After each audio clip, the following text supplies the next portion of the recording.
Do you think the others are making good progress? Hope it's all going smoothly. Oh, hey look! They made it back as well! Flintz! Llama! How did it all go? All is well, thank you. Nefer and Yehoda had to stay at the curatorium to wrap things up, so they won't be joining us for now. I ran into Miss Anefa and Miss Aino on the way back. Their work is still in progress, so I suspect they won't be back for a while either. You seem rather cheerful today, Mr. Flintz. I certainly am. I achieved what I set out to do and came away with more than I bargained for.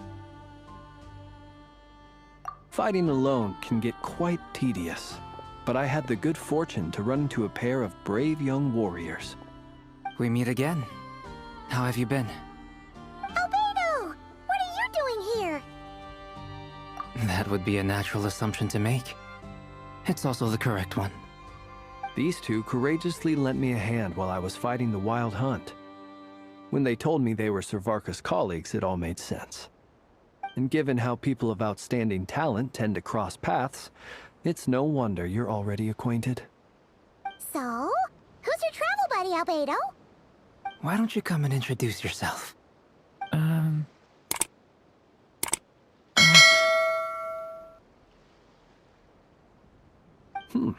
A gentleman of few words, I see. And a rather stern countenance. It's nice to meet you. Again. We've technically met before. Wait a sec! You're Minnie Durin! That's right. It's me. I'm glad to see you again. By the way, he says it's okay if you drop the mini. Yeah, I'm not as mini as I used to be. Interesting, isn't it?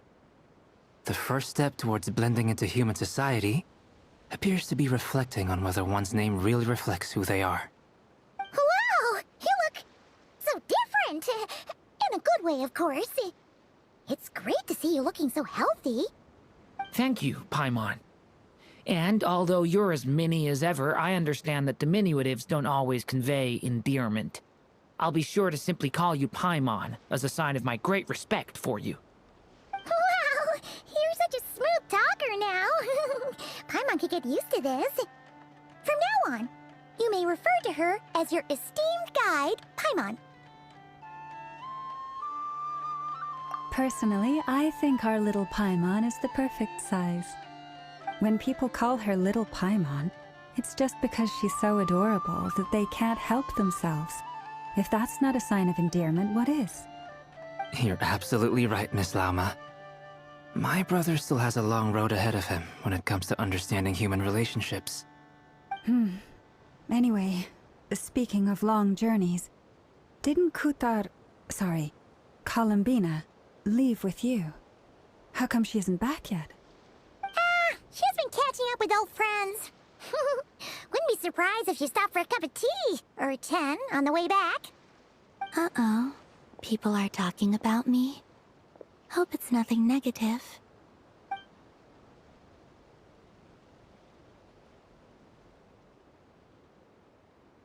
Judging from your expressions, I'm guessing it all went well? It's getting crowded here. I'll go grab some chairs. No need. This is a job for an alchemist. I'll whip some up momentarily. Thank you for your hospitality, ladies and gentlemen, but I was merely escorting my friends back. I'll be meeting Sandrone shortly, as we still have some things to discuss. It's been a pleasure, everyone. But this is where I'll say goodbye. We really appreciate your help.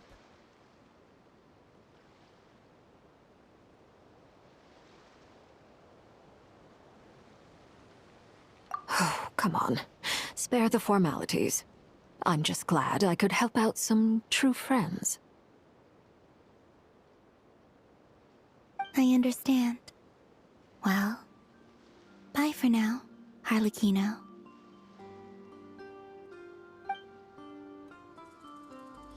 Oh, this place is hopping. It's probably a good thing one of us left. Otherwise, we might not fit all these people in.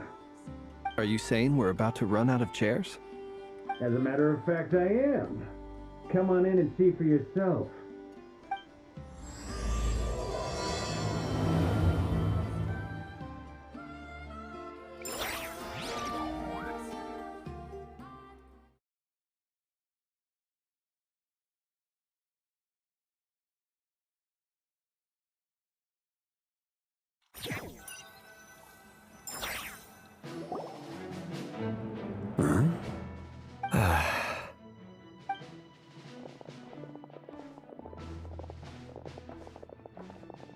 I overheard your little chit-chat outside, by the way. With Miss Columbina's colleague gone, we should be back to the original crew plus the other colleagues I brought in. Though, it looks like we have another new face. Someone else managed to rope in a colleague too? Frankly, you and Paimon are the only people I know here.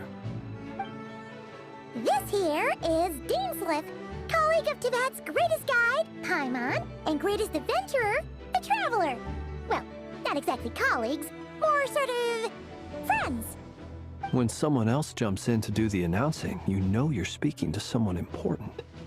Let's hear what he has to say. Note to self. Once Paimon knows your name, the rest of the world will soon follow. When he comes looking for it, it's usually something important. Paimon's guessing you've heard about the Wild Hunt, then. From the looks of it, you're about to hold a meeting. If I were to say that the Wild Hunt is our mutual enemy, would that earn me a seat at the table? As the saying goes, the enemy of my enemy is my friend. Mr. Dainsliff, there's a seat with your name on it. Though, I can't promise the same for everyone else. Hey, Albedo, think you can rustle up a couple more chairs? After all this time apart, Grandmaster Varka's first order is to rustle up a couple more chairs. I've missed this. Is he being sarcastic? Hey, he's your brother. Why are you asking us? I've still got a lot to learn about the nuances of human conversation. Trying to decipher Albedo's way of speaking has been like jumping in at the deep end. Oh, good point. Paimon gets you now. Don't sweat it. There are people who go their whole lives without getting the hang of it.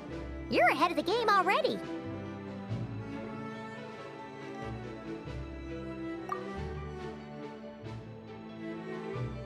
I wonder what's taking Nefer so long.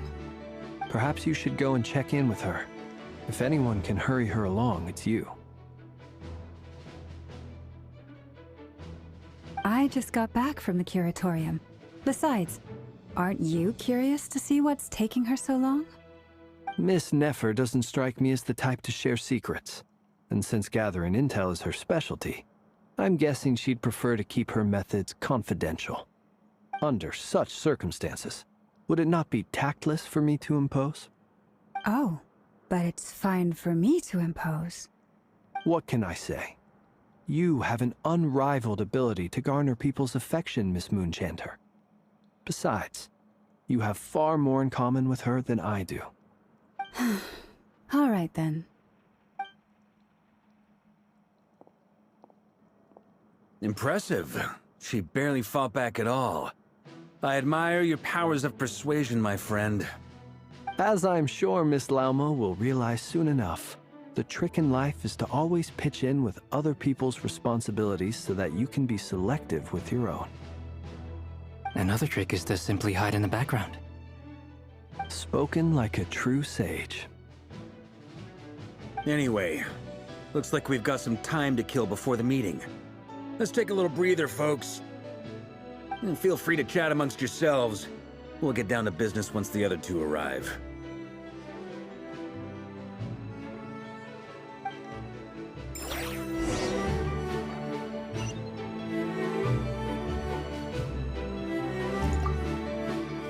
You're both awfully quiet. Why don't I start us off with an icebreaker? Much obliged. Have either of you ever had your portrait painted? If not, I'd be glad to help. That sounds like a lovely idea. You know how to paint, then? I dabble occasionally. He's an excellent painter. Tables, chairs, people, dragons, you name it. He'll paint it for you. I'm flattered. If I ever get the chance, I'd like to give it a try myself. I'll bear that in mind. Anyway, how about you, Durin? What sort of portrait would you prefer? Oh, I'd be fine with anything. Whatever style feels best to you. Very well. Then I'll play it by ear. You can replicate any style I want? I can try. If you show me a sample, I'll do my best to match it. Thank you. In that case, I'll dig up some reference material for you.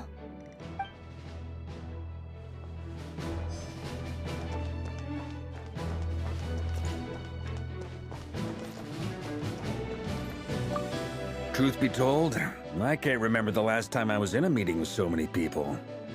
You're not alone there, my friend. The Lightkeepers also struggle to bring everyone together for a serious discussion. I don't doubt that. I've only ever met two Ratniki, one being you, and the other being that young guy, Itlua. Itlua is a good apple. I'll give him that. He's kind, honest, and regularly delivers supplies to my lighthouse. A true Ratnik to the core. In that sense, he puts me to shame. So you're what? A fake Ratnik? That's what it sounds like you're saying. But I get... Come on, why the awkward silence? Sorry. I'm not even gonna bother trying to hide it. You've known all along, haven't you, my friend?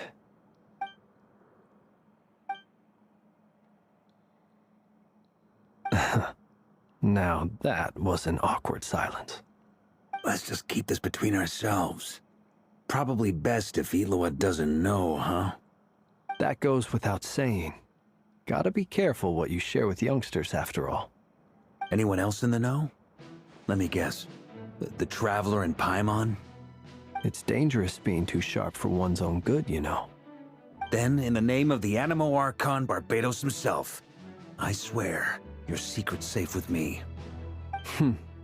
When we went for drinks, you said that you and Barbados were practically best buds. In the light of that claim, do you really expect me to take your oath seriously? Of course. Just as long as you don't go spreading around the fact that I'm close with Barbados, all right? Fair enough, then. Nothing like a bit of mutual leverage to seal the bonds of friendship.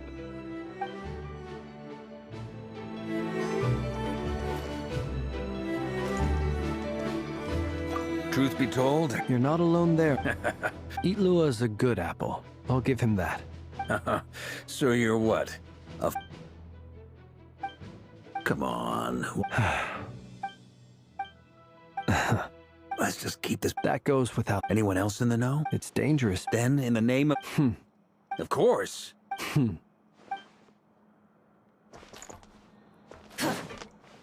Rise with the sun! Is there something you'd like to say to me? Yeah! For starters, why'd you just show up here without even giving us a heads up? If you think back to our previous interactions, you may recall that that's hardly out of character for me. You do have a point there. Oh yeah! You'll need to find somewhere to stay the night too, right? Want to tag along with us? You never know. We might get a group discount. Sure, let's do that. Great! Paimon will handle it! And in return, we can get Dainslift to be our very own personal bodyguard. If that's what you had in mind, you should have said so sooner. I'd be happy to help. Oh, okay then. Paimon was only kidding, but good to know. Anyway, since we're all here together, we might as well watch each other's backs. That's just what friends do, right? Indeed. Thank you.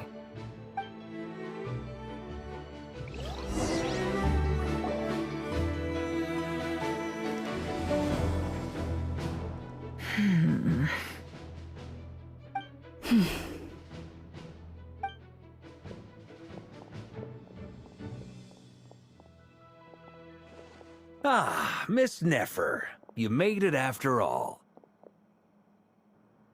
But what about Yehoda? I'm here to give you an update on how things are going on our end. Once this is over, I'll be heading straight back to continue my work. I left Yehoda back at the curatorium to watch over things while I'm gone. Huh. So much for just this once.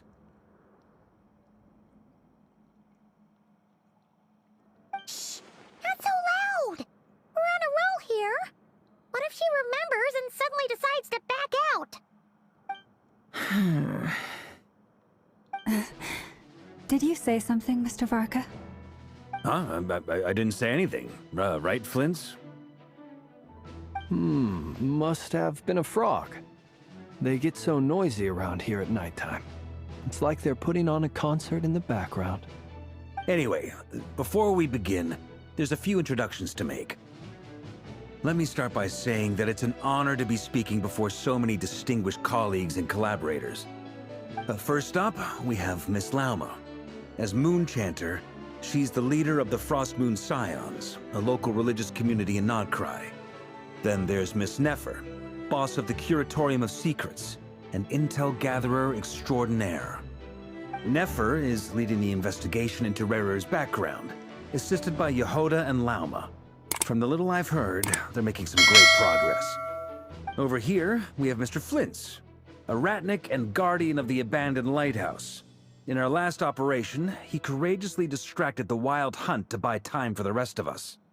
For those of you who've never met, this is Mr. Albedo, a renowned alchemist and captain of the Knights of Favonius investigation team. By his side is a new face for us all, myself included, Mr. Durin, who has come to lend his aid. Next up, we have the Moon Maiden and former Fatui Harbinger, Miss Columbina. Then we have the Traveler, who's earned more titles than I could possibly hope to list out, so I'll spare you the rundown. And Paimon, the ultimate travel companion and quite possibly the best guide in all of Tevat. Wow! That's a lot of people! Great turnout! Miss Nefer, it looks like you might have another job coming your way, so, congratulations on the booming business, I guess. You think I haven't got enough on my hands as it is? Who's looking for me now? That would be me, Miss Nefer. I have a commission for you. And you are? Who I am doesn't matter right now. What does matter is that I'd like you to gather more intelligence about the Recher of Solnari. Well, it's not as if we never take on anonymous commissions, but in your case, I'll have to decline. I'm gonna take a wild guess and say your job's probably more hassle than it's worth.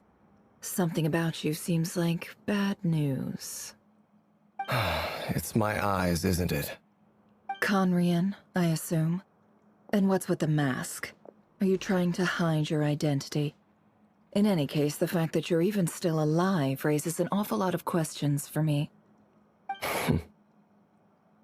My name is Dainsleif. And yes, I am from Conria. As I'm sure you're aware, the Recher of Solnari's real name is Rerir. He was once an acquaintance of mine. Really? Then you must have been quite an influential figure yourself. You flatter me, but none of that matters anymore. My point was simply to clarify why I have asked Miss Nefer to investigate Rerir's background. So you're both from Conria, and it sounds like you used to be friends? What am I missing here? Surely you already know how he became one of the Five Sinners. I'll tell you everything I know. The history of Conria, the names and identities of the Five Sinners. I remember it all like it was yesterday. I have never spoken openly of this before. But the truth was exactly as people say. The Five Sinners were each driven by their own desires, and it was by playing upon these that the Abyss tempted them to their fall, tearing Conria apart in the process. The visionary, Vedafinir, who wished to foretell the future. The wise, Haroptatir, who sought limitless knowledge. Gold, Rhindaughter, who desired to create life. The foul, Surtologi, who pursued supreme strength. And last, but not least, Recher of Solnari, Rerir, Ravager of the Moon. Of the five, Rerir is the only one who remains a mystery to me. He never harbored grand ambitions. So what changed in the space of a single night? How did he come to fall like the others? In other words, You're saying that his change came as a shock to you, and you have no idea what actually happened? That's right. You mentioned how the Abyss tempted them, which led to their fall. But what did that look like in practice? And what other context can you give me about the events of that time? The more detail you can give me, the better. Strangely, now that it comes to it, I hardly know where to begin. The fateful night took place during the era of the Eclipse Dynasty. One day, my elder brother, the visionary, Vedifenir, was summoned to the palace by the Vinster King, only for the king to gouge out his eyes and cast him into the dungeons. When I came to hear of this, my fury knew no bounds. I gathered together every ally I thought I had, and together, we set a night to storm the palace and free Ved. Centuries on, the memories of that night still haunt me, like a never-ending nightmare. We broke through the palace gates, just like we had planned, each striking towards our separate targets. But then, I was betrayed. Even Vedifenir, the very person I had come to rescue, abandoned me and partook of the Abyss's power. So, it's personal after all. Then tell me, Mr. Dainsleif, what price are you willing to pay? You, of all people, must know that nothing comes for free. I cannot say what price would be worthy of such a commission. But know this. Rerir was not always a madman. Believe it or not, there was a time when he was just an ordinary man, working for the Conrian Intelligence Service. Uncovering the truth of Rerir's past is the only way to unravel this mystery. But before you decide if you will accept my commission, I will tell you more about him. Enough, I hope, to help you plan your next move. Sounds pretty good to me. Feels like we just flagged down a random passerby, only to discover he's actually a master strategist who has a score to settle with our enemy.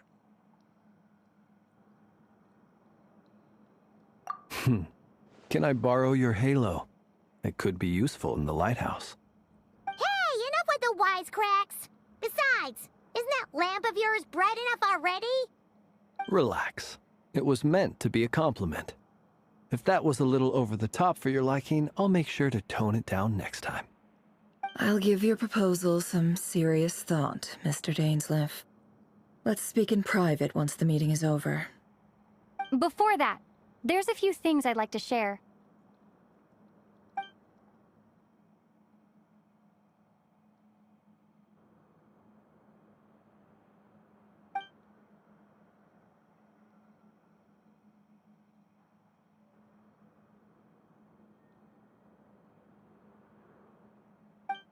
Now that we've united the hearts of the three moons, your power should be greatly enhanced.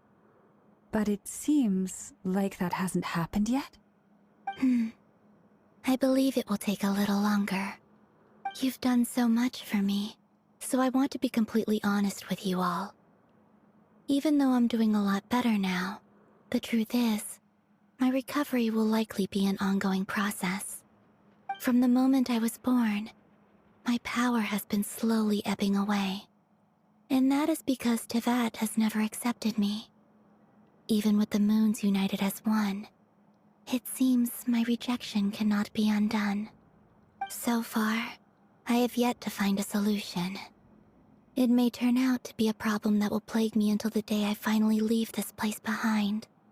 Even so, I will do everything in my power to help you drive out the Ray here of Solnari.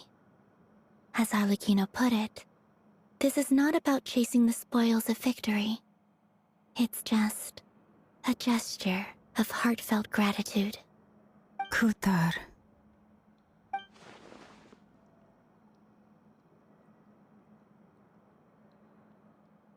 Defeating the Ray here of Solnari will be no easy task. While my strength slowly recovers, we'll also need to gather more intel. Naturally. We should take all the help we can get if we hope to defeat him.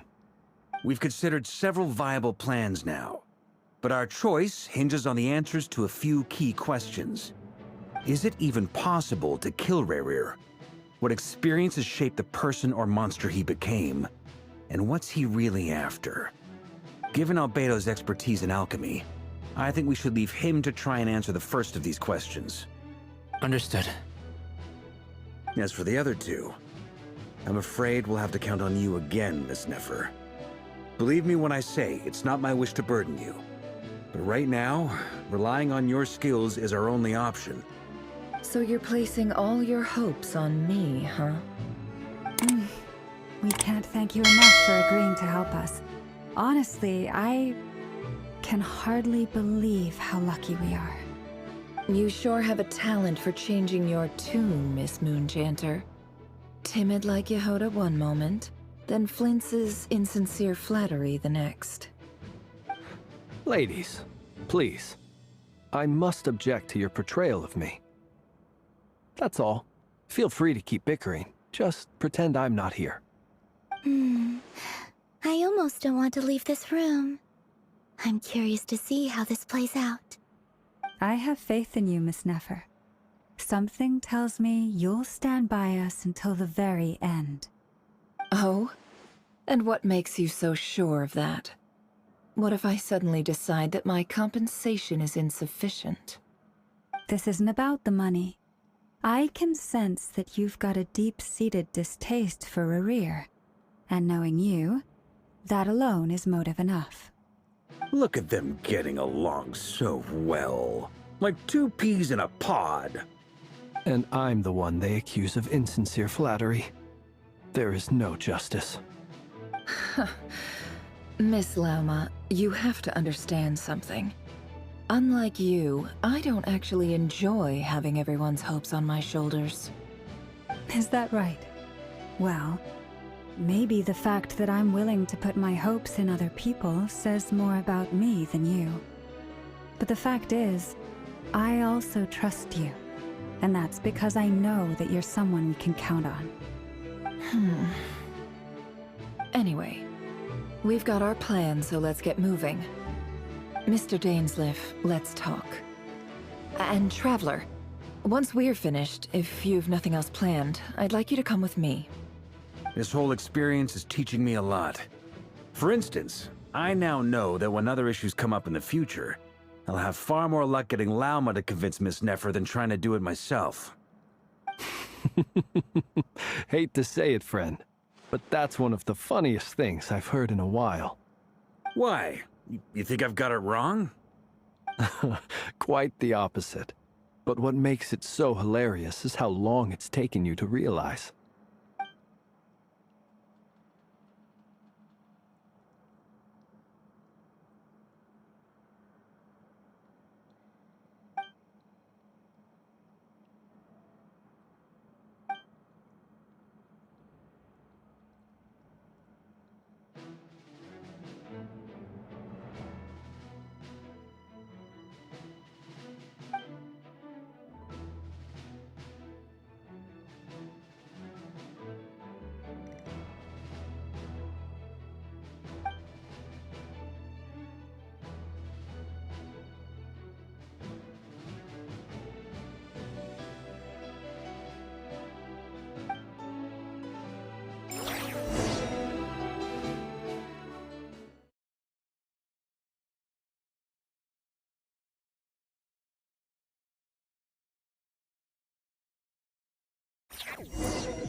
Thank you for waiting.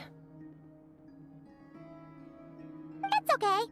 We actually used the time to help Dainsleif get a room at the hotel. That's very considerate of you. Now, I trust you share my curiosity about Rerir's past, and you seem fairly familiar with Mr. Dainsleif already. We spoke at some length after the meeting. He was the one who suggested I should invite you to join this operation. He feels confident that these secrets will be safe with you. Dane has a lot of faith in us, that's for sure.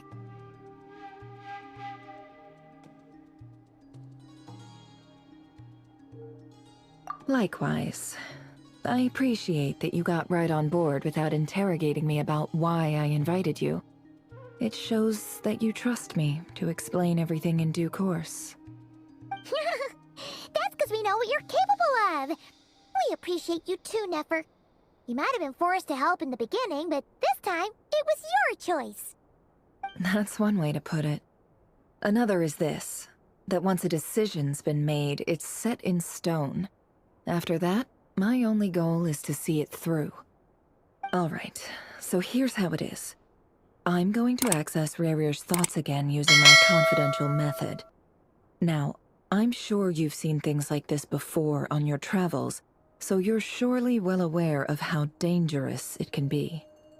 The reason I've gathered you all here is to ensure my safety during the proceedings. I plan for us to enter the fragment of his consciousness together, and once inside, I will focus on searching for information. Think of this as a diving expedition into someone's brain. If I'm the diver, you are my safety equipment, tasked with keeping me alive while I'm under the surface. Once the ceremony begins, we will all be spying on privileged information. But in the interests of safety, you must remain absolutely silent at all times. We will discuss our observations after the ceremony has concluded. Lastly, any individuals of a weaker constitution are advised not to partake in the ceremony. In any case, Paimon has her own job to do, which requires staying in the room, but not joining the ceremony.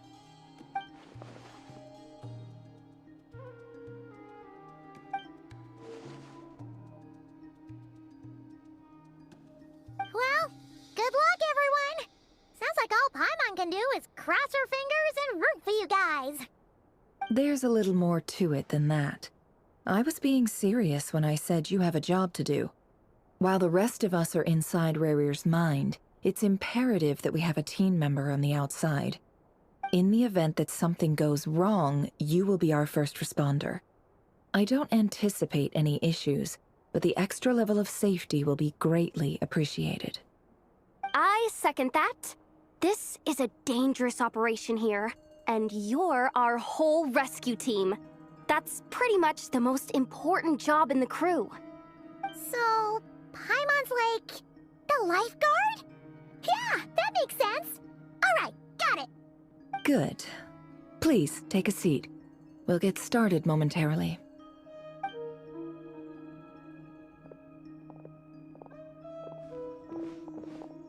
So, did Mr. Dainsleif tell you anything else?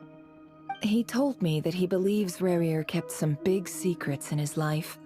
He's not sure that they were the cause of his eventual downfall, but he's asked me to uncover what those secrets were all the same. But surely you're not planning to go through with this, no matter the cost. If you think that, you'd be overestimating me. I'm a businesswoman, not a mercenary. But I do have my own professional reasons for taking this job. You think I'd turn down the opportunity to get a first-hand glimpse into Conrian history? No chance. Well, as long as you don't let morbid curiosity get in the way of safety concerns, we're good. We'll do whatever we can to help you. You're such a killjoy.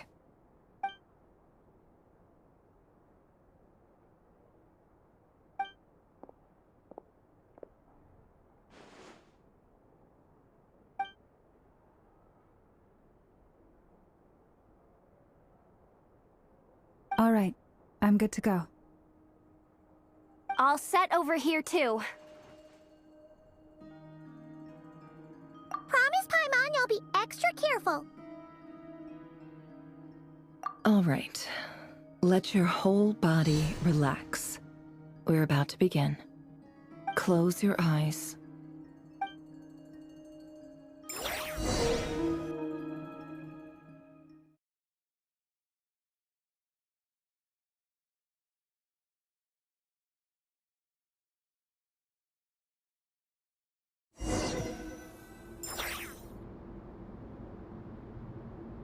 Phew.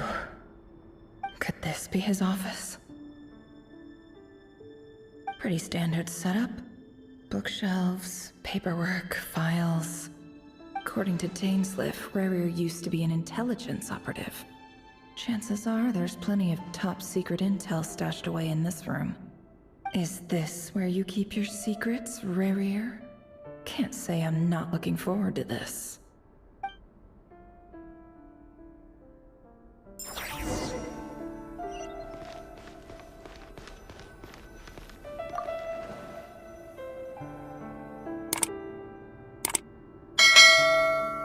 Today's files are in.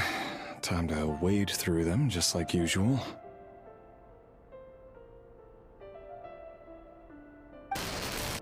Male, 51. Occupation, cook. Confirmed Crimson Moon descendant. Has maintained frequent contact with other descendants over the past year. Poses a threat to the dynasty.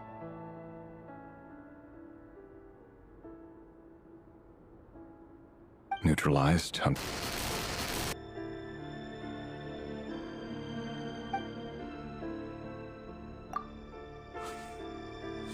This one should be archived under purged targets.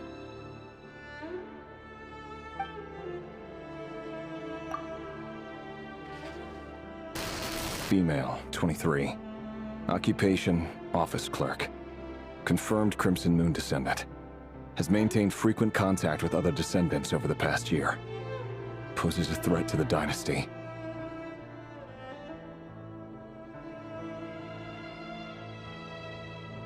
Neutralized.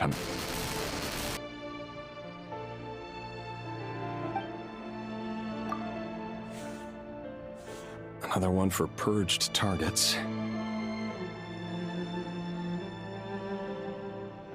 Sounds like she was that other man's daughter. Never mind. What's it got to do with me?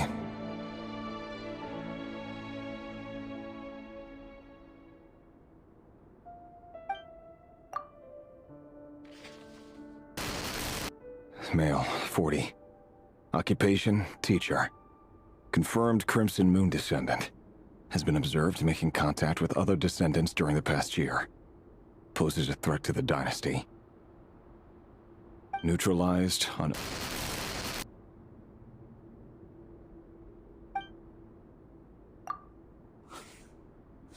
Just another nobody for the archive. Come to think of it, I remember surveilling this man. A case like his never would have been considered a priority in the past. Huh. He barely even interacted with other Crimson Moon descendants.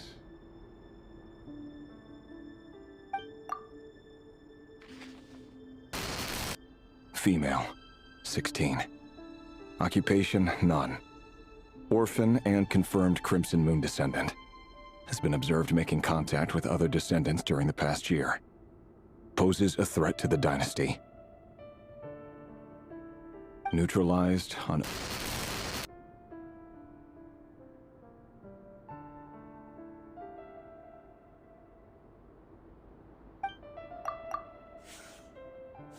Filed. I have no recollection of this girl. None whatsoever. She doesn't seem to be anyone important, but then again, how many of them really are?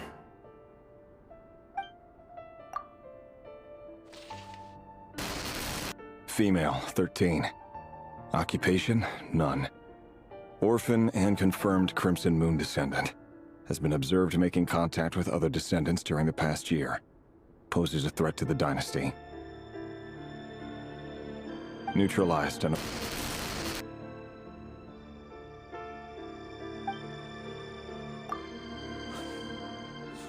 Filed.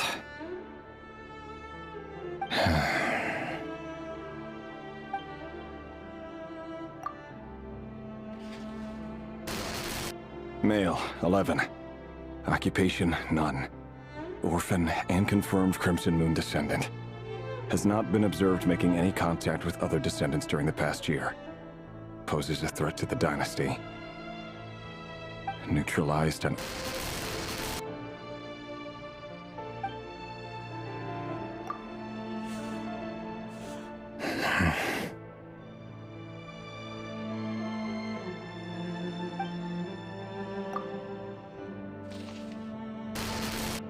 Male.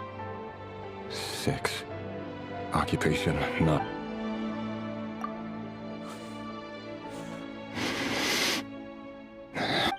It's funny, isn't it? Your job is becoming both harder and easier at the same time, depending on how you look at it. Sooner or later, the Crimson Moon descendants will be completely wiped out. But as their numbers dwindle, they become harder and harder to track down. That's not how it is. Fortunately, however, most of the able-bodied adults have already been taken care of. The remaining weaklings will be increasingly easy to deal with. No! No. My job is to ensure the survival of the Eclipse Dynasty. And the only way to do that is by eliminating any and all potential threats. It's a perfectly legitimate line of work. Every single one of my colleagues can attest to my fairness. And if my friends were aware of the facts, I know they'd back me up too. Assuming, of course, that they were aware of all the facts.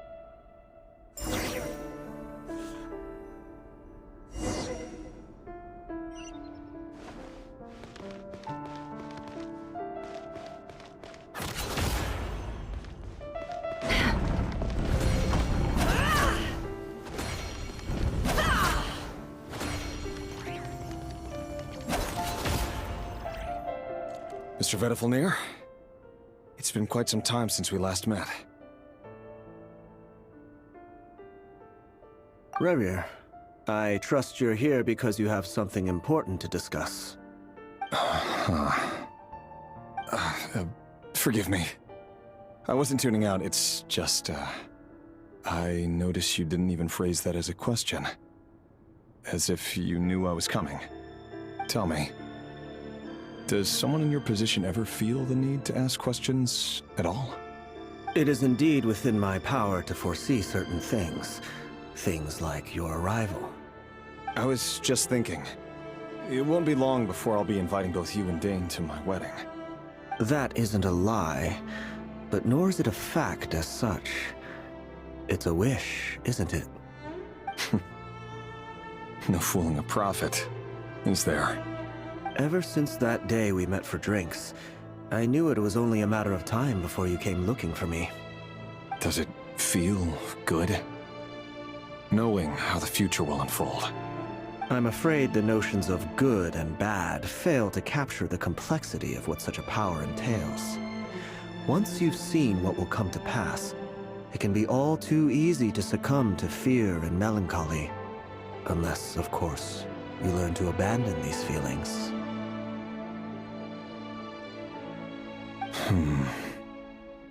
You fear my silence, and long to hear the words I left unspoken that day. That's right. You must have noticed my reluctance to broach the subject. And the reason is simple. Because the truth could never have lived up to your hopes.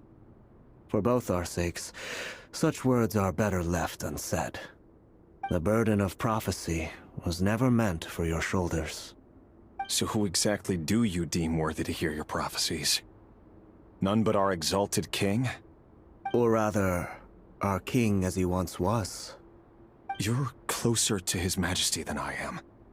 You must know better than anyone how much he's changed. You say that as though it is to my benefit. Yet precisely because of that, I dare not speak rashly. A king can turn out to be the most virtuous of rulers, or a tyrant more terrible than the most vicious of dragons.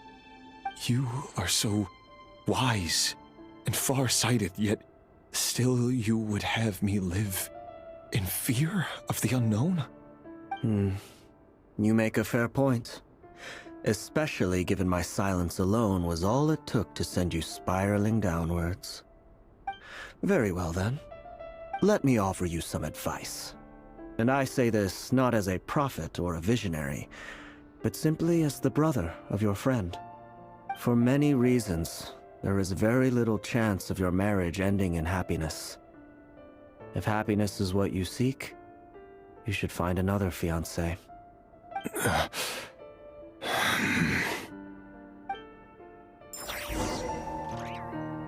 Hold on. There's that same black fog again. Could this memory belong to Thelindis? Guess I better tread carefully.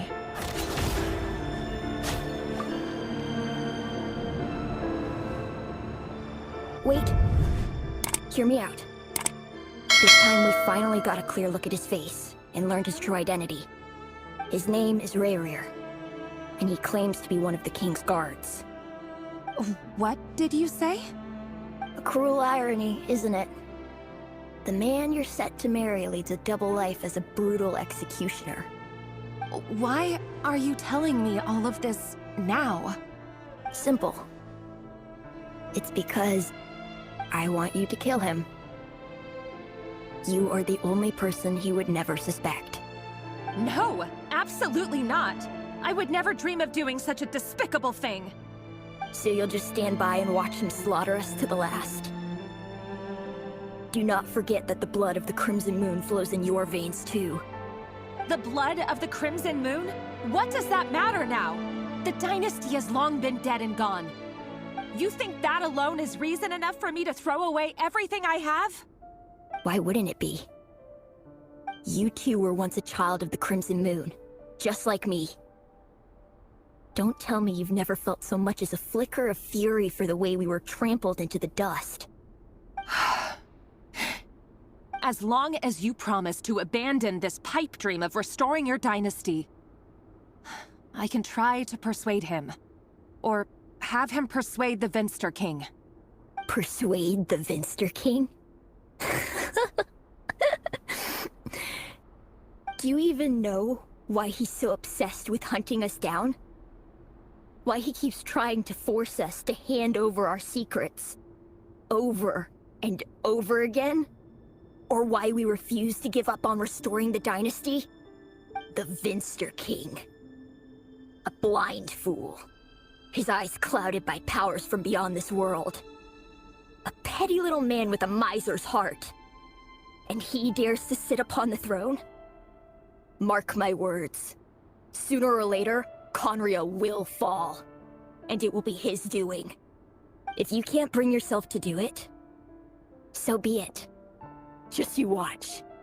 It won't be long before calamity descends upon us all. The Rayrir of Solnari. That really is quite a secret you've been keeping from me, Rayrir. But who am I to talk? Am I really any better?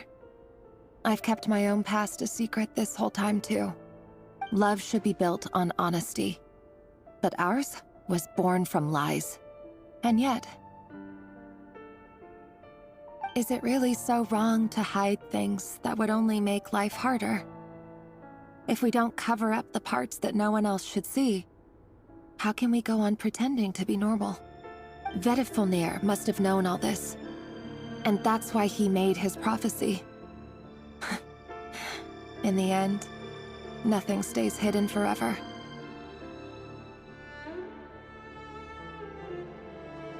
But I won't just sit by and watch this disaster unfold. I'll do everything in my power to protect what I cannot afford to lose, no matter who I have to face.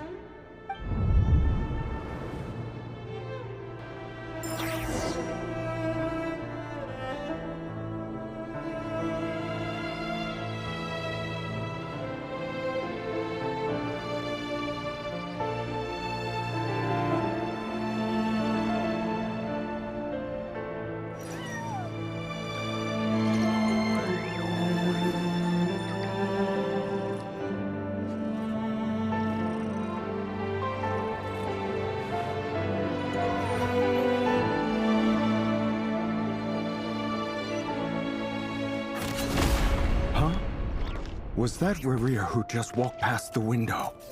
Doesn't it give you the chills that he still takes the same road to work every day? As if nothing ever happened. Those people at the deli. Enough already. They're clearly pretty taken by their own disguises, so just smile and play along. Pull the rug from under beasts like that, and you'll risk having your throat torn out. Deli? Oh. They're talking about those people from the opposition. Right. I don't almost forgotten they used to run a deli. People of no consequence always vanish so easily. And no one even remembers them.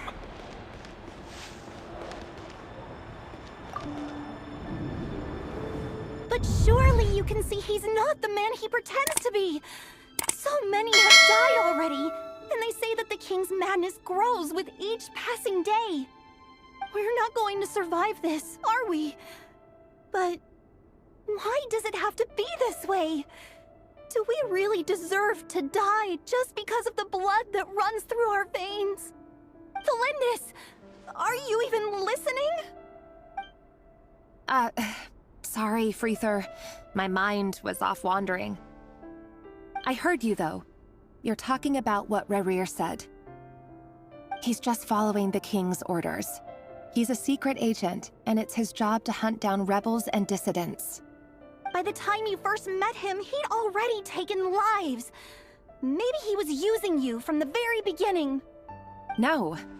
Rerir has no idea I have anything to do with the Crimson Moon. My family are only distant relatives of the main lineage, and besides, my eyes are perfectly ordinary. Truth be told, apart from my teacher, pretty much no one knows I have any connection to any of it. It's been a long time since my family severed ties. But as Orlog said, who could possibly talk sense into that raving lunatic of a king? No one. I'll work something out. Trust me, I'm with you all. But for now, you need to keep yourselves hidden. Don't let anyone find you, anyone at all. Don't forget that Rerir is an Eclipse operative. You need to be extra careful when he's around. And when I am too. For now, don't come looking for me. And if anything happens to me, just act like we've never met. If even you can't escape this, what hope do the rest of us have? But after all this time together, surely he wouldn't lay a hand on you. I won't speak in his defense, nor can I give you a clear answer to that question. But I'll do everything I can to put an end to this. Here, hold on to this. If an opportunity to escape presents itself, take it. You'll be glad you took some spare change. You call that change? But what about you? I've got a job, and there's still money coming in. But you can't go anywhere right now. Please think about yourself for once.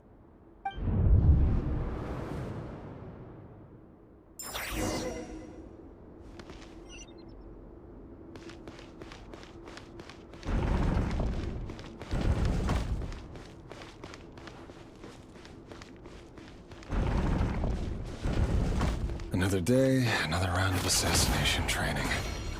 Training ground is just beyond this hidden passageway. When you kill a person, doesn't that mean you end up covered in their blood? Why would it? Aren't we all just walking blood bags? But not everyone is accustomed to hunting down others like prey. You've been a hunter for so long now. You seem to have forgotten that most people don't just go around killing one another. Leave me alone.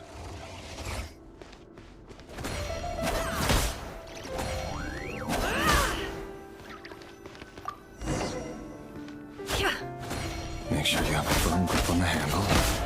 Then choose your angle well. Keep your movements light and brisk. Prey won't sense a thing. I know that.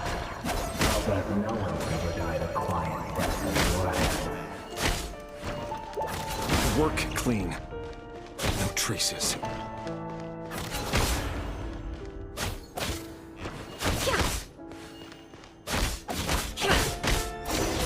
That doesn't make it open. The king just happens to meet you right now. That won't happen. He's changed. Ever since he fell into the spell of that power. Beginning, he only had to take out a handful of them. The ways I dealt with him have always been guilty. And carried out my work flawlessly.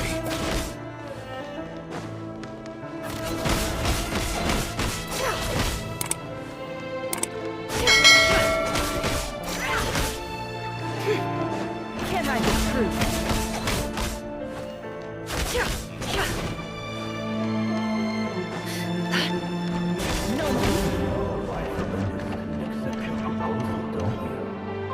Was it because she didn't trust you? Or something else? Enough!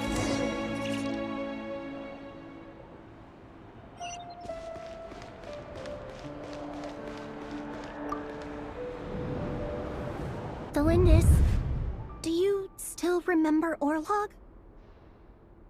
Orlog. The boy who was pretending to sell flowers. You spoke for quite a while, didn't you? Yes, we did. What about him? He was arrested 2 days ago. Chances are he's already dead.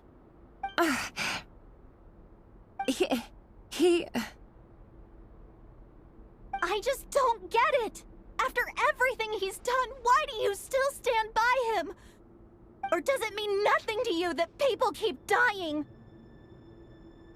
No, that's not... Just hear me out. I need to go now, Delindis. They're looking for us. You take care too. If you ever need a place to hide, come find us.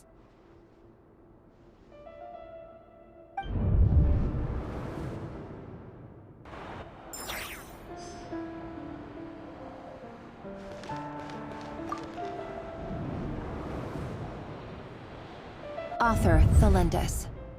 Over the course of this week, the research object was subjected to interference for a total of 47 hours for experimental purposes.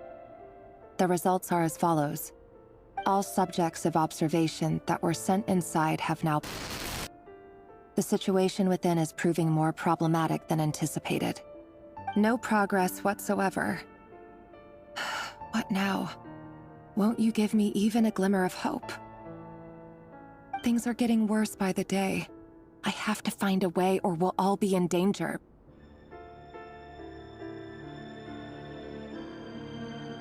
But I...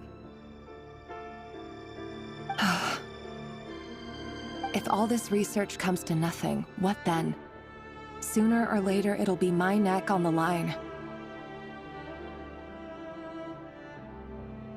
But could he really bring himself to kill me? No. Surely he wouldn't have the heart.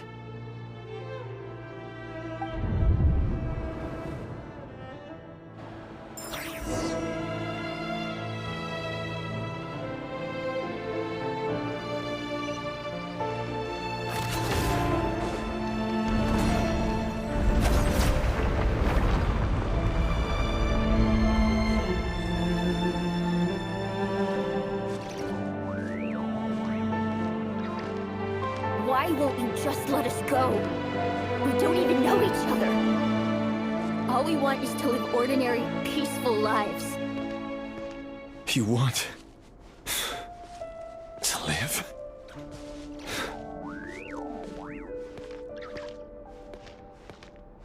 Yes.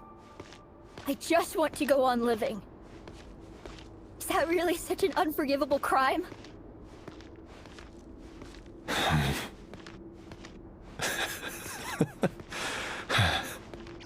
You want to go on living. I want to keep living too. To keep living forever. That's why I have no choice but to continue on the path I'm on. If only some savior would suddenly swoop down and change the way the world is. Too bad that's not going to happen.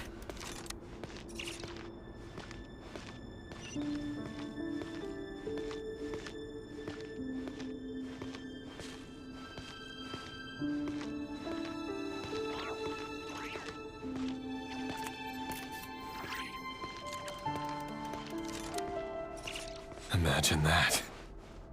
If there really were such a person, you and I wouldn't be standing here like this, would we?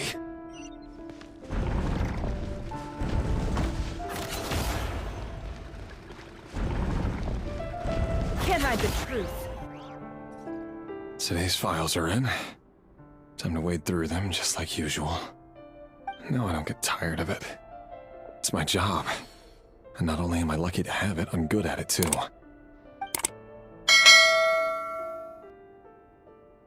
Huh. Wait. That's... Thalindis? No. No! No! Why? But you bear no mark of the Crimson Moon. How could you possibly have anything to do with them? It cannot be!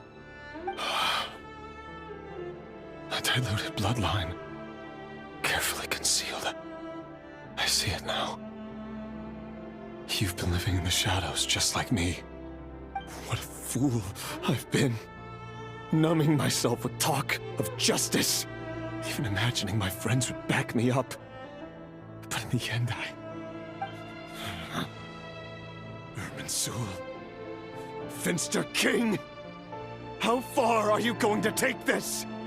From the direct bloodline to secondary offshoots? And then what? Today it's the descendants of the Crimson Moon. Who will it be tomorrow? Will you not rest until everyone down here is dead? No. This cannot go on. This is where it ends.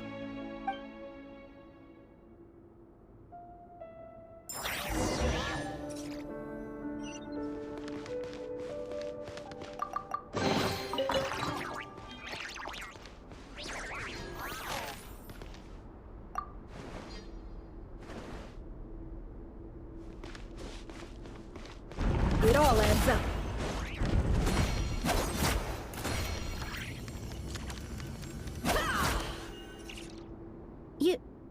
You're really letting me go? I am. As long as you can guarantee that no one will find you. Don't worry, I'll be extra careful. No one will know I was here.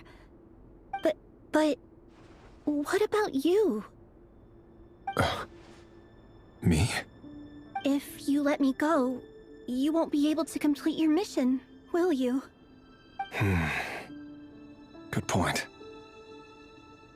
In that case, maybe you should stay. No, please! I just want to see the outside world again. To... Go on living? Yes. I know you're a man of your word. So please, just let me go.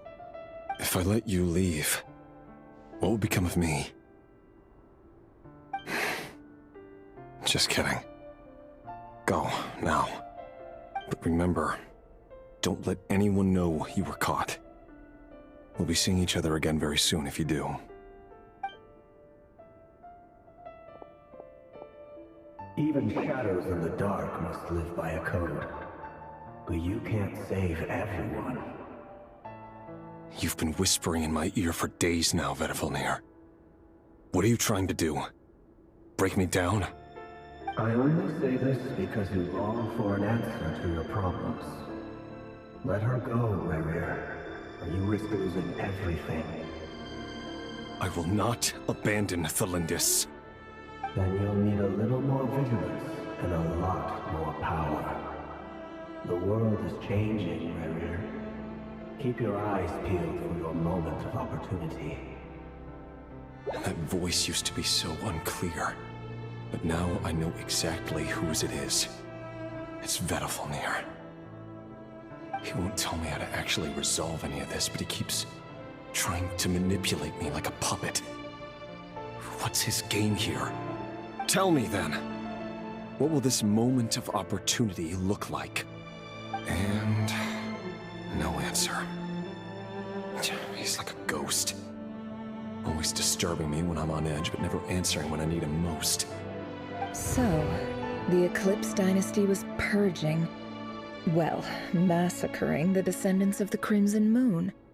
And it seems like it was all connected to the Finster King's research. The King's obsession with abyssal power left the future of Conria hanging in the balance. No wonder every aspect of Rarier's life was so unstable. And it looks like this Thelindis, Rarier's would-be fiancée, herself belonged to a sub-branch of the Crimson Moon Dynasty's descendants. It almost defies belief that a couple like them could hide the truth from each other for so long. If the Vinster King hadn't intervened in such a drastic way, they might have gone on deceiving each other for the rest of their lives. And why does Vedderfanir, Daneslif's older brother, keep talking in Rarier's head? This guy kept more secrets than I ever imagined. The human mind is like a vast desert of shifting sands. When you follow the flow of someone's memories, you only ever see the parts they're willing to let surface. Time for something a bit more creative. We've been inside Rarier's mind this whole time, building up a picture of his psyche. There's already enough clues on the board to start reading between the lines and mapping out the rest. Now, we can finally begin to put the pieces together. Sure, it'll only be a reconstruction, part simulation, part reasoning, but it's usually pretty accurate. Once we've built up a cognitive profile, we just need to cross-check the logic behind his actions. And then we'll be able to take a sneak peek at whatever it is that Rarier has really been hiding.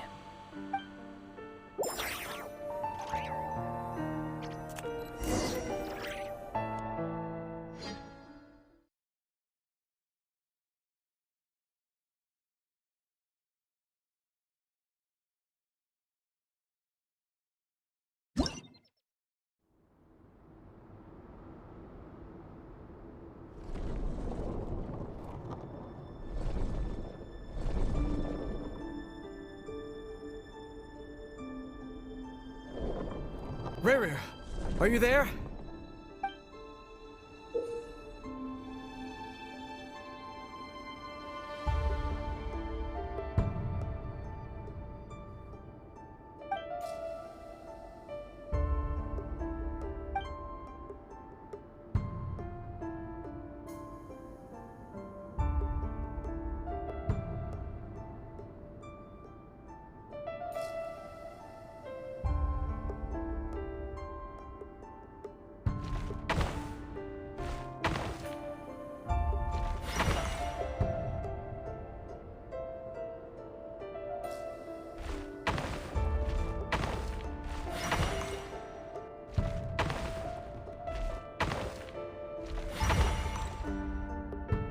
Hey, Rarier! Come out, it's urgent! Dane? What's wrong? Quick, come with me. I'll explain everything once we've met up with the others. Okay. I'll come. But the Lindis is still over at the Universitas. I'll need to leave her a note. All right then, but make it quick. I've never seen Dane so worked up before. Whatever this is, it must be big trouble.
Well, this is a nice change, meeting you all at this hour. When men and women of ambition can speak face to face in broad daylight, I say that's a big step forward for our dear Conria. Don't be ridiculous. We do not fear the day. Why would we seek refuge in the night? You might ask your blade that same question. I'm told it prefers the cover of darkness. The word on the street is that Sertologi only strikes when he has an unfair advantage. But that is patently false. I see you're missing an arm and a leg. Surely only a fair fight could explain that. If this is your way of offering me replacement limbs, believe me, I'll take them. Oh, we can certainly discuss that. With bioalchemy, anything is possible. Assuming I have your full support in my research. Lunatic. Raptatir, what brings you here? Why, Dainsleif, of course. He invited me. Please, cast aside your apprehensions, Miss Rhine-daughter. Whatever the rumors may say, I am but a humble servant of the king, and I can assure you he affords me no greater convenience than he does you. Well, the Universitas Magistrorum won't stop fawning over you, so at least some of the rumors must be true. You're clearly doing well for yourself, so drop the humble servant act. It endears you to no one. You're president of the Universitas Magistrorum, the chief royal mage known as the Wise by royal appointment, and by far the most favored among the 4 pillars of Conria. Vice President Veit doesn't even try to hide his envy when he sees you. My success is the product of hard work and good luck. It's as simple as that.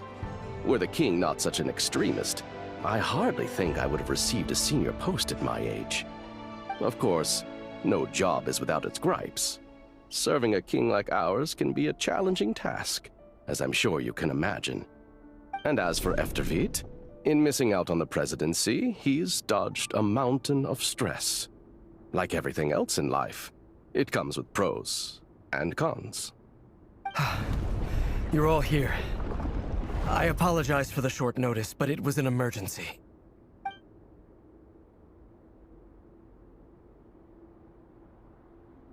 You must be Rerir. Mr. Sertologi. Yes, I handled your case file during your sentencing. Nothing personal, of course.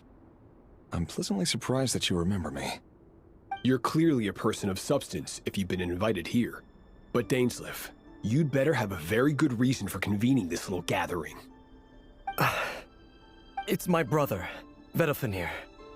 After he spoke at the court this morning, the king was so infuriated by his words that he had him blinded in both eyes and thrown in prison. Vedofenir in prison? Strange. I thought the king trusted him and Raptatir more than anyone else in the world. Does this mean the king's circle of trust just got even smaller? It has nothing to do with trust. It's about what the king wants, which is as clear as day to anyone paying attention. I simply appease him, because it's in the best interests of the Universitas Magistrorum. And also because you're slimy. Vedofenir, perhaps less so. But still, a visionless visionary? It rather inclines me to think that qualifications are not what get you ahead in Conria. Do you honestly think this is an important discussion to be having right now? Dane, what are you planning to do? Rescue Vedofenir, I assume. Correct. It will mean storming the palace by force. Tonight. I need all of you on my side. That's far too dangerous. And don't forget, Dainsleif, you're captain of the Royal Guard. You swore an oath to the throne. Hmm? You've been planning this for a while, haven't you? I have no desire to commit treason. But whatever critique the king may have of Vedofenir, disfiguring your most loyal subject for putting the best interests of his court and nation first, this is not the conduct of a wise ruler. My blade will force the king to see the error of his ways. So, Vedalfnir's prophecy enraged the king. I'm sure it wasn't what he wanted to hear, but if he won't take counsel even from the visionary, that is deeply troubling news. The extent of His Majesty's madness is now all too clear. The question is, how does a man like me get out of this situation unscathed? You have noble ambitions, Dane. But I'm afraid they don't do much for a guy like me. I'm not interested in saving the world. All I want is a letter of pardon. A letter of pardon? For whom? Thelindis? The chances of the Vinster King issuing a pardon for anyone connected to the Crimson Moon seem vanishingly slim.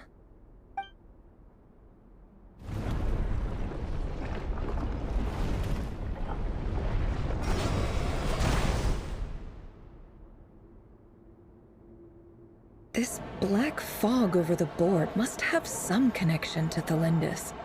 But why is it taking this form? Does it have something to do with Rerir's past?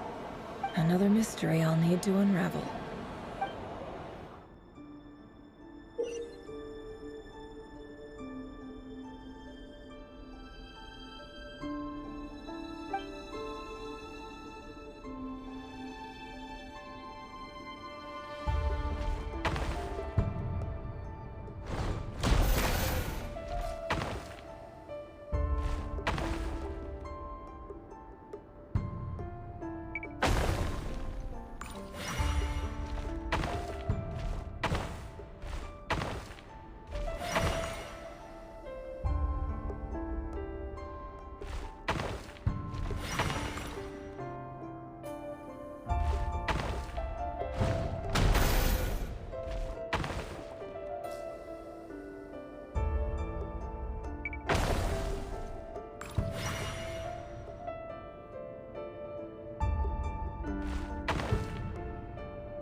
Author Thelindis. Over the course of this week, the research object was subjected to interference for a total of 60 hours for experimental purposes. The results are as follows. Research dating back to the Crimson Moon Dynasty has established 2 points regarding moon marrow. Firstly, its origins have something to do with a god's power. Secondly, it serves as a portal to an as-yet indeterminate location. Moon marrow can thus be defined as a spatial gateway. However, there are a number of hurdles to overcome before we can answer the question of where it leads to. To start with, opening the gateway requires a specific power source, which the relevant literature indicates. An enormous amount of power is then required to keep the gate open. Currently, the total power output of our instruments remains in the single digits. To make matters worse, I am now the only staff member remaining in the Moon Marrow lab. The Universitas Magistrorum recently decided to move most of its personnel into abyssal energy research, which has stymied all Crimson Moon-related projects. This is not a wise move. I have always maintained that placing all our hopes in a single source of power is risky, especially one as poorly understood as this. As well as making ourselves overly reliant on a single resource, we are neglecting other promising technologies. I apologize if this comes across as disrespectful. But as a Moon Marrow researcher, I desperately want to see the world beyond the gateway. If we really made it there one day, what would we find? And how would we go about taming the unknown? My imagination is endlessly fueled by questions such as these.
This is for you.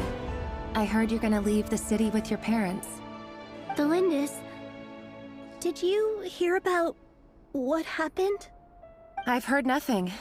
Rerir got back very late last Friday, and he was acting a little unusual, but he slept pretty well, so I'm guessing whatever he did was a good deed. You never saw him, and I don't know what he did. And this conversation never happened. You understand? What if he finds out that you pried into his secrets? Don't be silly. I don't know what secrets he does or doesn't have. All I know is he's just a normal guy who happens to run some errands for the king. Are you scared of him? I don't know. The Rerir I know doesn't match the person you all describe.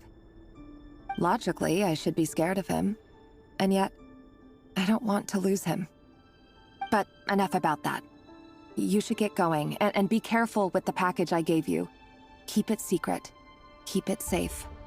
What's in it? A piece of the moon.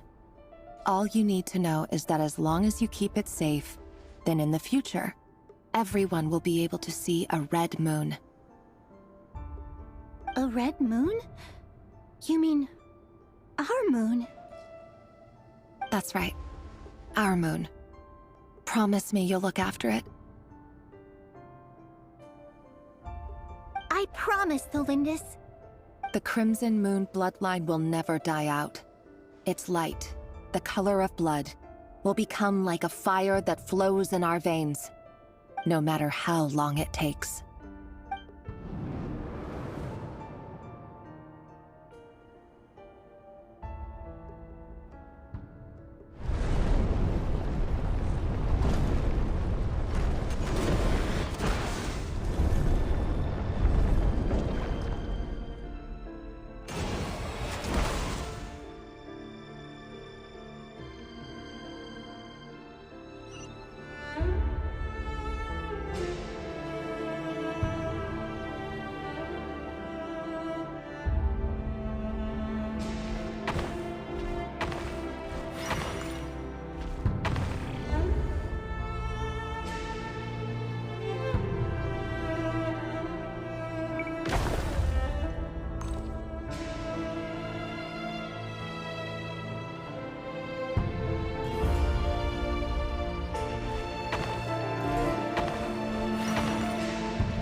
Hurry, everyone, and stick to the plan. Sir Dainsleif, what are you? Is this treason? You know what happens to those who betray the throne. Please, don't do this!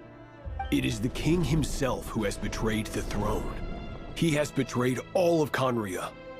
If you have any love left for justice in your heart, you should join me. It's showtime. Dane and his group will handle the troops in the palace. Then Hraptatir and Rheindotter will disarm the security measures. My job is to enter the prison and rescue Vedifalnir. Stay safe. Wish me luck.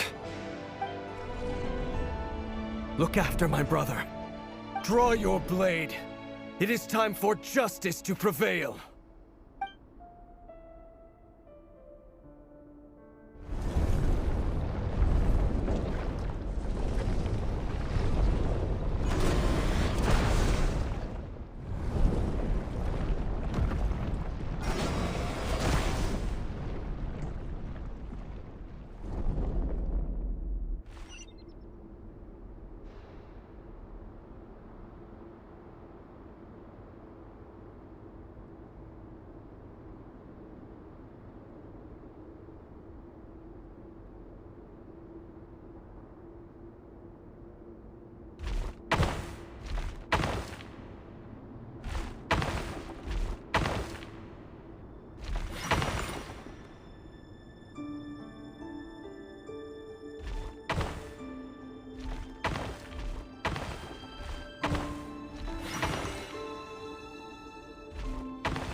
place is filthy. And the smell is abominable. Clearly, the king doesn't allow his prisoners a single shred of dignity. This is dire.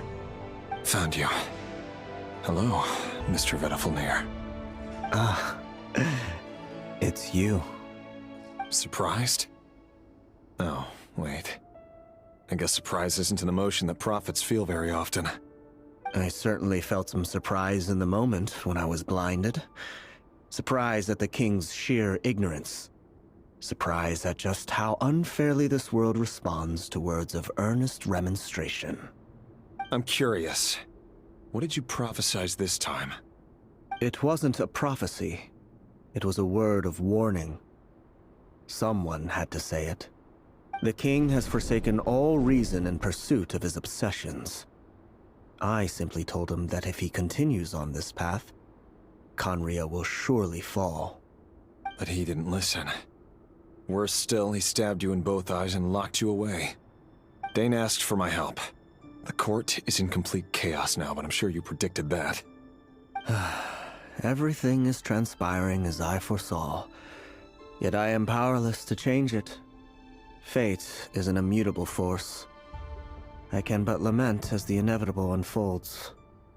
I do wonder whether giving a man the power to see the future does nothing more for him than slowly crush his spirit. Forgive my curtness, Vedafulnir, but the king did not suddenly turn on you today. His suspicions have been brewing for a long time. You can't have wisdom beyond the reach of your fellow man without attracting his fear and suspicion. There are things the king does not want to see.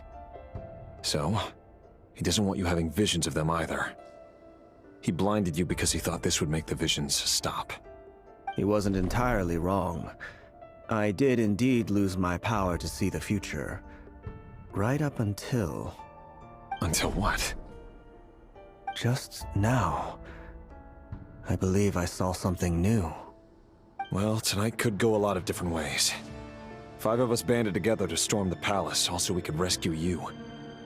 This will go down as the most tumultuous day in Conrian history. I sense hatred in you, but also hope. A desperate hope that with the tyrant deposed, that will be the end of the story. But this is not the end. It is the beginning of a new chapter, in a whole new story. There are many men of honor and courage in this world, Rerir. But you are not one of them. You're not here for justice, are you? You're here for yourself. Is that a dagger? Interesting. Why not the polearm? It was always your weapon of choice. With your abilities, I don't doubt that you were able to recover some of your sight. But I also doubt that you want to make an enemy of me right now. Of course not. We're on the same side, aren't we? We could be. But I need you to be honest with me, Vedafulnir. At this point, you're my only hope for the future. You mean your future? With your beloved, Thelindis? Yes. And I know there are bigger things at stake here.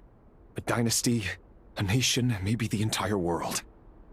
But forgive me, I care first and foremost about myself. I can't abandon the one I love to save myself. I just can't do it. But you see a broader picture of the future than I. You see the solutions to the biggest problems of our age. So tell me, what is my solution? What's the answer? In matters of fate, answers are either right or wrong. What will be and what will not. Maybe you are willing to pay a certain price in the pursuit of happiness, but unfortunately, fate does not negotiate. That is the cruelest thing about fate. It is unmoved by your sacrifices. That can't be true. I know it's your voice that I keep hearing in my head, urging me to see how the world is changing, to seek more power, so I can protect the things I love. You show me disaster, but you won't show me how to avoid it? Why? Why are you doing all this? My voice. In your head.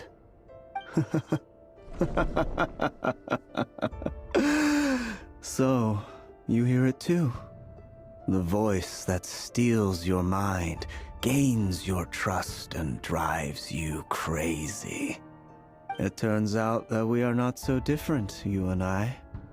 Vedafulnir just broke into the strangest smile I've ever seen in my life, as if he'd discovered some monumental secret. But then he suddenly switched to looking extremely weary. Very well then. My advice to you is as follows. You must persevere. Whatever trials and tribulations you may face, be steadfast in the belief that they are your path to the future. For as long as you live, your story with Thelindis shall not come to an end. That is the only chance you have of fighting back against fate. It is up to you whether you believe my words. Regardless, that is all I will say on the matter. I have no right to intervene any further. I will hold you to your word. Thank you for setting me free. In return, I will tell you one more thing that you cannot afford to ignore. Just then, A strange wave of energy rippled through the city. We had no idea what it could mean. If I were you, I would head to the Universitas Magistrorum. The Universitas? Oh no! I'm sure we'll be seeing each other again very soon, Rerir. Whatever Vedifalnir said, I didn't catch it. I didn't even help him out of the prison. There was no time to lose.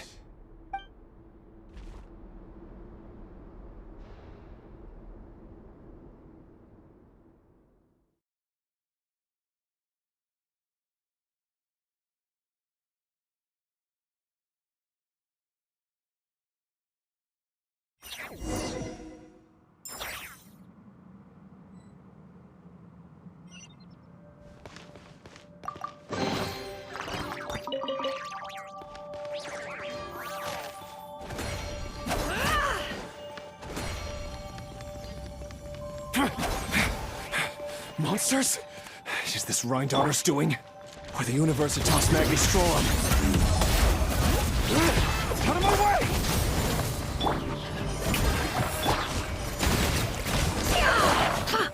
Can't hide the truth. The Universitas. That reminds me of a rumor I once heard. Allegedly, the king installed secret mechanisms in the palace and around the city. No one knows where they are or what kind of power they hold. But if they were ever going to activate, it would probably be on a night like tonight. Help! Help! Hold on! Don't let them anywhere near you! Save me! I can't! Ah! That sounded like an explosion. So, the rumor is true? The king really went through with it? What other means does the king have at his disposal? They must run on power from the Abyss. And given it's a major center of Abyss research, anyone over at the Universitas will be in grave danger. I have to hurry!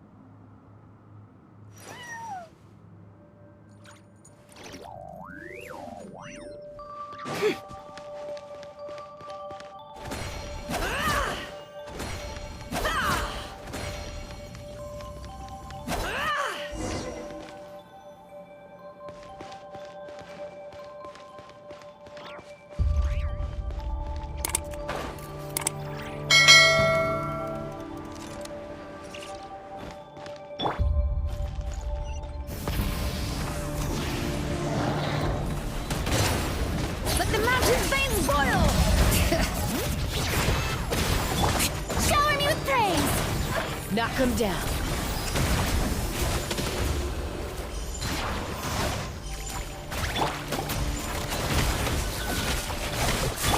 Burn it down!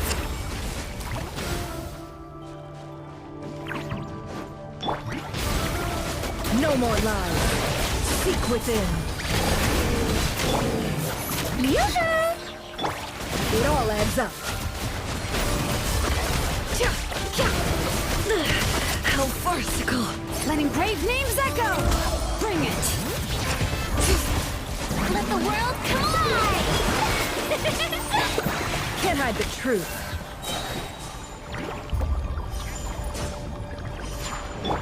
Rise with the sun! Let the mountain's veins boil!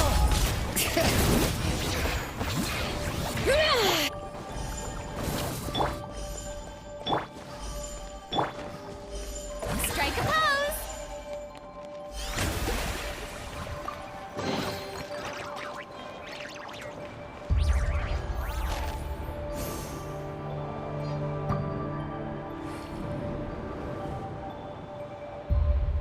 Monsters!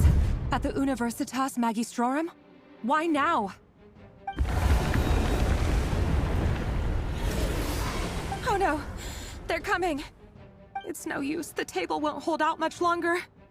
The weapons. Where are the weapons? Of course. All the lab equipment was upgraded after the inspection last week, but the new weapons haven't been allocated yet. I'm done for. Is anyone there? I need help! Ah! Stay back! Please stay back! Please!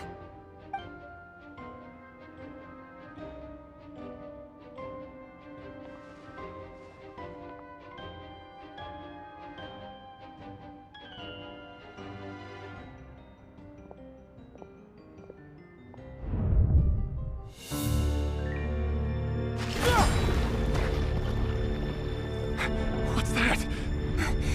Reverie! So the rumors about your work are true. What? No! Listen, something happened at the palace tonight. We have to leave! You don't need to lie to me anymore. What do you mean? I know why you're worried, and I will respect the decision you've made. But it's okay, because I found a solution. I know how to end all this. You can have it back. The normal life you so desire. But until then, I'm afraid our wedding will have to wait. Celindus? No, don't do it! Celindus! Celindus!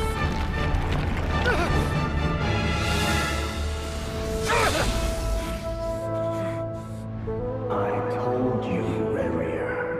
Let her go. You will find someone better. No! No, I won't do it! I have to save her! By what means exactly? A lowly pawn. You lack the power and the strength of will. Do you know a way? Tell me! Come to the palace. Join us.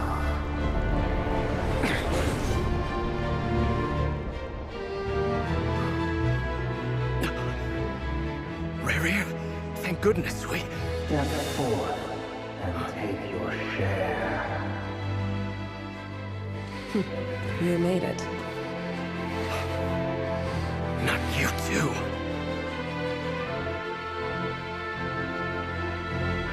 Hatred or grief, despair, desire. We all have our own.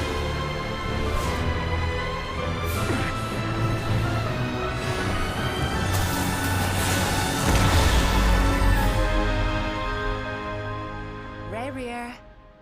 Reverie. Celindus? Were you daydreaming?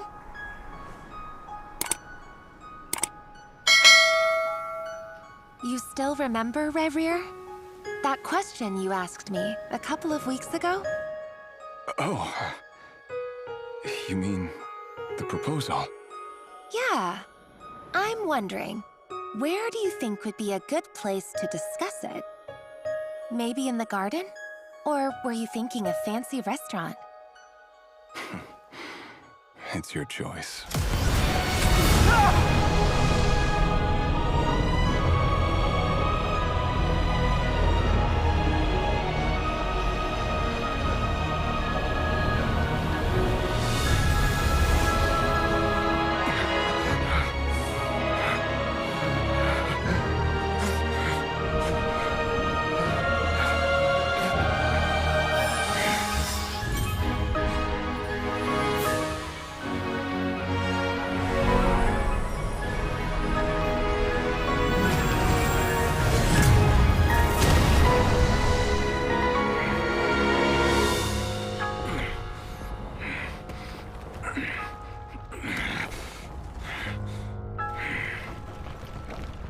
I will find you. And then... you can give me your answer.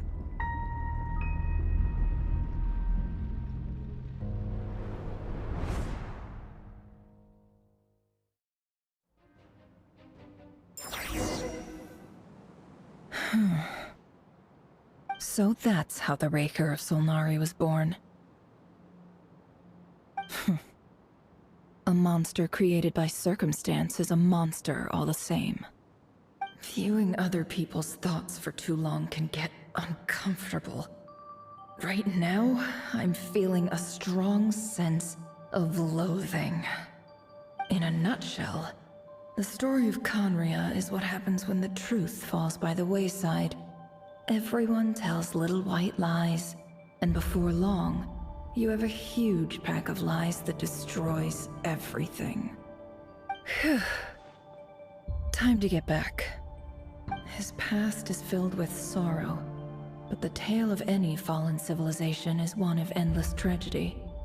Cruel as it may be, that was Conria's fate.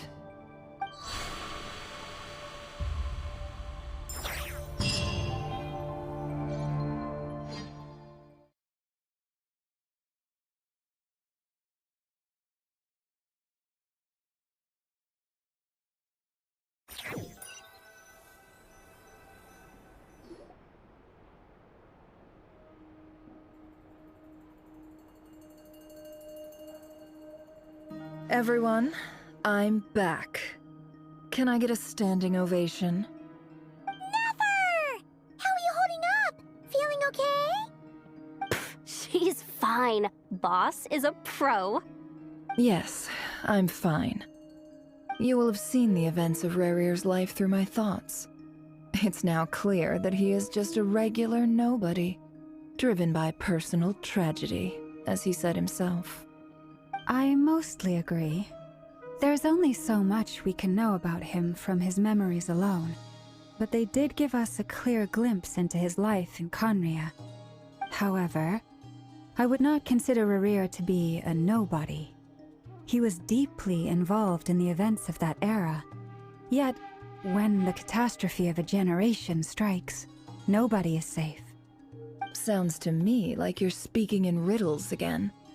Is this you urging me not to abandon the people of Nodcry in their hour of need? That's not what I meant. Although I do hope you choose to remain a part of the plan. Without you, the mission ahead will be all but impossible. Then try to remember that I respond better to the carrot than the stick. And I don't appreciate being bossed around. Now, as for you, Missy, you were excellent. You stuck to the rules of the ceremony and kept your mouth shut the entire time. Bravo. Cool. So, can you fill me in on the deets now? Most of what I saw went right over my head. Patience. You'll hear the whole story, don't you worry. But let's meet up with the others first. It will save me narrating it twice. Yehoda? Yes, boss. Let me get that door for ya. That's more like it. For a moment there, I was worried you'd forgotten about the first clause of your employment contract. Forgive my curiosity, but what does the first clause say? It says I gotta do the annoying stuff that boss is too lazy to do for herself. Like opening the door, pouring the tea, yada yada. Is that right? If something is in the contract, it's because she willingly agreed to it. Rest assured that the Curatorium abides by the very strictest of labor policies. You don't seriously think I'm cruel enough to treat her like my slave? In any case, I've hardly shied away from my share of the work today. Hope I don't catch Flintz and Varka lounging about in their chairs, enjoying a leisurely cup of tea. There's nothing I dislike more than other people enjoying themselves while I'm hard at work.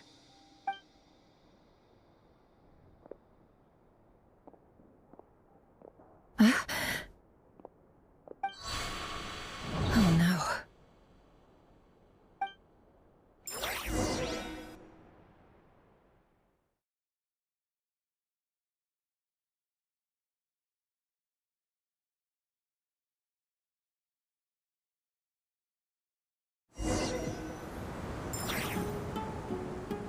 Sorry to disturb you, but we seem to have run into some trouble.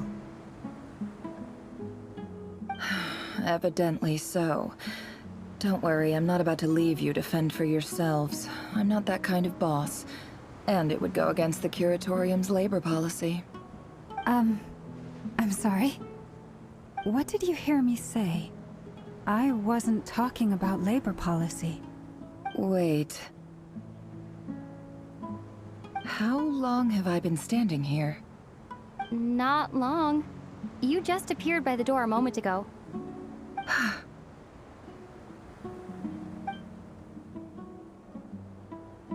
Boss, what's wrong? You look like you've seen a ghost. We've been tricked. We never left at all. Somehow I hallucinated that whole scene back inside the office. Hallucinated? But how? How indeed. This place should heed my will alone. All thoughts and actions that occur in here are just a result of pawns moving across the chessboard in a carefully calculated manner. And nobody has access to this chess set but me. So you control everything in here? More or less. But yes, it's a special technique of mine. Has anything like this ever happened before? Only once. It was the first time I used the chess set. Is there any similarity between what happened then and what's happening now? I suppose my thoughts are a little turbulent, which was also the case my first time. Is there anything I can do to help? The first clause of your contract clearly states that I only need your help with things that I'm too lazy to do myself. Meaning, you're not feeling lazy right now? Meaning, this is not something Yehoda can help with. The chess set is a personal treasure that I alone understand. I must be the one to find our way out of here. Boss, it's fine. Really. Let me do something useful. Oh, listen to you. Whatever would I do without you, Yehoda? What? Really? Yes, really. Where would I ever find another employee as obedient and servile as you? God forbid anything ever happens to you. Oh, okay. Well, anyway, I was thinking of fetching some water. There's gotta be a source around here somewhere. I suggest everyone finds someplace comfortable to take a rest. We gotta conserve our energy. Even though all this chess malarkey doesn't exist in a physical sense, mentally speaking, it's all real. And so is our tiredness and fatigue. You don't want to dismiss mental fatigue. Just because it isn't physical doesn't mean it's any less serious. But anyway, I got your backs, so don't worry about a thing. Don't I have the best employees? Jealous much? If we can find a suitable time, I'd love to borrow Yehoda for a day to help out at the Frost Moon Scions. Would you be amenable to that, Boss Nefer? Oh, Lauma. Have I ever told you just how pretty you are? Beauty runs from the tips of your antlers to the depths of your imagination. Time to rally, everyone. Follow me. As we continue our journey, the same rules will apply. That means stay focused and no talking no matter what we encounter. And don't disturb the chess pieces. You have my word that I will get us all out of here.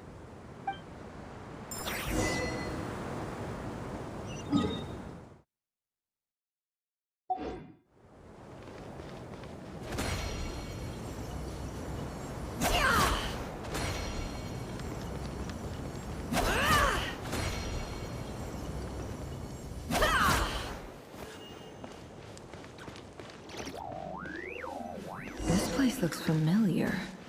That's not a good sign. There's someone up ahead. Time for a little... I wasn't expecting visitors at this hour. Wait, is that? Oh, it's him. There you are!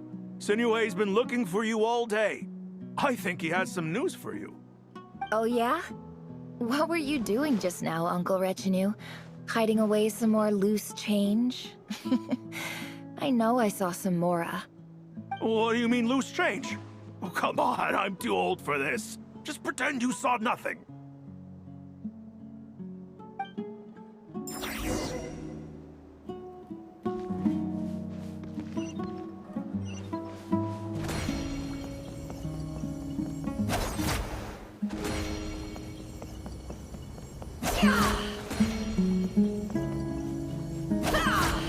Hey, kid. Mind telling me what Sinnohe's been up to recently? I'm trying to get in his good books and I need a way in. Get in his good books? Why? What do you want with my dad, Uncle Apepi? I've written a new song. I was hoping to showcase it at the next festival, but I'll need his approval. A new song, huh? I'd love to stay and listen, but unfortunately, Uncle Retinue says my dad's looking for me. Well, there's plenty of time and I'm not going anywhere. See that pile of stones? I'll be sitting there warming up my vocal cords. Come find me when you're done. Pile of stones. Got it.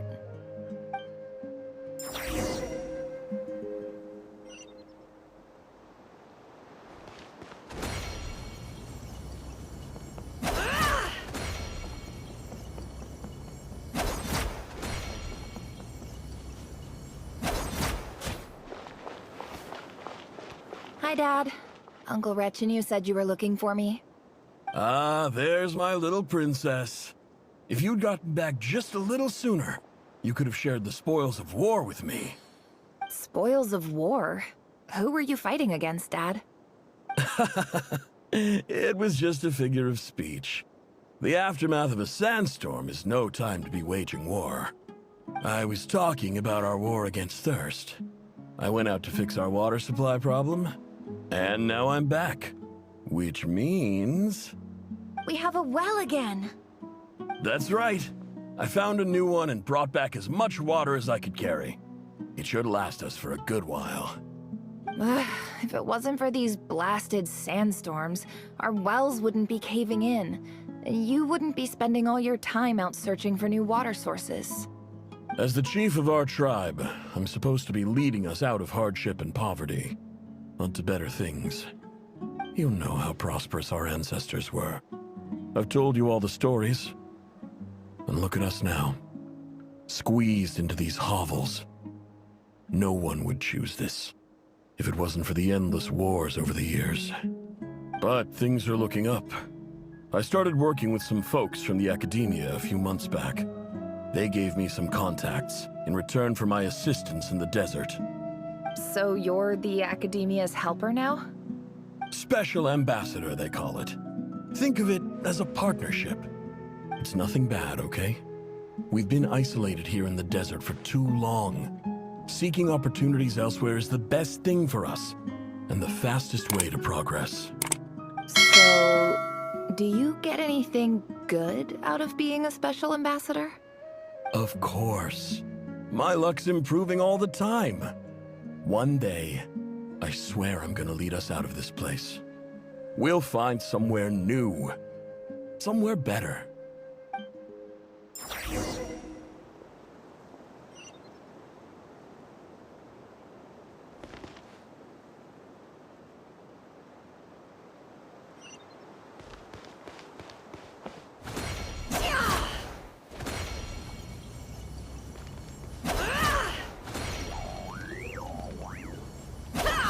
It all adds up. No more lies.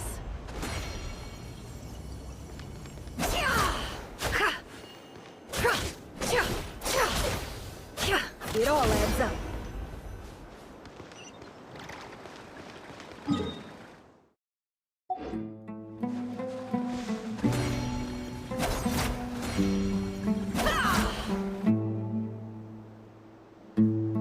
That's our well, and you know it.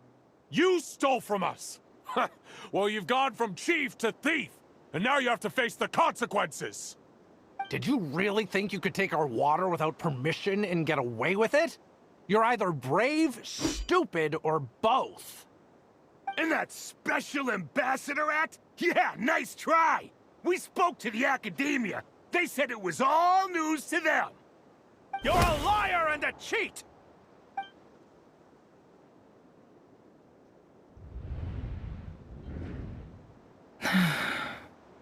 I heard Yehuda gasp, but I don't blame her.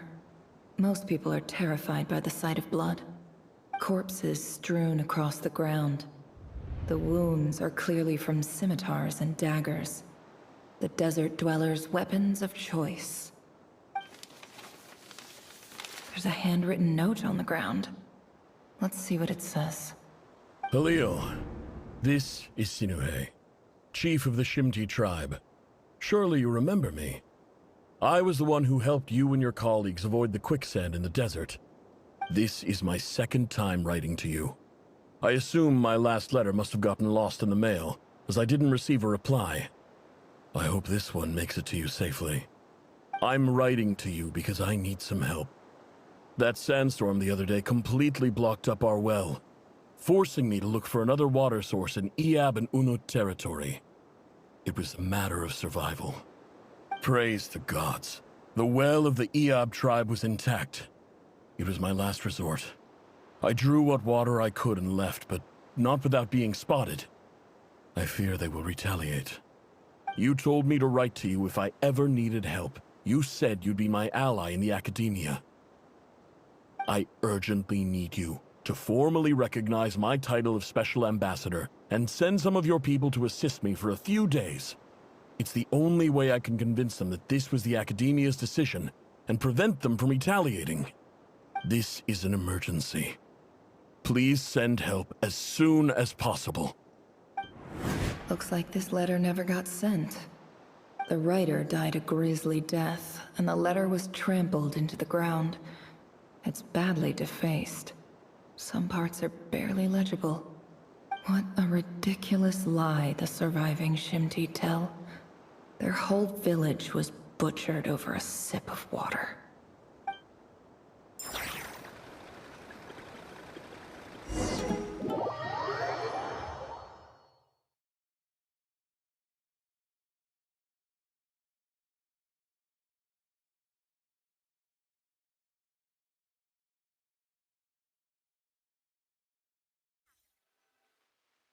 Ah, officer. Welcome. Welcome to our humble village.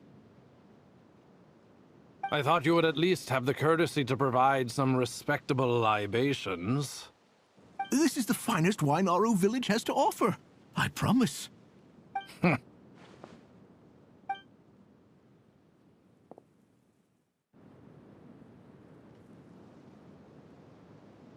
The Academia has agreed to reserve a single space for a candidate from your village. But I remain skeptical of this entire endeavor.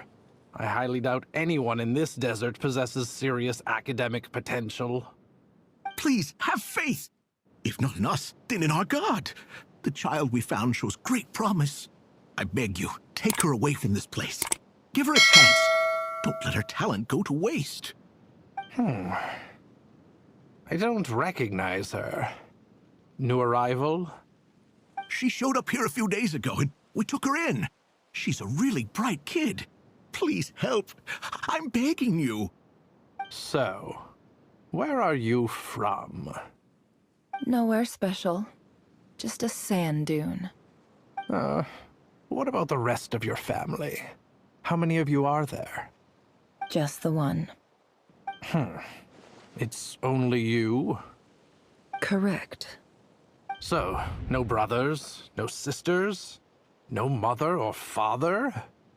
Any who have slept on a bed of sand, I call my brothers and my sisters.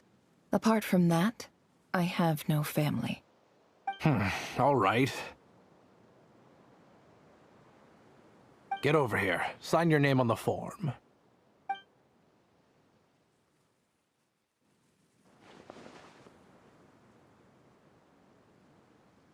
Never? You're rather fair-skinned for a desert dweller.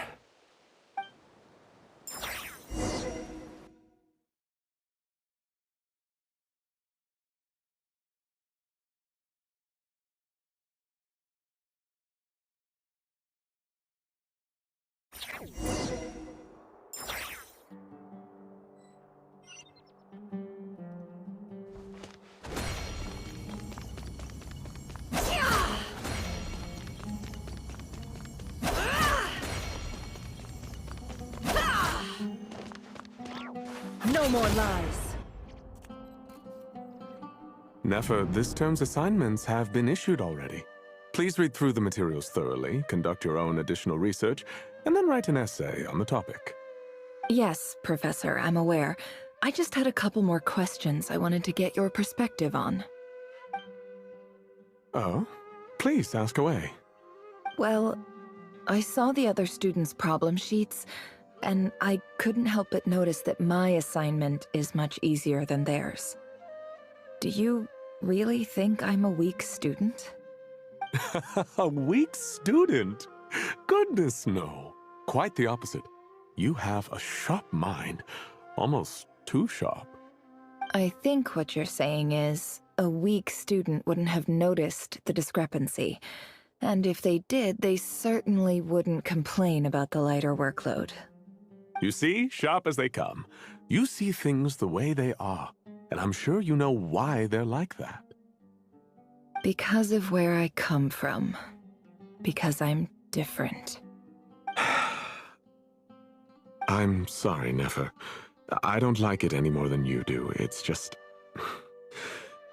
Anyway, you said you had a couple of questions. What's the other one? I wanted to check. If someone sent me a letter to the academia, where do I go to collect it? Ah, your family wrote to you. Well, as long as they put your name on the envelope, someone should hand it right to you. Not exactly. It's not even a recent letter. I was just curious where the mail would end up if no one collects it. The House of Dana, I expect. I know there's a box for unclaimed mail somewhere in there, probably sitting on a shelf. Whatever you're looking for, that'd be the place to start. Okay, got it. Thank you, Professor. Oh, don't mention it. Honestly, I feel like I failed you. I'm supposed to be your teacher, but I haven't taught you anything. Hey, don't say that. You're a great teacher, and you do your best for all your students. But the rules are the rules. You're not allowed to teach students like me. It's not just the academia either. The whole world bends over backwards for the successful, and leaves the losers to suffer and die. Oh, my dear child. Don't tell me you've given up on life already. I haven't. I just think that if you want to make it in this world, you have to find a way to become successful.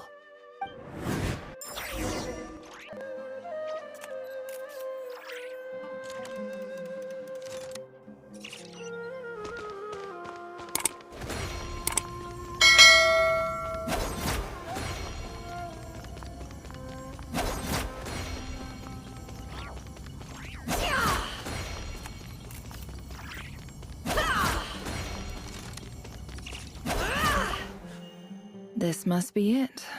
A big cardboard box full of unclaimed mail.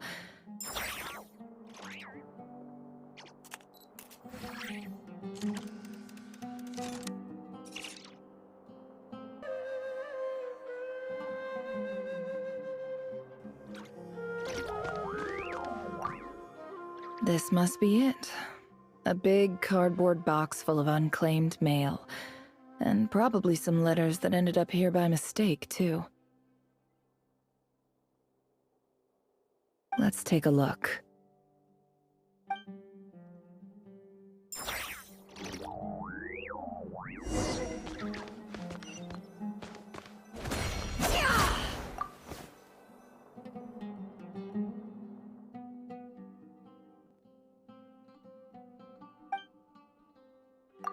A dilapidation survey from Port Ormos.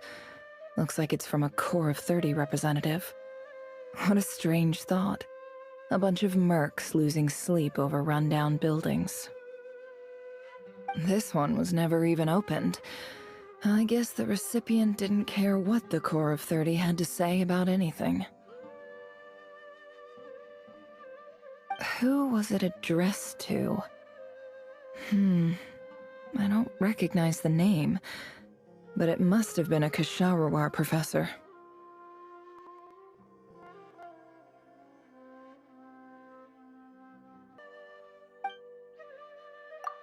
A dilapidation survey from Port... This one was never even opened. I guess the recipient... Who was it addressed to? I don't recognize the name.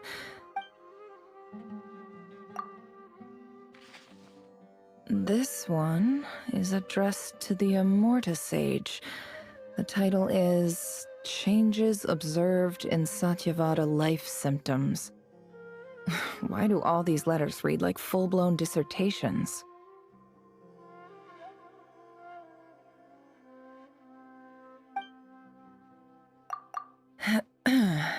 Guided by the incense, we became lost somewhere in the forest. All the barriers between levels of consciousness disappeared as our minds soared around in circles, looking for a branch to seek refuge on.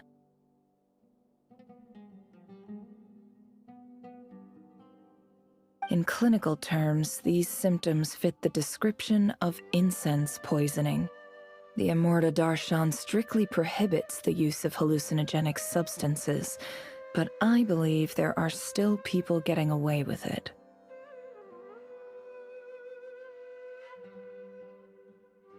For example, my neighbor who always breaks out into song and dance after using incense.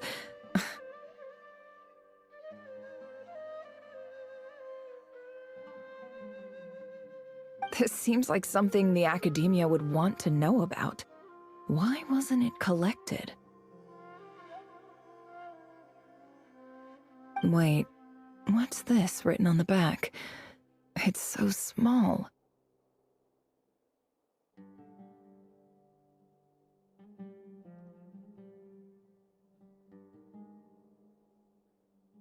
The note says, "The sender authored this letter while under the influence of mushrooms.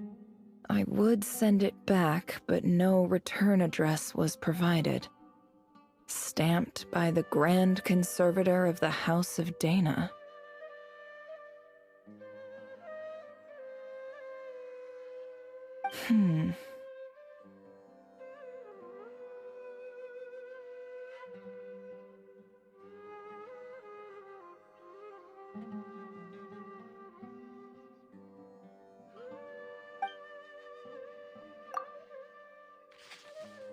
This next one is addressed to Grand Sage Azar.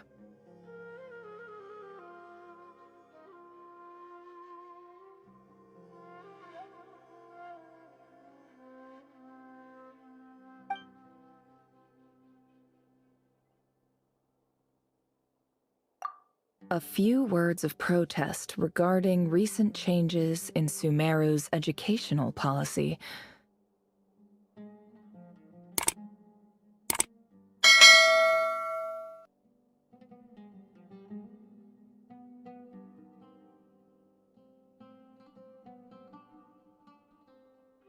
In recent years, the academia has taken on a small number of students from the desert region, as per the policy to this effect.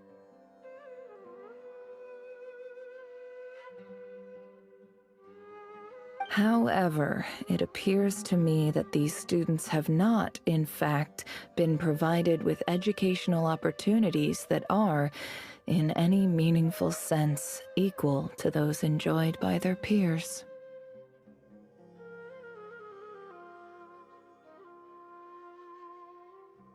As well as receiving dumbed-down assignments and perfunctory tutoring, they do not even have full access to the Akasha system.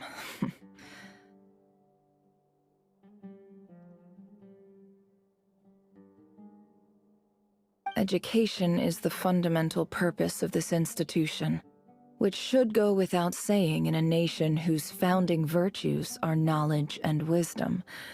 I ask you, is the lip service we pay to the policy of education for desert students truly the standard of pedagogy to which the academia aspires?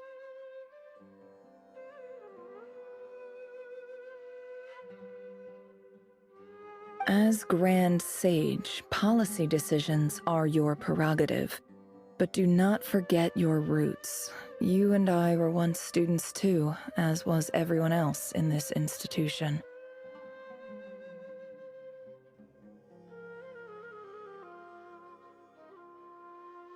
I do hope you will give some serious attention to this matter.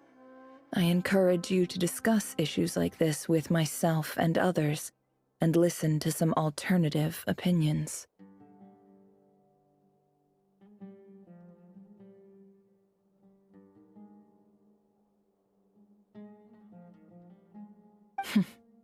Great letter. Shame it didn't get to where it needed to go.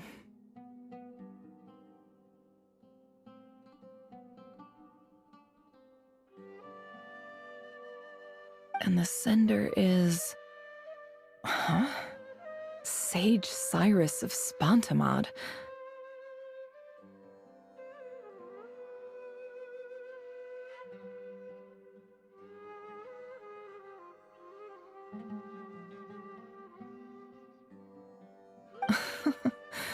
I didn't realize anyone else even knew how bad students like me have it in this place.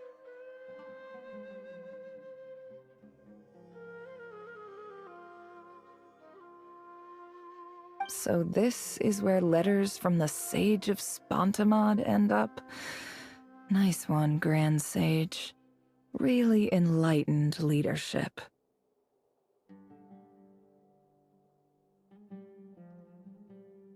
Whatever.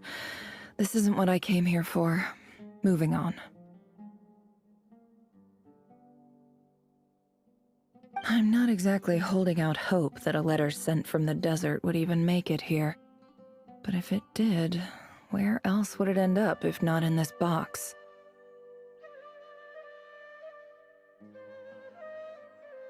I can't believe how much discarded mail there is.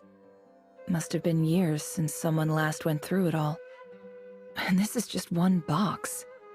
The whole house of Dana is boxes on shelves.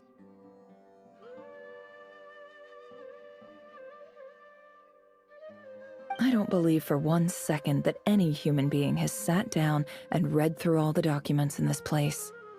Who has that much free time on their hands?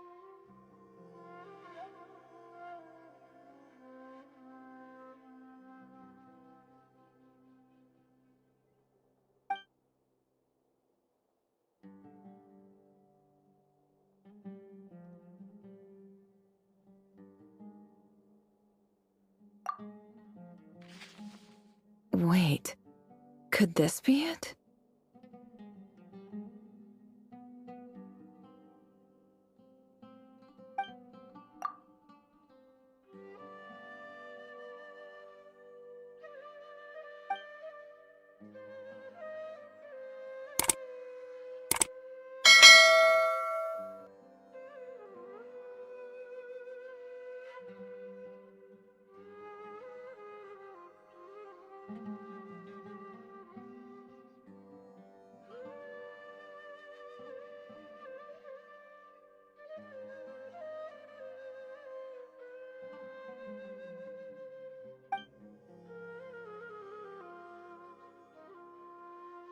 Greetings, Halil.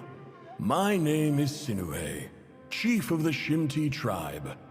I was the one who came to you and your colleagues' aid when you ran into trouble in the Great Red Sand.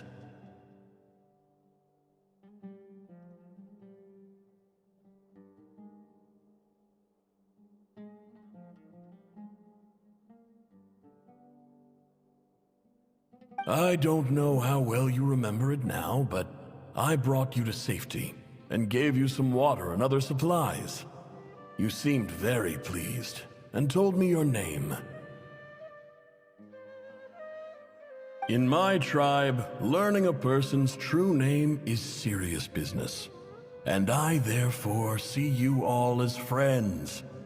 You were kind enough to leave your contact details so we could stay in touch. The Shimti tribe lives a harsh, nomadic existence in the desert. You were sympathetic towards my plight, promising to make me a special ambassador of the academia and help us find a way to make a better living.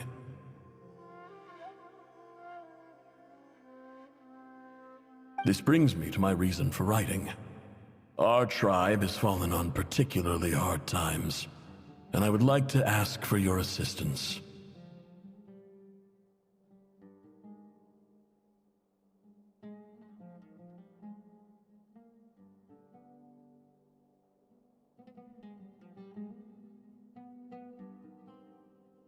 There was a terrible sandstorm a few days ago, which blocked up the well in our land.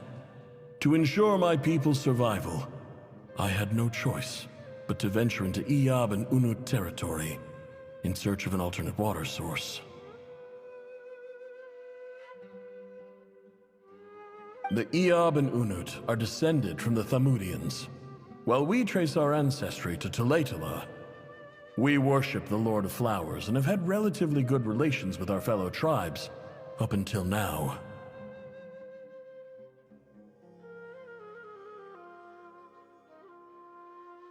I found a well belonging to the Iyab tribe. They declined to help us, but I really had no other option. So I took some water to keep me and my tribe alive. My actions are certain to incur their wrath.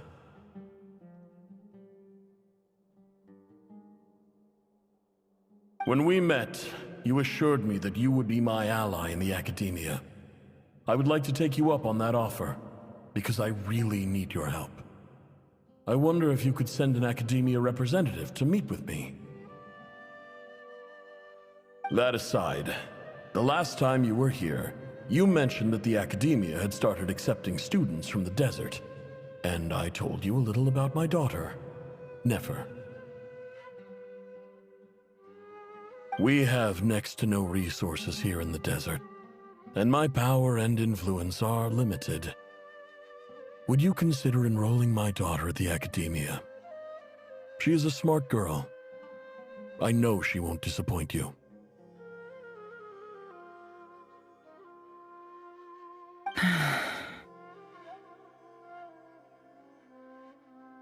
From the outset, the academia never took you seriously. Those things they promised were just empty words. I doubt they even remember the name Sinuhe. And you were so emphatic that your luck had finally changed for the better.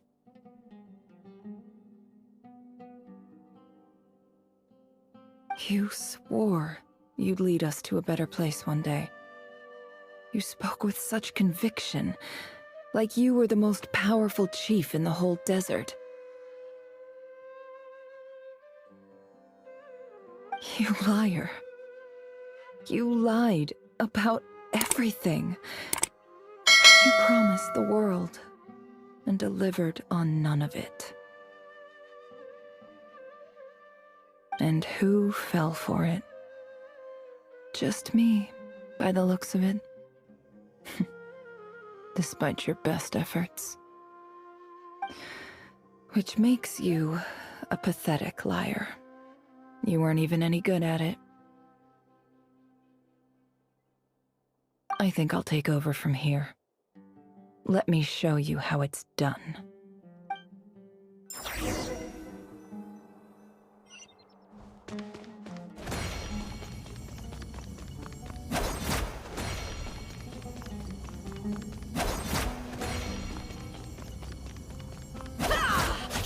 Can't hide the truth.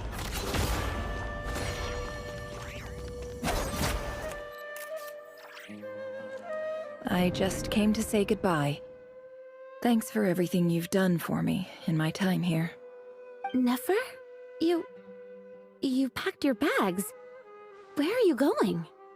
I'm quitting. Something's come up in my hometown. Gonna head back and deal with it. Huh? But this was a hard-won opportunity for you. You know that better than I do. It was, but it doesn't matter. I have more important things to deal with, and they can't wait. Oh, and I didn't want to overfill my bags, so I left some incense on your desk.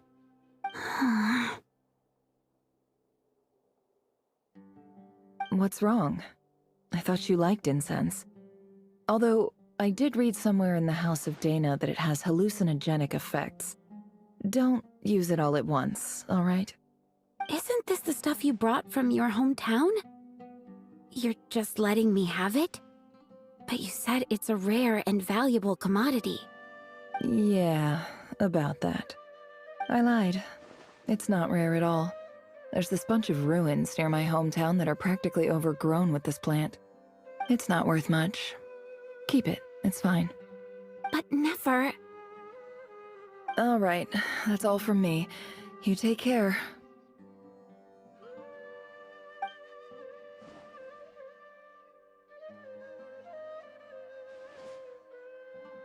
Don't forget me, okay? I mean, we're more than just classmates, right? We're friends. Yeah, I'll remember you. I lied again. That incense is worth a fortune, and it's a rare find even in those ruins. And as for remembering her, I have far too much to do when I get back. No time to reminisce. I'll be lucky if I even make it through this alive. But either way, I expect I'll forget you pretty quickly.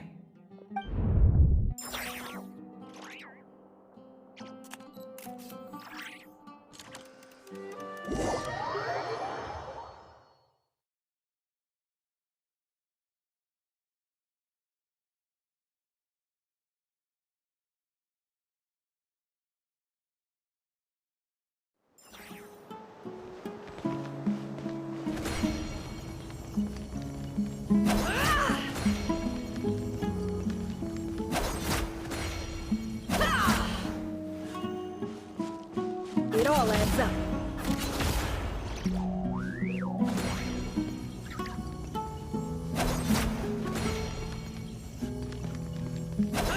Can't hide the truth.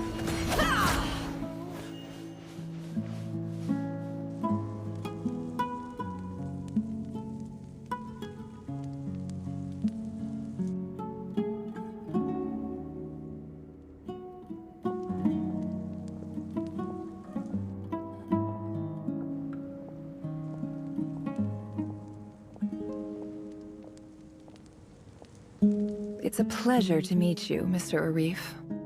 So, what does the Academia want? Since they've sent their special ambassador, I assume there's a big business deal to be made. If not, I'd be very disappointed. Please, sir, lower your blade. You're lucky I'm the one they sent. Not all special ambassadors share my admiration for the Iab people. The ever-shifting balance of power in the desert reduced the once great civilizations of this region to rubble and sand. But the story of the Iab has a very different trajectory.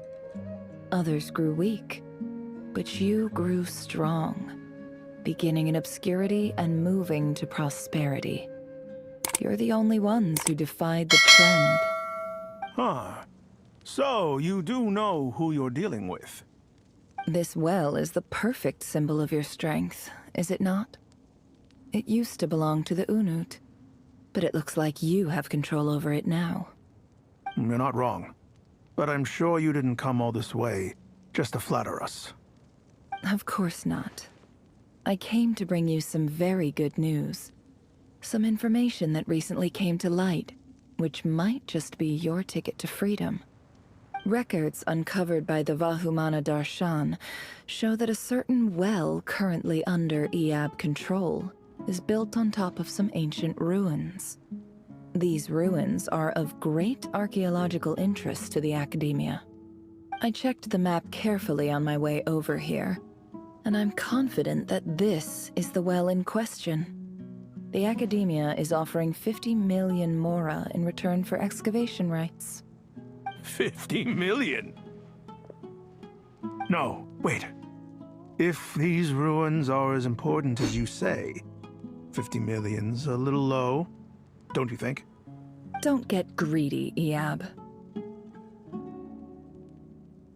We know far more than you think. We know that you seized this well by force. Wasn't that the first step in your rise to power? To drive away the Unut and steal their water supply? So what if it was?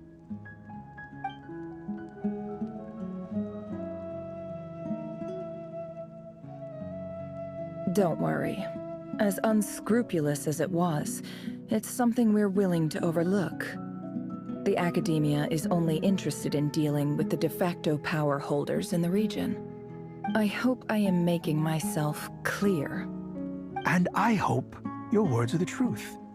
If I find out the Academia is trying to play me, I'll hunt down every one of your people and make you watch as I cut their heads off one by one. I assure you, Chief, that would not be in your long-term interests. You don't want to make an enemy of the Academia. You see how I'm dressed, don't you? I appreciate that you've never been to the rainforest, but surely even you recognize an ambassador's attire when you see it. And what does a barbarian like you have to lose anyway? You really think the Sumeru Academia would bother to come all this way just to lie to you? We have more important things to worry about. All right, I take your point. The Academia is the highest authority in the land. I'm sure you're trustworthy people. In that case, we have a deal. We will sell you the excavation rights. I'd like to thank you, Ambassador. This is good news indeed. Excellent news. In fact, it calls for a celebration. Would you do us the honor of staying a while and enjoying some Eab hospitality? Gladly. I am partial to wine myself, and I trust you are as well. So let's indulge in a few drinks together, in celebration of this momentous occasion.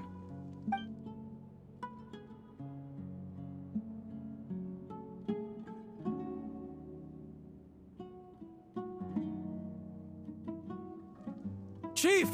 Chief, it's an emergency! It's the Unut. They've taken the well. What? Well, don't just stand there. Take it back. Yes, Chief.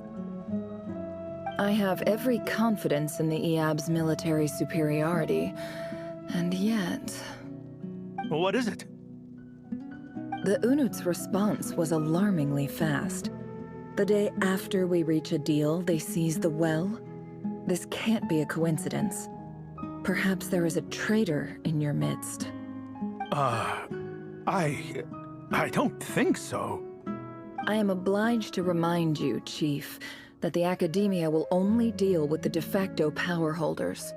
If you cannot regain control over the well, I'm afraid you won't see a single mora of that 50 million. No! Please, Ambassador, just give me some time. I swear the Unut will not get away with this. That well is ours, and so is the mora. Glad to hear it. I will wait here for an update. If there is a traitor, I will find them. In the meantime, make yourself at home. I'll report back as soon as I have an update. Much obliged. Wow. All it took was a few words and I've got him wrapped around my finger. What an amazing feeling. So, in summary, Ambassador, the Academia would rather negotiate with our tribe instead of the Eab, yes? The Eab are ruthless murderers who don't listen to reason. And now they have the gall to interfere in our research projects in the desert region. So let me ask you, Chief, if you were the Academia, what would you do? Kill them all, of course. Precisely. The Academia does not tolerate those who stand in our way. The Eab have held back our academic pursuits for too long, and our patience is wearing thin. At the same time, there is simply no way that the Academia can be seen to be intervening in desert affairs. I'm sure you understand where I'm coming from. We have our own rules out here. If the rainforest dwellers raised arms against a desert tribe, you'd start a bloody war. Right. We can't confront them ourselves, but we can support their enemies. The Unut have always had strained relations with the Eab, which makes you our natural allies. Natural allies. Weren't the Eab your allies once?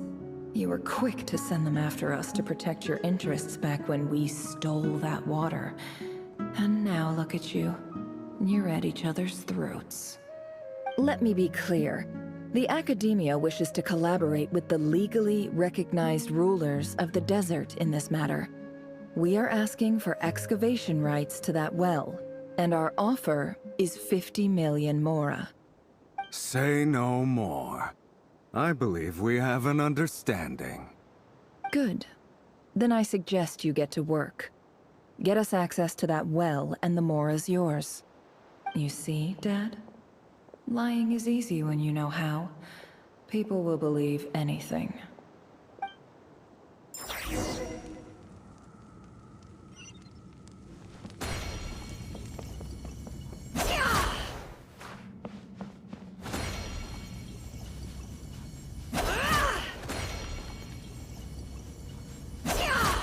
It all adds up. Can't hide the truth.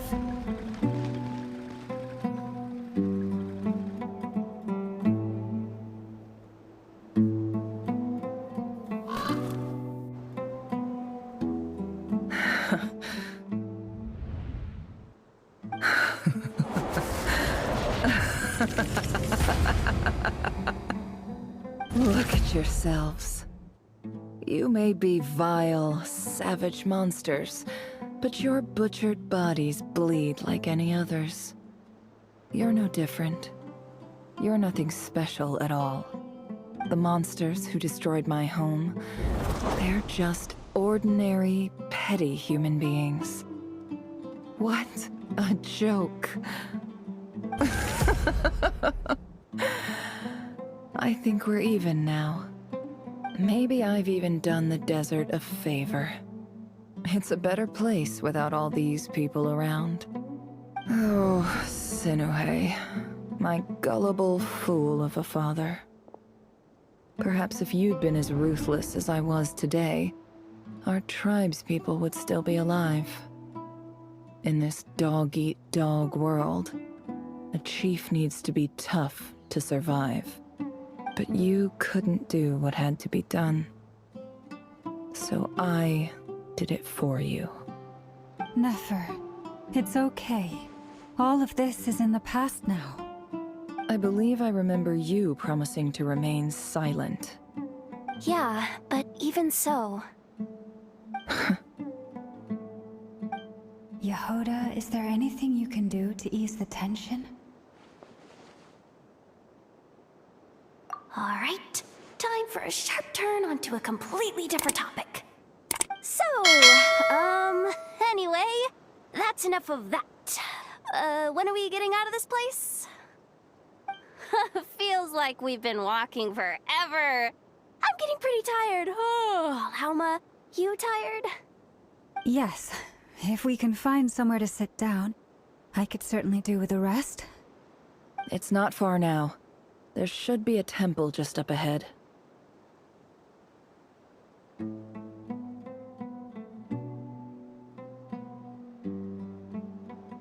Yes. Really? A temple? That's where this story ends? I guess that's how things go in the desert.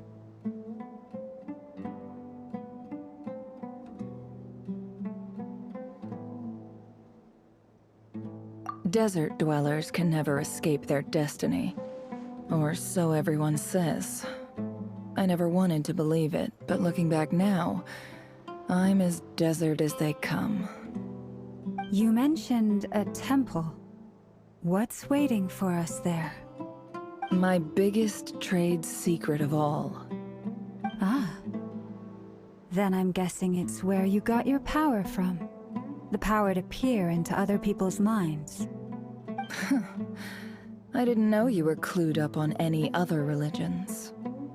I'm no expert in the history of Sumeru, but since you come from the desert, I would imagine it has something to do with King Deshret. Sounds impressive.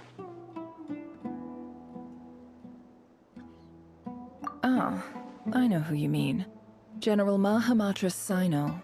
The spirit of Hermanubis dwells within him. That's Boss Neff for ya. She knows everything. Sino's hardly a figure of obscurity, but I know about Sethos too. What about him? Is he a big deal or something? Well, he's not a small deal, let's put it that way. Please, this is the bare-bone basics. Save the flattery. Thanks for your patience, everyone. I'm sure it's been a lot to take in. With any luck, that's our exit just up ahead.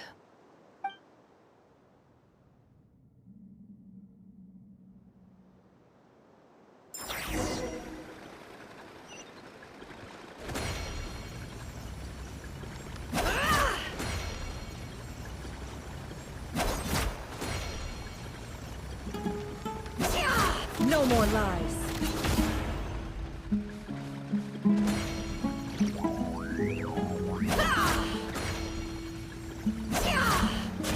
Can't hide the truth.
I'm totally out of my depth here.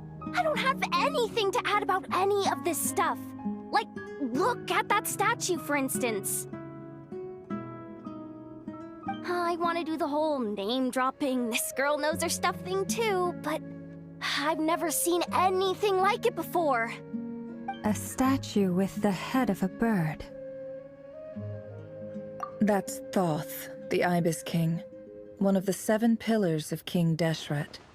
The legends say that he, the Crocodile King, and the Goat King were the 3 retainers of King Deshret. Let's take a look.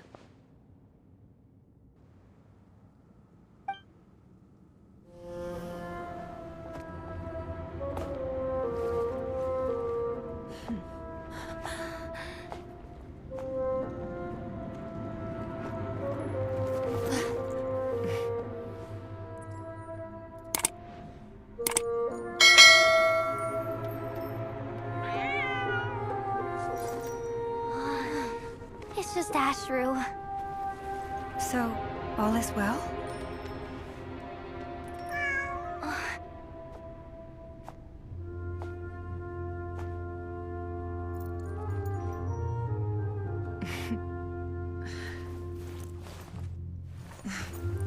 Typically speaking, at this point, the world disintegrates. Then we find ourselves back in the outside world. Besides, these are my memories. There's nothing to fear. You're sure? Of course. It's almost over.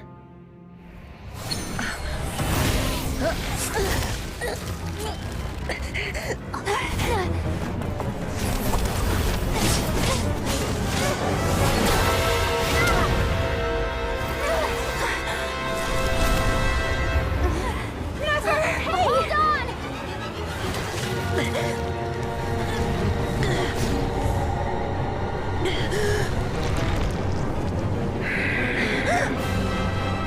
Knowing too much is always a death sentence. Speak for yourself.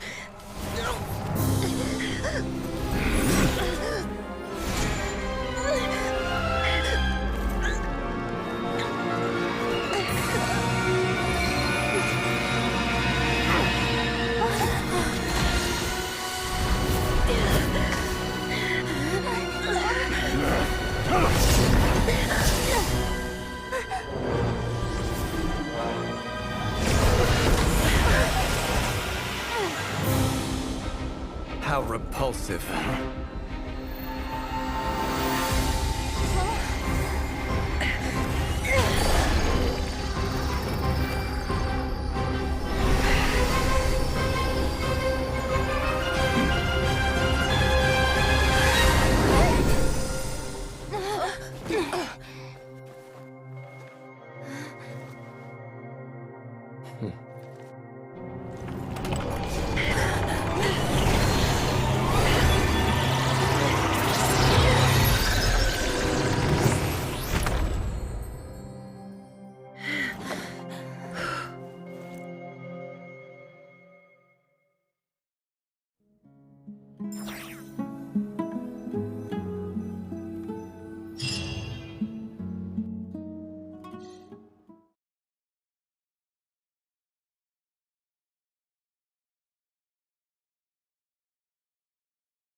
timed that pretty well, didn't I?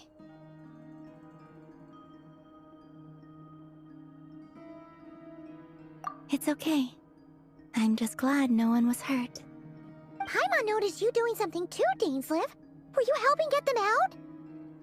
Of course. When I asked Nefer to conduct this investigation, I was not naive to the dangers involved. I had a duty to ensure your safety. Good to know your sense of justice is still intact after all these years. I take that to mean that you saw the truth.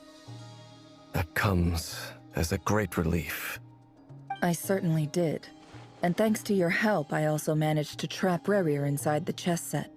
Whoa, really? How'd you manage that? Well, to be honest, I sensed that something was wrong long before we made it to the temple. By using this fragment to probe into Rerir's past, well, the monster formerly known as Rerir, it seems I alerted him. I was tracking him, then he caught on and started tracking me too. Can't say I'm surprised. But how did he track you through your thoughts alone? That shouldn't be possible. Rerir was a secret agent who reported directly to the Vinster King. He is an expert at finding a trail and hunting down his pursuers. No wonder. He infiltrated the chess set, read my thoughts, and built a new virtual chess set inside of it. That's why we weren't able to leave at first. Speaking of your chess set, it's quite a remarkable item. Would I be right in thinking you have some connection to King Deshret? You overestimate me. I only have a connection with one of his underlings, the Ibis King. You all saw how this came to be. A long time ago, the Iab massacred my tribe, the Shimti, in our home village. A few years later, I enrolled in the academia, where some new information came to light. The Unut and the Iab fought a bitter battle over the rights to a well, all for the sake of a non-existent 50 million Mora. The Iab ultimately won that confrontation, but their victory came at the cost of almost every warrior in the tribe. The final blow to the Iab came at the victory feast, when an Unut assassin beheaded their chief right before my eyes. The remaining Iab fled and have been scattered to the winds ever since. Having gotten my revenge, I returned to my hometown, where to my surprise, the nearby temple was still standing. There it was, seemingly immune to the relentless hostility of the desert, while my tribal home lay in ruins. As I stood there gazing at the temple, I noticed a cat just outside. This cat, as it turned out, was home to the spirit of the Ibis King. He led me to a gate deep inside the temple, and there he made a deal with me. This chess set is my gift from the Ibis King. The chessboard within is made to the same specifications as the one in the mausoleum of King Deshret, and represents his power of piercing analysis. With this chessboard in its container, I gained a certain ability to perceive hidden secrets. Now, you could conclude that the Ibis King simply wanted to give the people of this world the power to seek the truth, but I don't believe that's the full story. Every god plays favorites. Their hearts are as fickle as any human's, full of secrets, perversions, egotistical tendencies. But precious few gods are willing to admit this. It is the same with all powerful forces, including fate itself. Their gaze falls preferentially upon a select few. As you rightly point out, this is an act of favoritism. If you're alluding to the Abyss, then yes, I agree. Gather the others. It's time to share everything I've learned.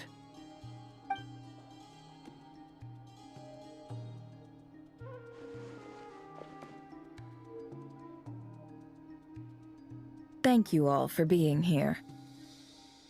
As promised, I did some further investigating into the Raker of Solnari's background. I am pleased to report that the investigation has been most fruitful indeed. The Raker of Solnari, real name Rerir, was once a Conrian subject who served the Vinster King. I will now share the important details of his story. Please save any questions or comments for the end.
So that's why he's so obsessed with the moon. A tragic tale, to be sure.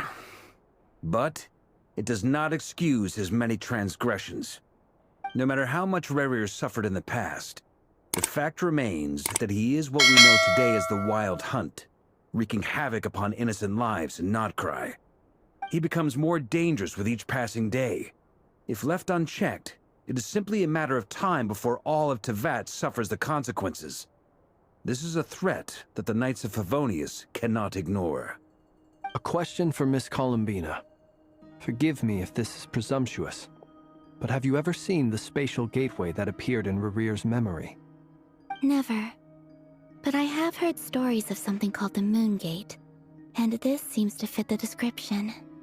Miss Lauma, any thoughts on this? In the lore of the Frost Moon Scions, the moon is believed to hold many secrets.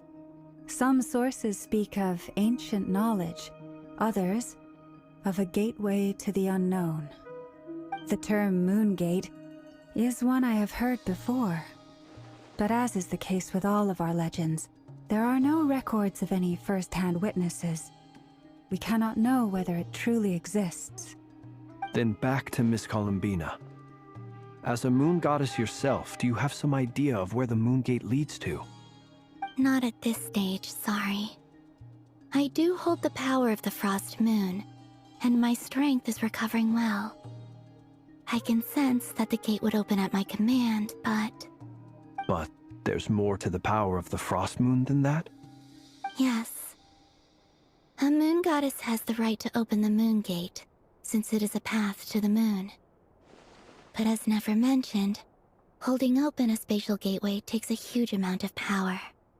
And right now, I need to conserve my energy to fight the Rayhir of Solnari. I'm afraid this is one mystery we may have to leave unsolved for now. I agree. Better to save your strength. But if you'll humor me for a moment, I have a bold conjecture of my own regarding the world beyond the gateway. I highly suspect that neither Tholindis nor Rerir made it through unscathed. The evidence pointing to this is the fact that the Rayhir of Solnari exists in the form of countless fragments. With the abyssal power he wields, no ordinary foe can touch him, let alone tear him to shreds. And yet, the Wild Hunt proliferates wherever his scattered fragments lie, drawing hordes of monsters to many different locations across the land. So your theory is that Rerir was physically torn to shreds by some powerful force? Hence, why the Wild Hunt is a distributed phenomenon, rather than a unified one?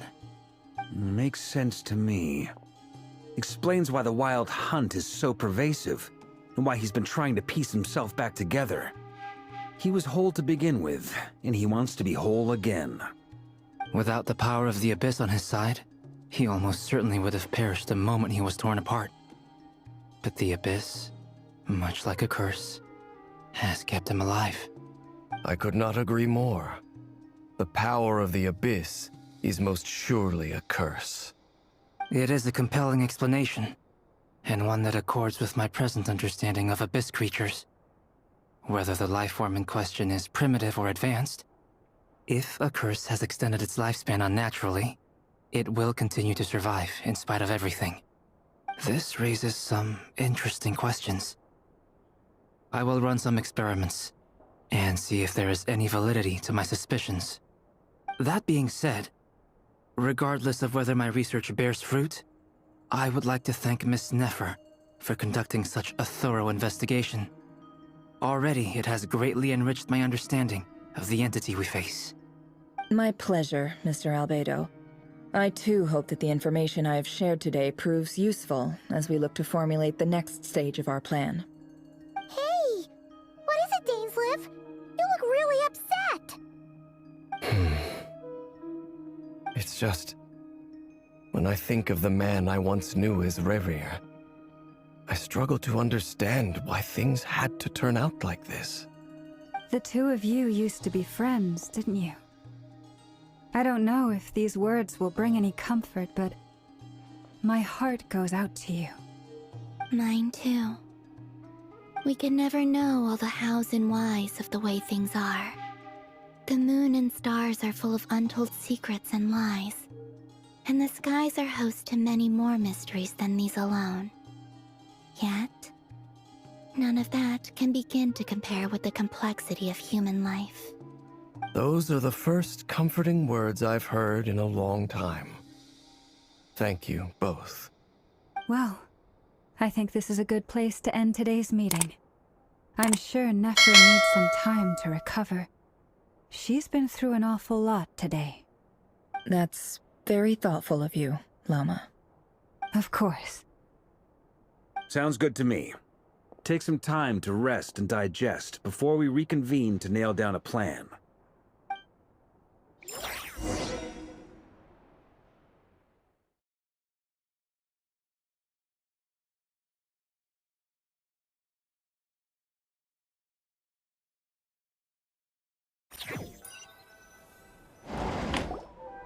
Hey, is this a bad time? Hope I didn't kill the conversation.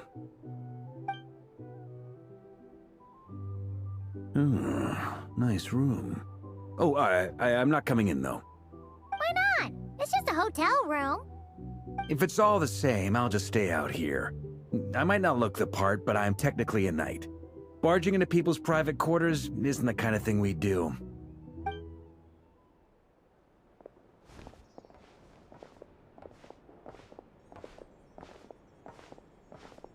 Anyway, Nefer went back to the curatorium to get some rest. But before she left, she shared some things with me that I thought you should be aware of. Firstly, although she managed to trap the Raker of Solnari inside her chess set, there's no guarantee that the power of the Ibis King is any match for one of the 5 sinners. Their powers are beyond our comprehension. It's only a matter of time before he finds a way to break out. We have to come up with a plan and take care of him before that happens. Honestly, Paimon figured that might be the case. So, how long have we got? Well, I asked her that same question. She talked for a long time, but for the most part, it seemed like she was trying to convince me how precious her chess set is. What a long and storied history it has. It felt like some kind of sales pitch, you know? The kind where you end up handing over Mora against your will? Anyway, after all that, she finally answered the question. 2 days, at most. 2 days? Holy moly! Can we even recruit enough help in that time? That remains to be seen. Which brings me to the second issue. Dainsleif is obviously conflicted about this whole thing. But given how little time we have, there's no way we can pull this off without his help. You have some history with him, right? Do you think maybe you could talk to him for us? Great. I appreciate it. All right, on to item 3. So, Albedo, Durin, and I put our heads together and came up with a plan. Can't promise it's gonna work yet, but at least it's a start. We figured we'd bounce the idea off you first. We'll explore it further once everyone's recovered. Oh, Paimon's dying to hear this. All right, so... Here's what we're thinking.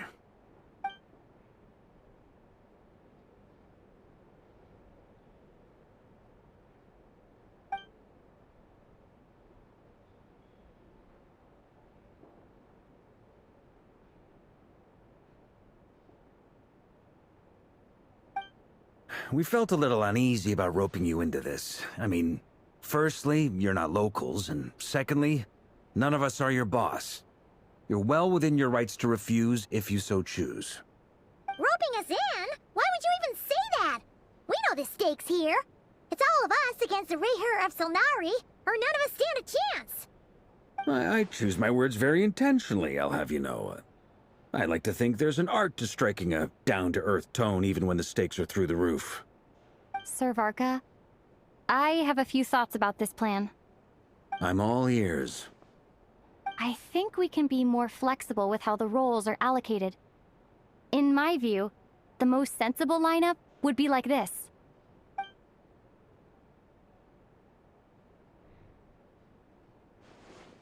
I see your point, yeah.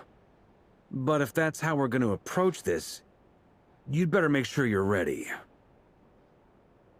To be clear, I don't doubt your abilities. Far from it. I just want to make sure. Are you really willing to take all this on?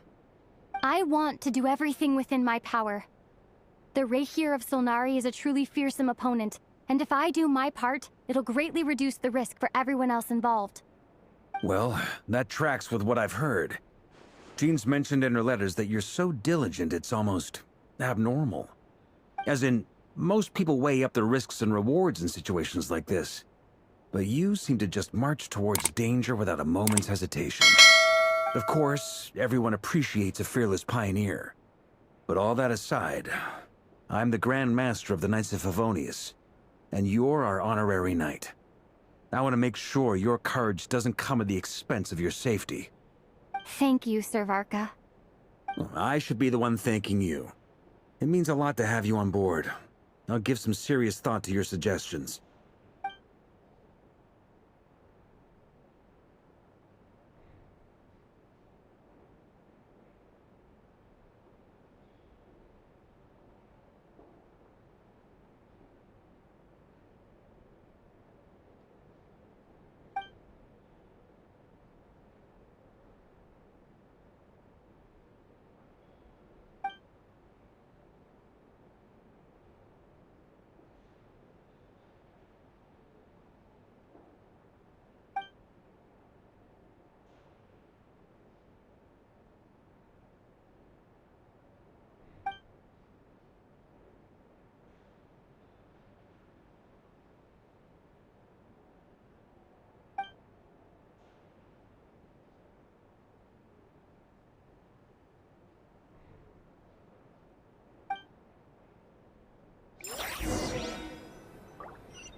Rev the engines! This is a thorough plan, but I do have one last question before we take action. How can we be sure that our enemy won't leave the designated area? Great question. Albedo's been hard at work analyzing Rayher and the Wild Hunt's behavioral patterns. His conclusions are as follows. Firstly, from the earliest known confrontation until now, Rayher has never displayed any ability to manipulate the dimension of space. So it's unlikely he has any power in that domain. Secondly, he seems to have a particularly strong vendetta against our group. If we put him in a fight-or-flight situation, he'll choose to fight every time. Thirdly, finally, and most importantly, he is consumed by hatred, both for the moon and for his enemies. Turns out, we tick both of those boxes. We have a reincarnated moon in our ranks, and a spy who accessed his private memories without permission. He'll be baying for blood, not looking to escape. As someone who's had their fair share of interactions with the Wild Hunt, those all seem like valid observations to me. Understood. Then I will defer to the verdict of the group. Well, everyone, that's the plan in full detail. Albedo and Durin are carrying out their part as we speak. Plan approved. Scheduling. Okay, any firepower you need, I got you covered. Let's light this baby up. The Frost Moon Scions are behind you as well. And the rest of you?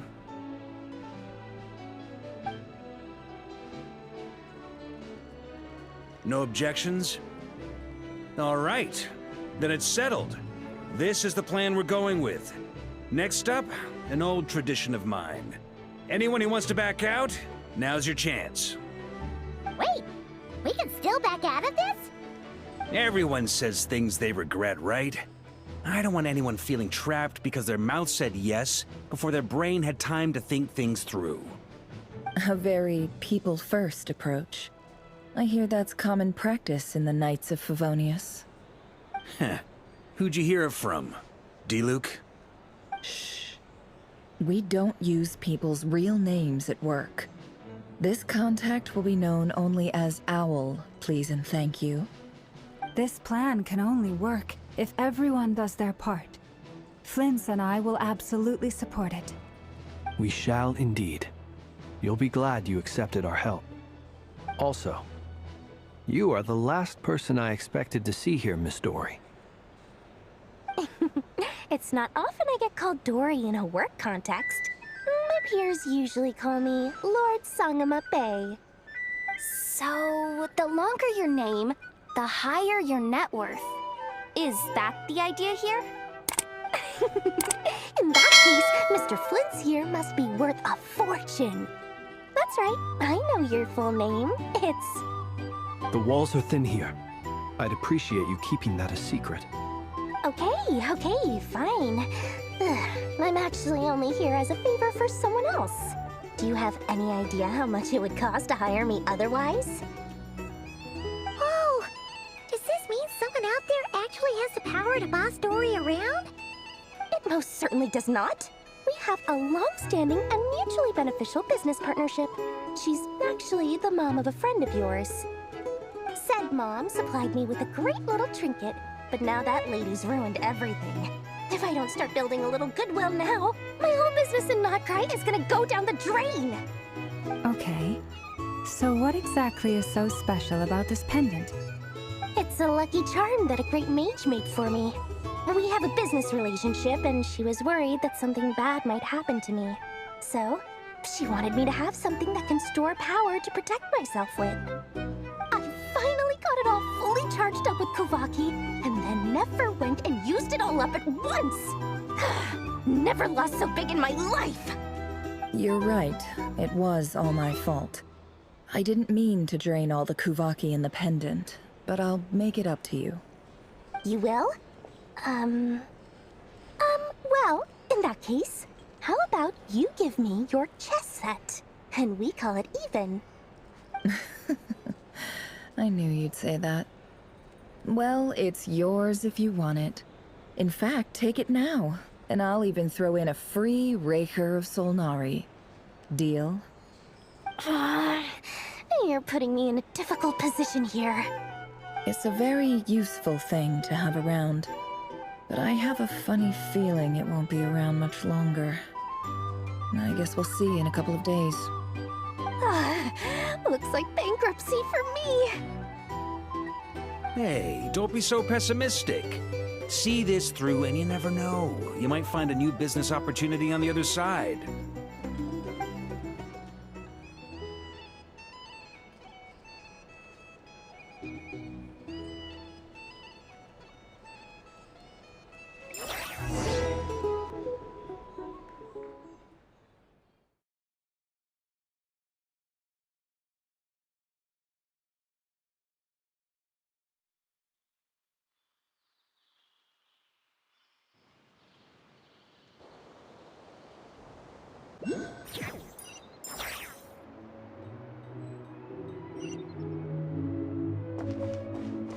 Try and stop me!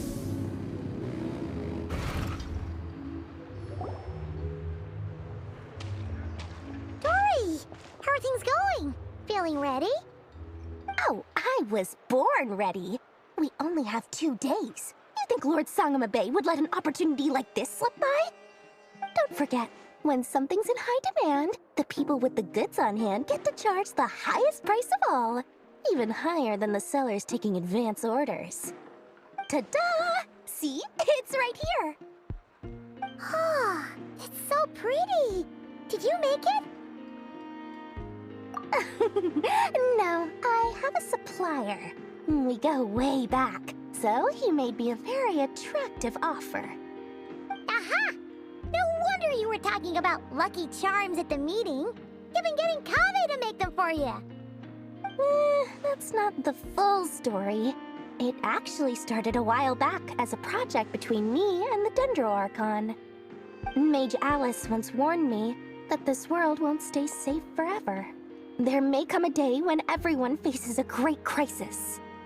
I passed this on to the Dendro Archon, and she secretly brought together a research team made up of Sumeru's top scholars to invent a technology that could keep people safe. I won't go into the details because it's all very complicated, but if you want to know more, you can ask the Dendro Archon about it sometime. Anyway, point being, it was the Dendro Archon who asked Kaveh to build this little contraption. As one of the top Kashara War talents, he was the obvious choice. Took him long enough. He stressed over it for ages. Must have gone through at least a dozen designs before producing a final product. But that's Kaveh for you. Marak delivered it to me a couple of days ago, along with a letter from Kaveh. Could I ask why I'm sending this technology to you? And what's your proposed use case? Has it been approved by the relevant authorities? So nosy. My fault for sending him the research permit to begin with. Surely Nahida must have told him you were involved in this project. He was probably just nervous because you're always so secretive about your business. Could be, could be. Anyway, I just replied, let's hope there never has to be a use case, because it would involve grave danger. Fair enough. But it sounds like he was just being cautious. He probably felt responsible as the one who made it. Or maybe he was asking as a favor for his housemate. He's done that before. Not sure why, though. His housemate doesn't seem to really care that much about this kind of stuff. Either way, all's well that ends well. I'm just glad to finally have my hands on the product. I wouldn't want to be without it, given the potential dangers that lie ahead. Huh? What does that look mean? Paimon's just super surprised. This must be the first time we've ever seen you actually get serious about something. Well, a long time ago, I made a promise to myself. I promised that I was gonna live every day of my life with a big beaming smile. Obviously, Mora plays a big part in that. But there are always gonna be times in life when you have to give something back. That could mean paying back a debt, returning a favor, or showing some kindness. Alice has been a huge help to me over the years. She was the first investor I ever had. And I want my investors to know that Lord Sangamabe is the best in the business. And more than that, no one knows what the future will bring. Whatever happens, I want to make sure the Dendro Archon and all of Sumeru is prepared to face whatever comes.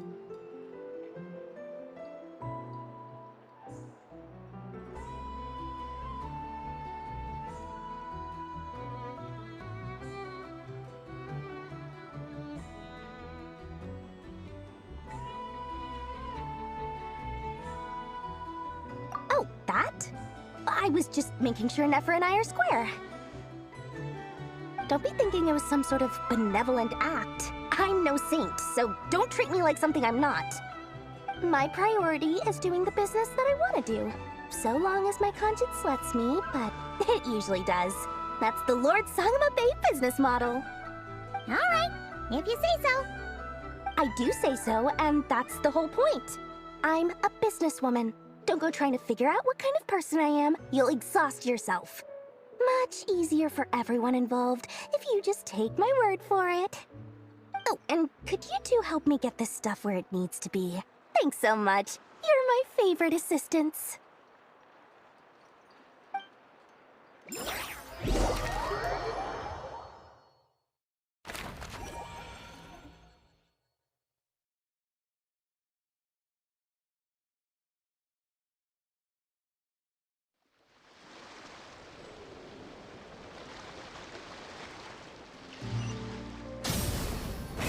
Rev the engines!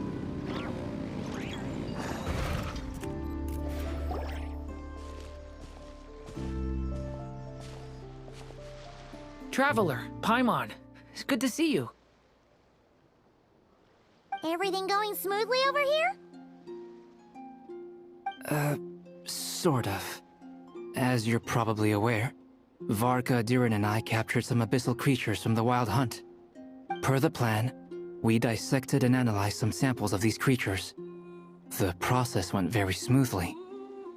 The findings, however, come with some troubling implications. What? You can actually dissect the Wild Hunt? That depends on your definition of Wild Hunt and dissection. Harmless, lifeless. These words are accurate descriptions. The Wild Hunt is an interesting phenomenon. In and of itself, it doesn't seem to possess anything akin to a human personality. But taken as a collective, the medium through which the Wild Hunt is summoned does appear to have a soul. Master griped a lot about the wise Horoptetyr, and seemed somewhat fascinated with the foul Certology. But she barely mentioned Rerir at all.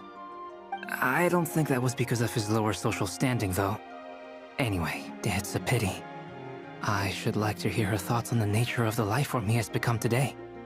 It's a strange mix. The furious energy of an abyssal being channeled through a fractured physical existence. A consequence of being torn apart by an unknown power. Perhaps the only explanation for his survival in this state is that he sacrificed a degree of individuality in exchange for a continued existence. Oh, sorry. Once I get talking about interesting research, I have a tendency to go on indefinitely. Back to our research findings. Essentially, they confirm my hypothesis. Rerir's corpse is completely contaminated by the Abyss, and the effects are irreversible. You could think of this as Rerir in mutated form. But in my view, even that would be inaccurate. In reality, his whole being has been consumed by the Abyss. In other words, he is now nothing more than a manifestation of abyssal power. Unfortunately, at present, we have no means of completely eradicating abyssal power. Hence, we cannot fundamentally destroy the Reir of Solnari either. Oh, that's terrible news! So, that's it? We can't defeat him? Not even if we get the power of the Three Moons? Miss Columbina's situation is a difficult one. She can never achieve wholeness when the world does not accept her presence. It's as if her creator banished her to a place she can never be accepted. It means she spends most of her energy just on her own survival. Given the circumstances, it's only natural to despair. But we must see this plan through to the end. Time to kick off the backup plan. Oh, Paimon almost forgot! This is for you. Dory asked us to bring it. Ah, how wonderful. Well, thank you for making the trip. Durin and I will be heading off shortly. I'm sorry I won't be there to protect you in person this time. Please be careful. All right then. Stay safe.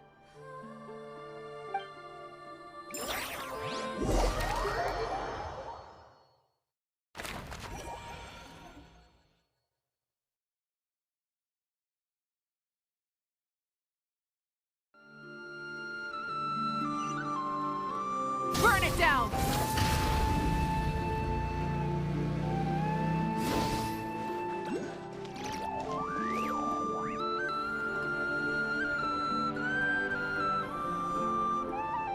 Miss Lauma, is everyone here? Yes. The fate of my flock is in your hands, Grand Master Varka. Please keep them safe. My lady, what are you saying? Within the next 24 hours, we will face the biggest crisis the world has ever seen. This is not a burden that we deserve to bear, but I believe that we reap what we sow in this life. So I intend to act. I must do what I think is right. For me, that means fighting for the future of Nodcry. This gentleman is the Grand Master of the Knights of Favonius, Varka, Knight of Boreas. In my absence, please follow his lead. Hey, everyone. Guess I should introduce myself. Well, to start with, I know my way around a battlefield. Biggest strengths are honesty and hard-workingness. Anyway, point is, I don't intend to let Lauma down. I'm gonna do everything in my power to keep every last one of you safe and sound.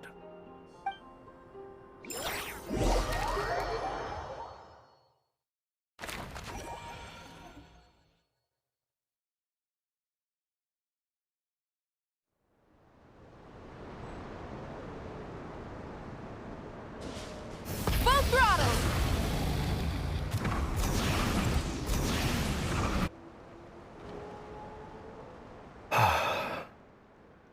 Something on your mind?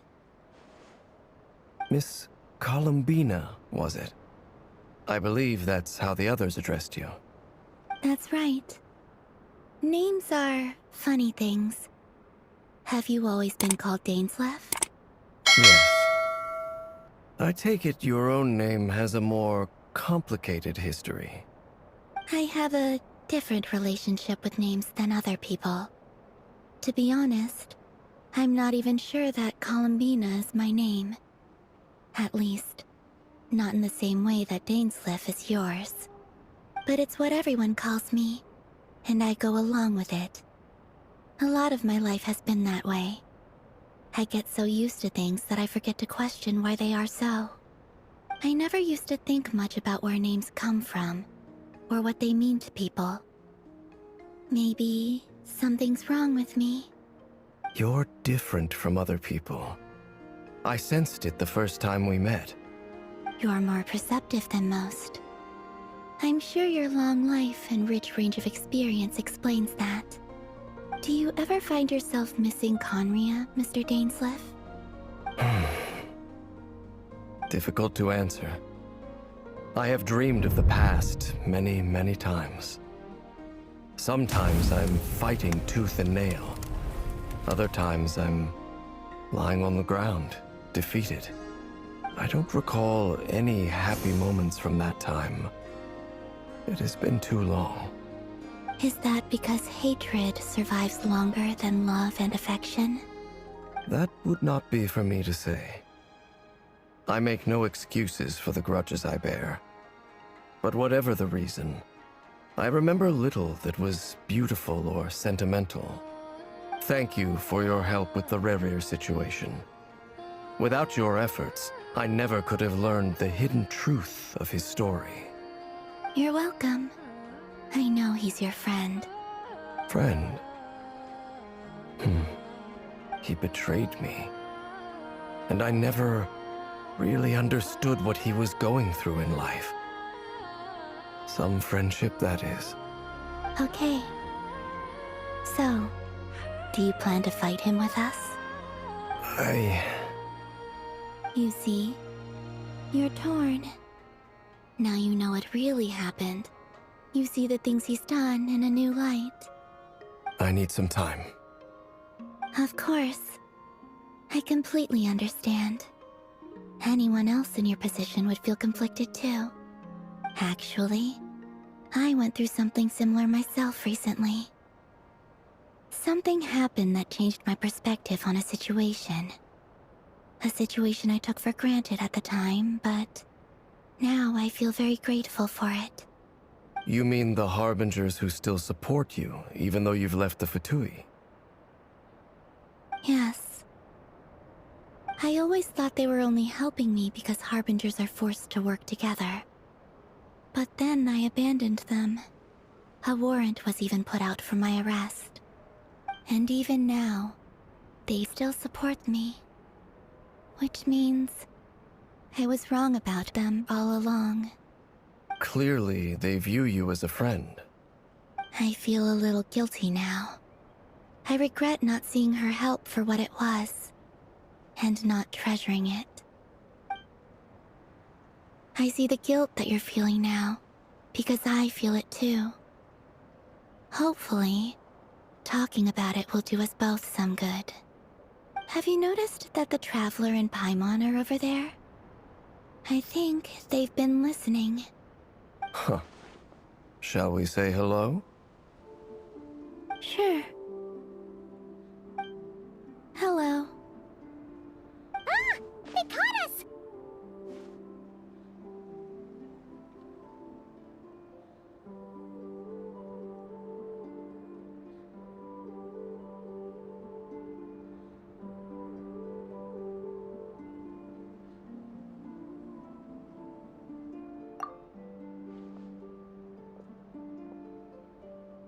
I apologize for making you worry. No doubt you wish to know where I stand on the plan to take down the Recher of Solnari. I'm afraid I need a little time, but I will seriously consider joining you. You will? Oh, thank you so much! Everyone will be so grateful to hear that! They needn't be. This was something that I was going to have to face up to eventually. That doesn't matter to them. They're grateful to you regardless. You can't control their gratitude, so just accept it. And then, have a think about whether you're willing to join us.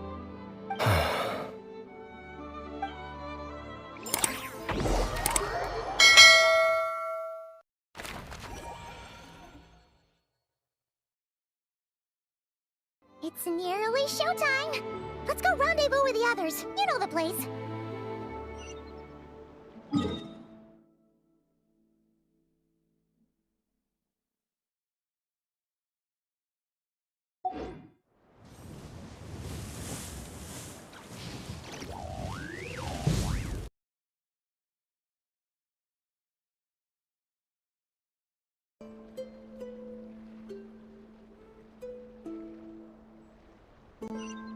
Try and stop me!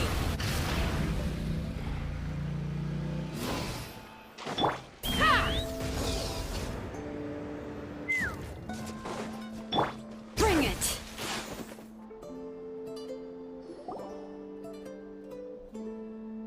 Ah, you're earlier than I expected. Hey, Flint's! Been waiting here long? Not too long. I came a little early so I'd have some time to think. Are you nervous about the battle? Quite the opposite. I'm reminiscing on my past battles. When I was awakened by the Ratniki, I had not touched a weapon in many years. I felt like the battlefield was not where I belonged. But after waging war against the Wild Hunt for so long, I came to realize something. A life of absolute peace is simply not a possibility for me. My restless flame indicates that somewhere inside of me, there is a deep yearning to root out the evil in this world. Oh, that doesn't sound like such a bad thing. Well, in the past, when I was a Fae whose primary concern was hibernation, it was hardly ideal. But it certainly serves me well here in the present.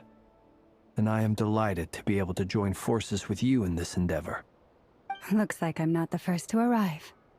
Ah, Miss Lauma. Did you sleep okay last night? I struggled to settle down at first, because of the nerves.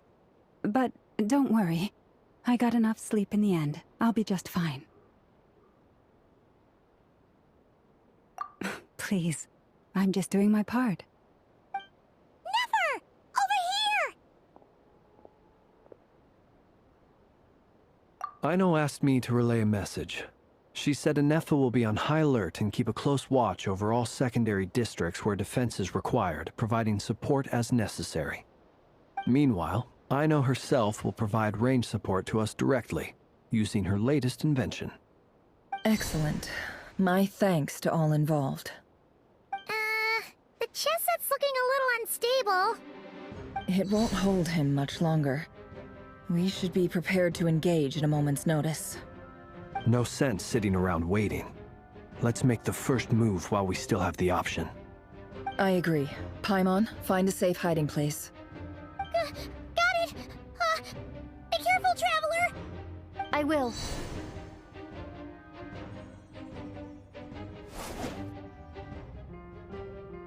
Everyone, take your positions as soon as the battle starts. Every ounce of strength we have in our bones, let us bring to this fight. Ready? Let's go. I've seen all your futile ploys before. You have become the authors of your own demise.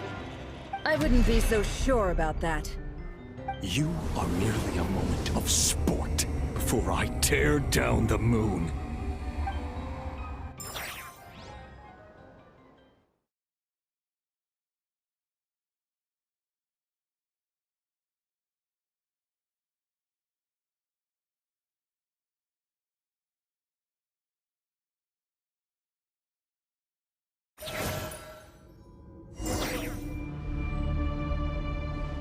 Stay on your toes. Yep, you too.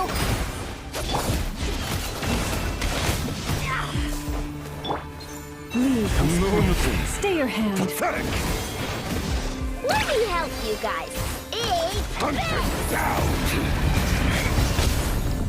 Move! Can't hide the truth. Let's see what you're made of.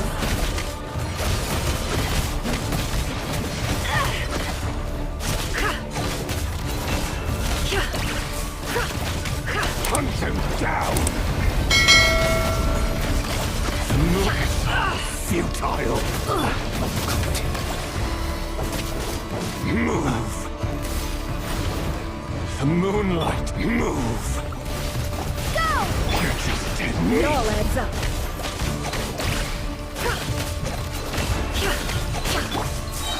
Forest, protect us. By the frost moon of old.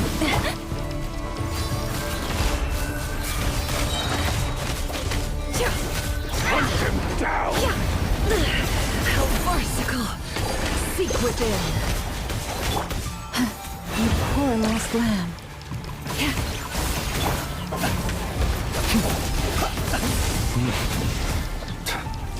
Observe. The moonlight betrays you. Move, hunt him down!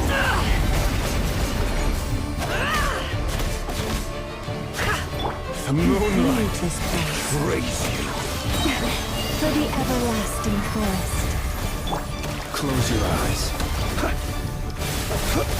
Observe. Hunt him down! Move! Can't hide the truth.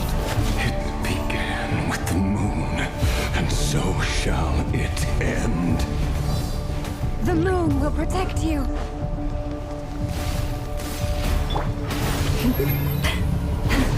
Forest?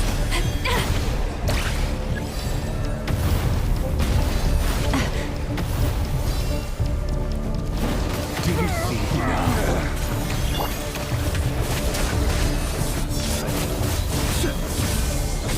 From here, when will it be as you foretold?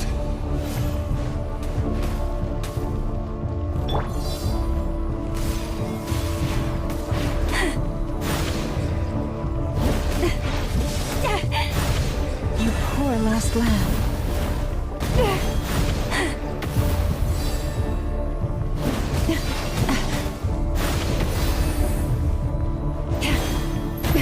A grave transgression. Spirits not welcome here.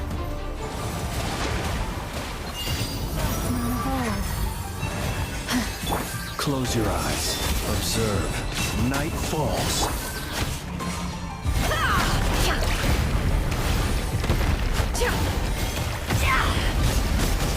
No more lies. Pathetic!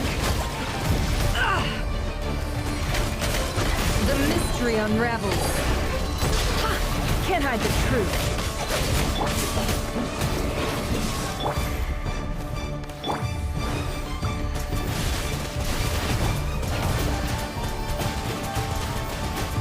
Hunt him down! Leave this place. Pathetic! Hunt him down! For the everlasting Moonlight betrays you. Close your eyes. Observe to dust. Be silent. Pathetic! Hunt him down! Move! It's all futile! No more lies.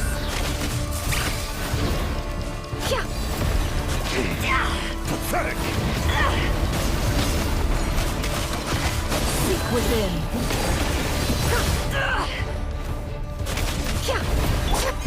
Leave this place.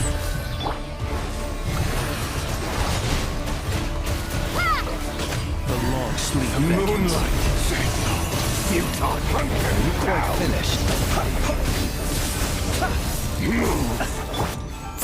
Forest, protect us. With one heart, we pray. Your little Moonlight heroics is over. Move! Who wants to go first?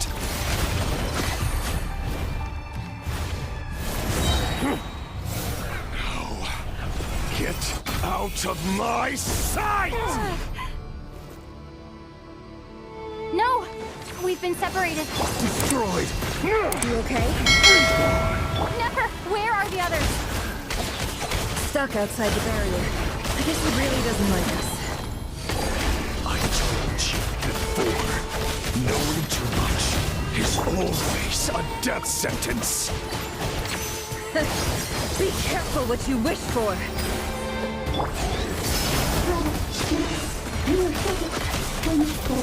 Lauma! Can you hear me? Silence. Voices are gone. But at least I know they're still there. I need to focus. Stick to the plan. Remember my most important task. Just keep stalling him. If I can stall him for long enough, the moment will come. Where to run, where to hide.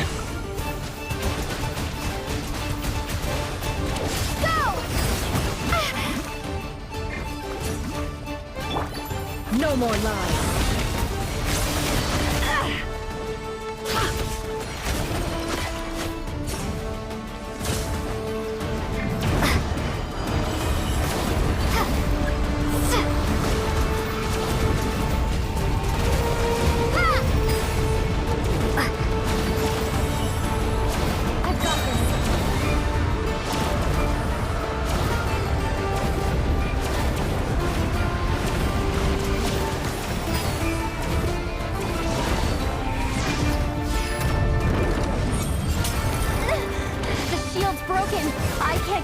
Destroyed!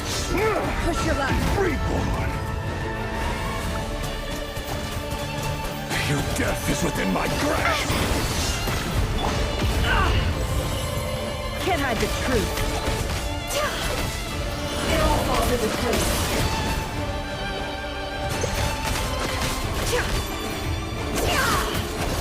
No more lies. Destroyed!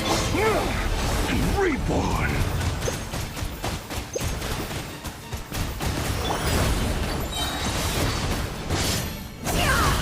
Seek within.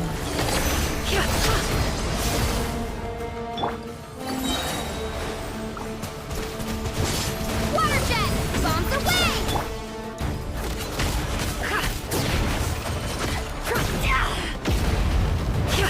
Let's see what you're made of. Shit.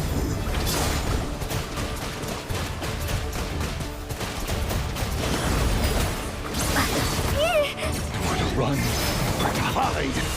It all adds up. The deception ends here.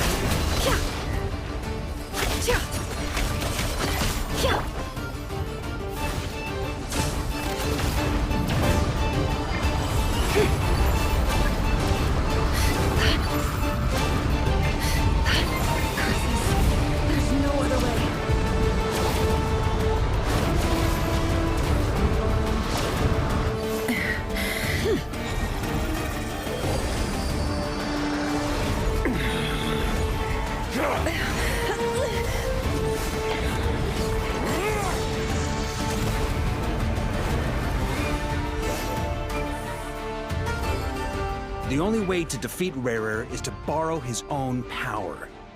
That means Columbina will have to disappear while you two bear the brunt of his attacks. You have to hold on. Find a way to keep him focused on killing the two of you.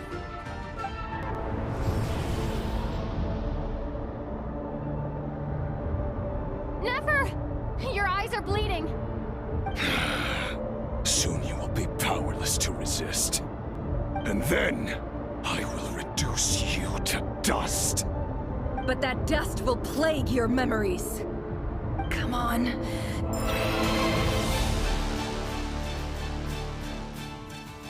Power.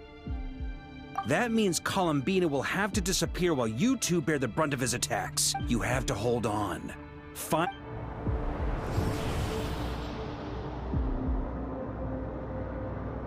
Never! Your eyes are bleeding. Soon you will be powerless to resist. And then, I will reduce you to dust. But that dust will plague your memories. Come on. Keep holding on. Any other tricks up your sleeve? Let's see them. As entertaining as they are. You've backed yourself into a corner. You don't fool me. I see your fear clear as day. I have to stoke his rage. Make him unleash everything. You fear what you could never defeat.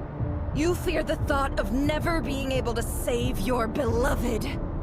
You cannot win the fight against fate, Rarir. Is that what you think? Well, now it's your turn to feel afraid!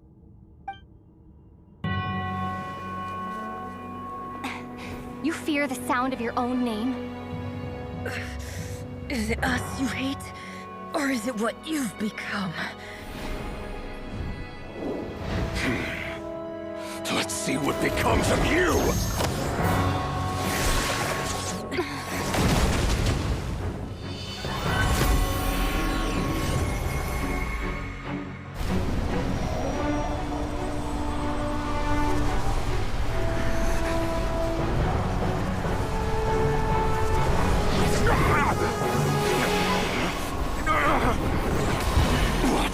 Happening?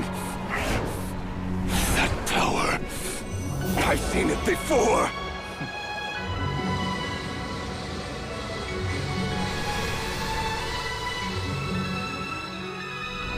His power is on another level. We'll need to use an alchemical array to convert his power into a usable form. Then quickly channel it into Columbina, rendering her powerful enough to compete with him. I'll join you. I can help. If I release enough abyssal energy into a confined space, it'll create a potential difference, allowing us to extract a huge amount of elemental energy. Next, I'll synchronize with everyone's minds using Pyro, then give you temporary access to their abilities and fields of view. But it won't last long. Can you see? Well enough. So, we have a student of Gold Rheindotter in our midst. How about that?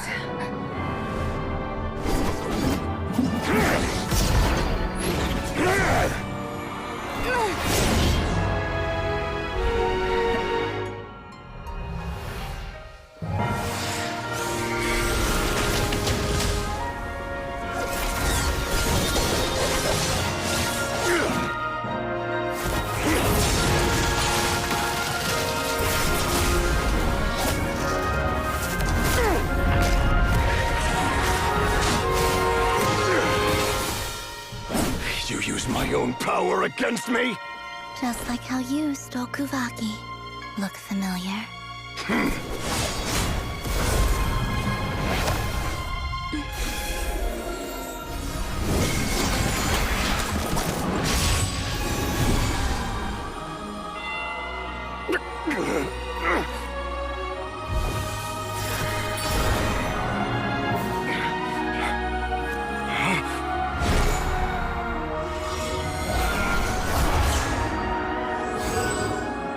Don't you realize You don't have the power to hold that gate open! I don't, but someone else does.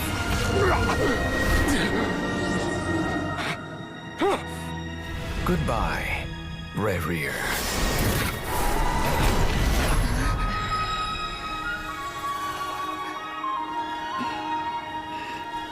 We won.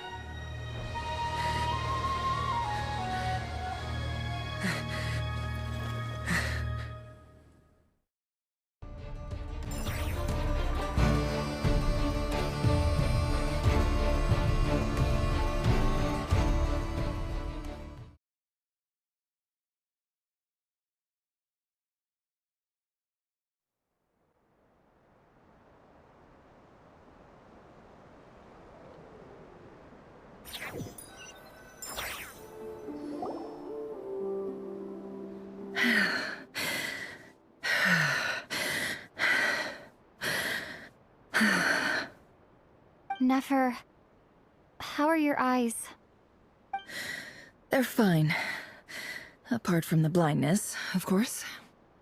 It's not too late. Let me handle it.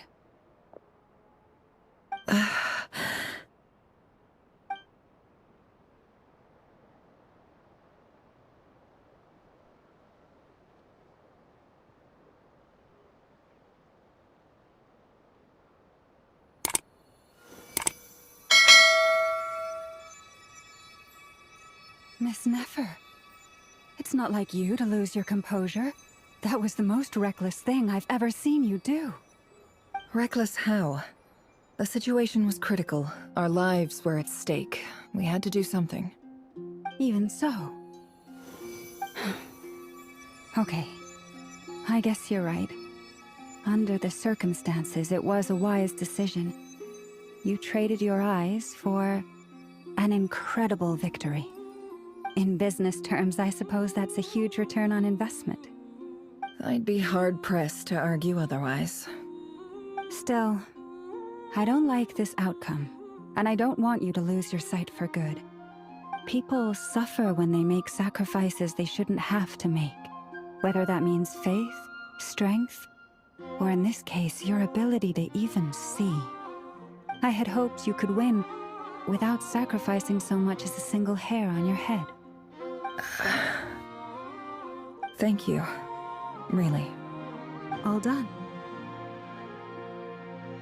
Don't try and open your eyes just yet. We'll see how you're doing in a couple of days.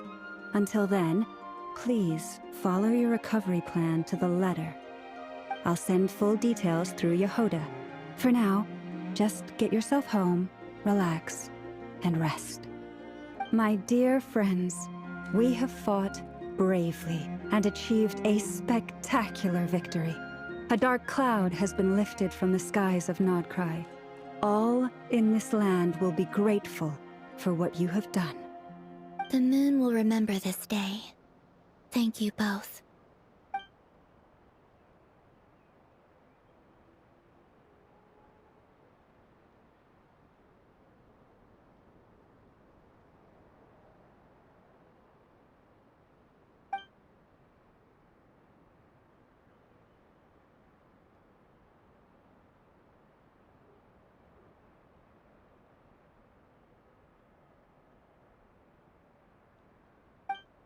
There's something I want to let you know.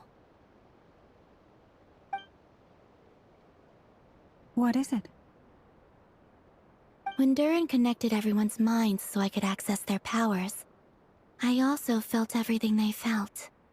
And since Nefer's eyes were injured, my eyes are hurting now too. Huh. Hold on. Let me try.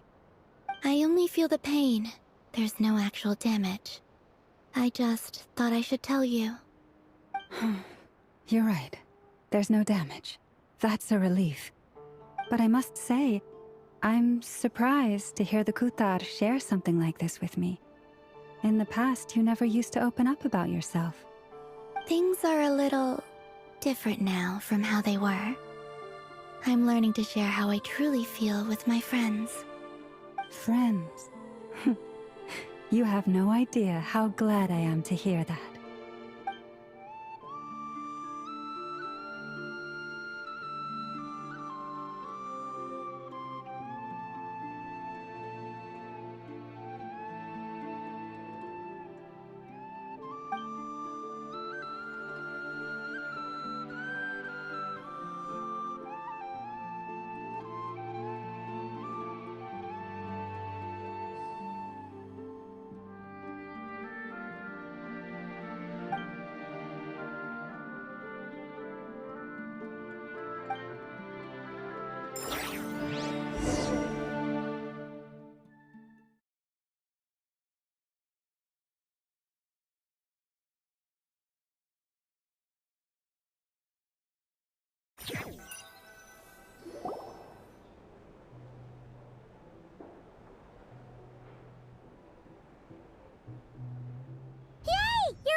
How are you feeling?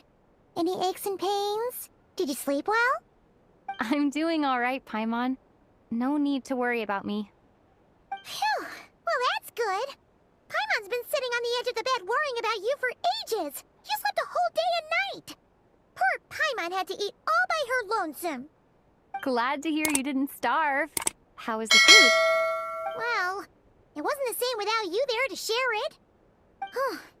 Honestly, Paimon just can't relax when you're not your usual self. She couldn't enjoy the food and settle down to sleep. Well, I'm back to normal now. Oh yeah, and Albedo swung by earlier. He said to tell you to head to the tavern when you woke up. Varker and the others are organizing a victory feast and they want to celebrate with you. He also dropped off some medical supplies, but you seem fit as a fiddle, so guess you won't be needing those. If you're feeling up to it, let's head over now. Wouldn't want to keep them waiting.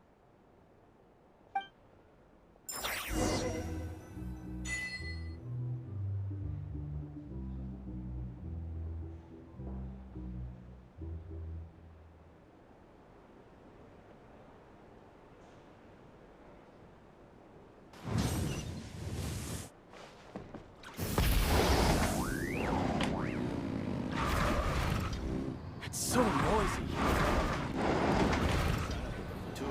Make sure your paperwork is all. We're here! Oh, Traveler and Paimon! Perfect timing! We were literally just saying how there's no way we're holding this victory feast without you any longer, and we would have postponed it till tomorrow. How are you feeling today? Much better, thanks. Don't worry about me. Relieved to hear it. If that changes, just let me know. Happy to check you over at any time. Yep, we're here for you. Anything you need, just let us know. Oh wait, where's Nefer? How are her eyes doing? Nefer's right over there. I'm sure she'd love to catch up with you.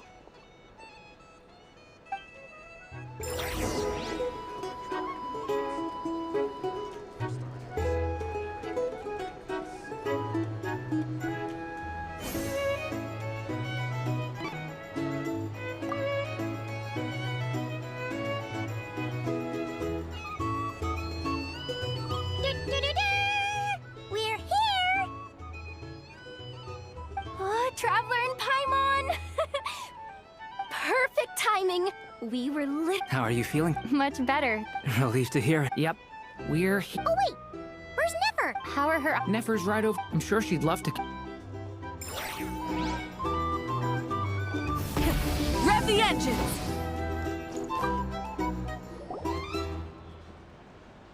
Nefer! Traveler, Paimon, are you recovering well? Turns out that moon chanter has some real talent after all. My eyes were mostly recovered after just a couple days' rest. I can actually open them again now. Yeah, but you gotta be careful. Lauma says not to strain your eyes while they're still healing. Yes, thank you. I'm well aware. Yehoda, could I borrow you for a moment? I could do with an extra pair of hands. Oh, sure. Coming. Did you hear that? I gotta go help Lauma for a second. You guys chat among yourselves. I'll grab us some drinks on the way back. Paimon, you still like 'em sweet? You bet! Make it extra sweet, because Paimon's earned it. Sure thing.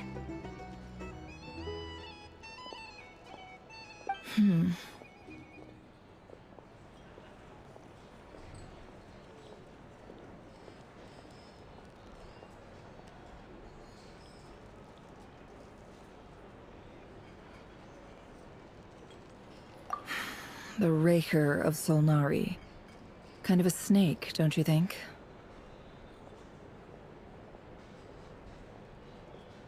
No, definitely a snake. A poisonous one who spewed his venomous hatred everywhere. Anyone who seeks revenge out of hatred for other people has become a snake. That's something my dad used to say.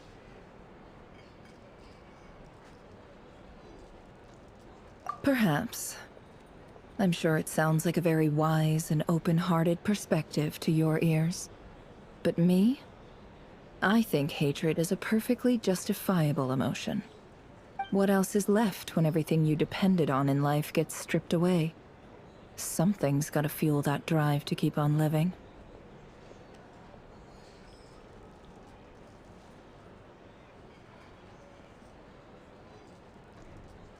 If you're worried about me, you can nip that in the bud. I'm not someone who gets stuck in the past. It's just... I suddenly feel like I was wrong to call my father a liar. He was just a fool. That's why the Academia turned their back on him, and why the other tribes ganged up on him. Oh, Father. How much better things could have been if you were a skilled liar. Look at the Ibis King. Thoth is a fiendishly cunning liar. And yet, strangely, he feels more like a father to me than my real dad ever was. He's never brought it up, but I'd bet he feels the same way. Why else would he give me the power to perceive the truth, while at the same time training me in the art of deception? Well, King Deshret banished him to Aru, which is essentially a prison, and posed 3 questions to him. He promised that he'd have his freedom if he could find the answers. His response was to take on a physical form and approach me, hoping that I could become his envoy and search for one of the answers on his behalf. Did he really think I'd fall for that? He's stuck there. He can't make me return what he gave to me.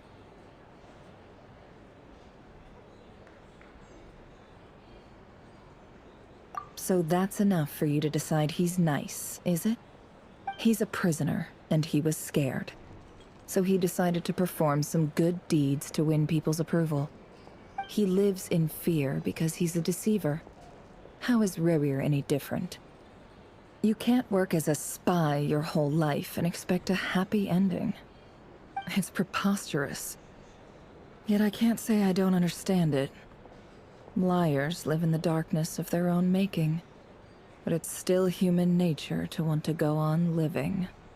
They say that a liar's soul is the most worthless thing in the world. What do you think?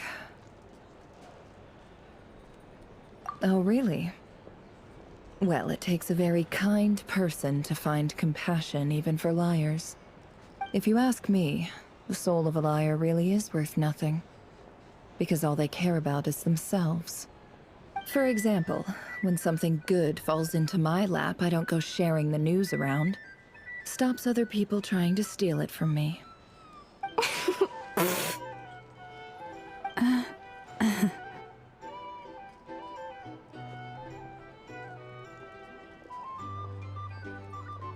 So be it.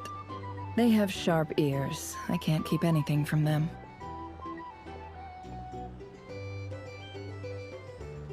Oh, is that what it looks like?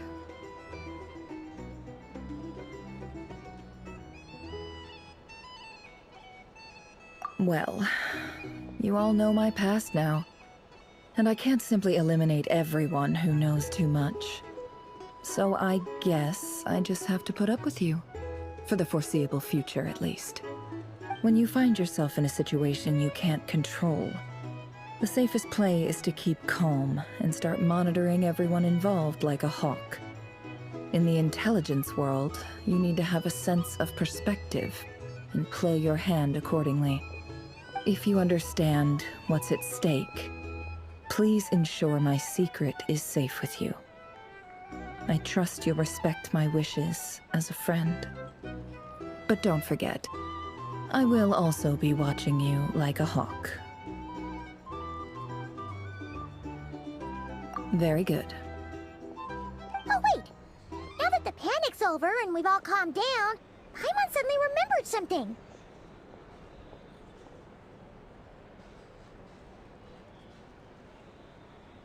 After all that build-up, our mystery ally never showed up even once.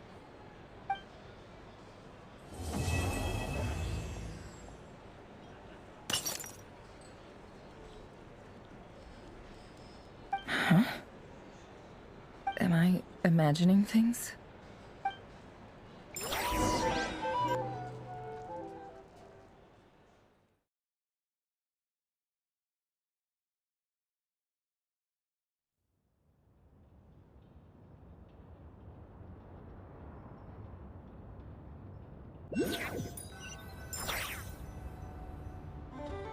So, that close colleague who stayed behind with you? What's he been up to recently? Don't know, don't care. I get more normal human interaction from hanging out with Bosco too than him. Although, now you mention it, he hasn't bothered me in a while. I wonder if... If he's disappeared without a trace, it's the biggest gift he ever gave to the world. But I somehow doubt that's what's going on. He won't lie low forever. So we'd better stay on guard.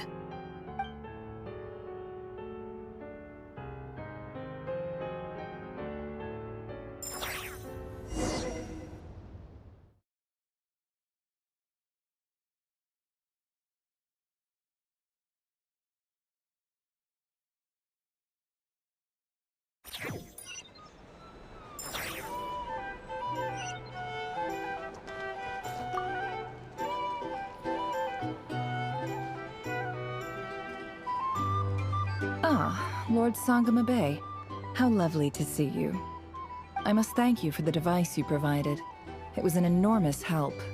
Would I be right in thinking that it was developed by the Academia? Why come and ask me when you clearly know already? I mostly came to thank you. That's more like it. A little gratitude goes a long way with Lord Sangama Bay.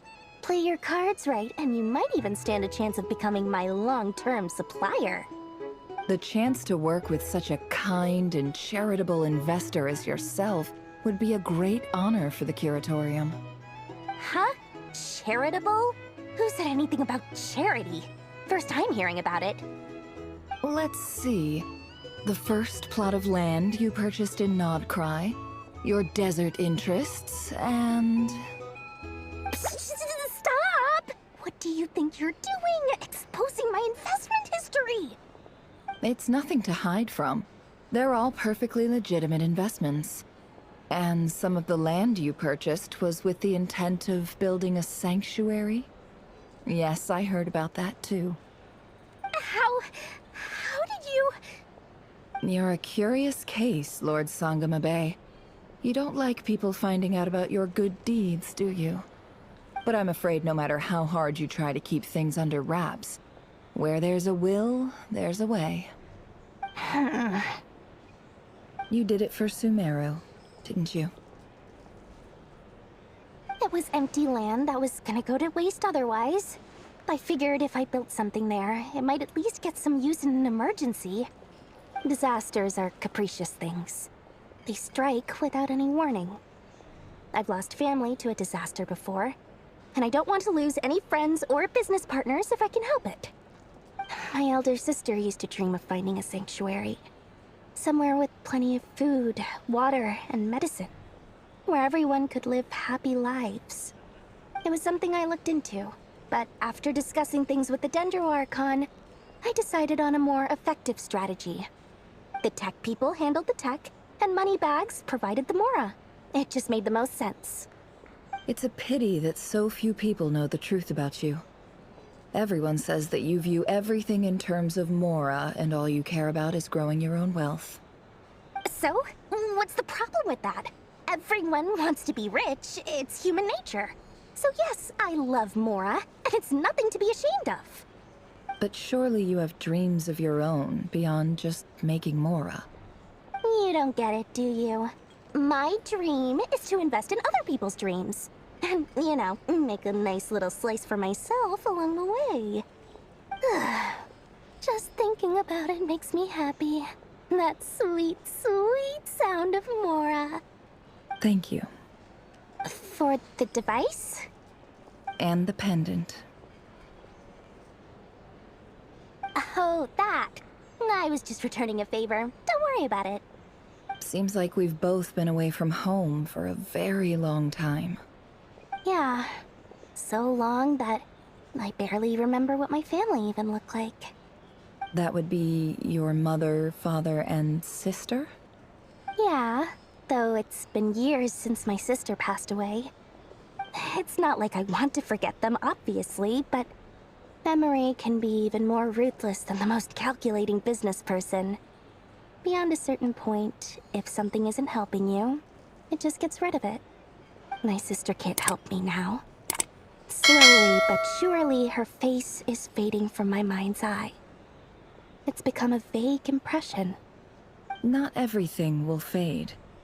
When loved ones pass away, the beautiful memories are the ones that last the longest. Yeah, that's true. If you ask me, that's the one silver lining in all of it. Well, that, plus, I'm sure that life is much better now than it was back then. Oh, absolutely. I have tons of Mora, a big beautiful house, business is booming, and I'm as happy as can be. You've got a lot going for you too. Boss of the Curatorium of Secrets? I'm sure there's plenty of Mora to be made in that line of work. I appreciate the vote of confidence.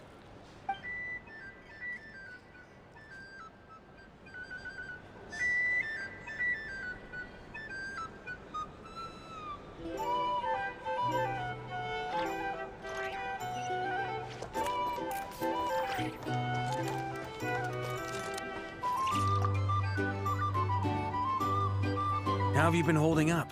Any adverse reactions? If you start to take a turn for the worse, make sure you tell me right away.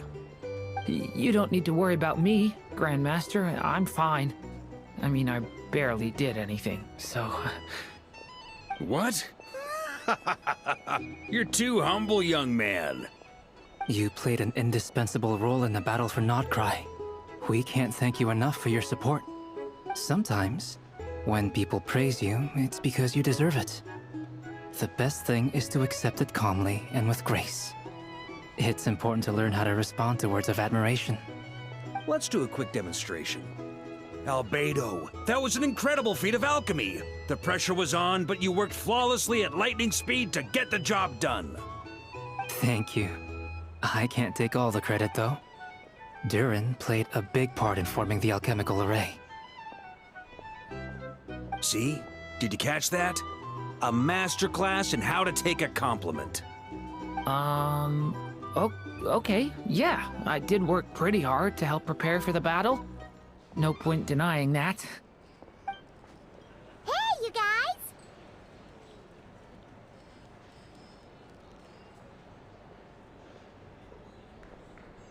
Hey, look who's bounced back. Looking good, Traveler.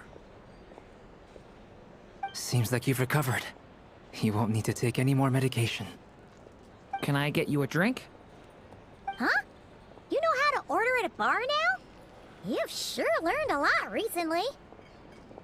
Handling a drinks order is ridiculously simple compared to alchemy. Don't worry, I'll blend into society yet. Paimon believes it! You're clearly a fast learner, just like your brother. To be totally honest though, Paimon didn't quite follow all the details when you first explained the plan to us. Don't worry, that's completely understandable. Unless you're a student of alchemy, it's hard to grasp the principle and how the process works. To put it in the simplest terms, we saw how our enemy stole the power of Kuvaki. And that gave us the idea of stealing his power to turn it against him. When facing an enemy you have no hope of defeating, it's best not to engage them in battle. So, instead of looking for a way to overpower him, we decided to help Columbina get strong enough to at least stand up to him in a fight. For this to work, we had to analyze his modes of attack, confirm who his main target was, and make sure that he wouldn't go beyond the range of the alchemical array. For added security, we prepared a total of 4 arrays. But to mitigate the impact of the battle, we identified one location in particular as the ideal spot, which is where the confrontation took place.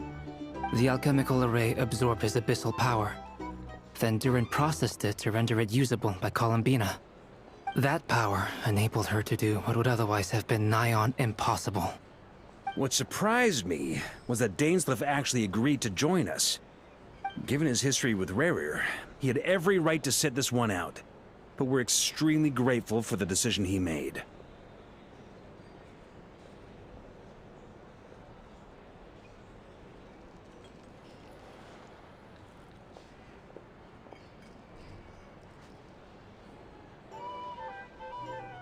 It must have been a painful choice to make. But I'm sure that making a decision was far better for him than staying in limbo. Absolutely. He was torn between two paths, but in the end, he made his choice and stuck to it resolutely. He doesn't strike me as the sort of person who'd stay trapped in limbo for long. Anyway, however you cut it, everyone gave a stellar performance. And now, it's time to kick back and celebrate.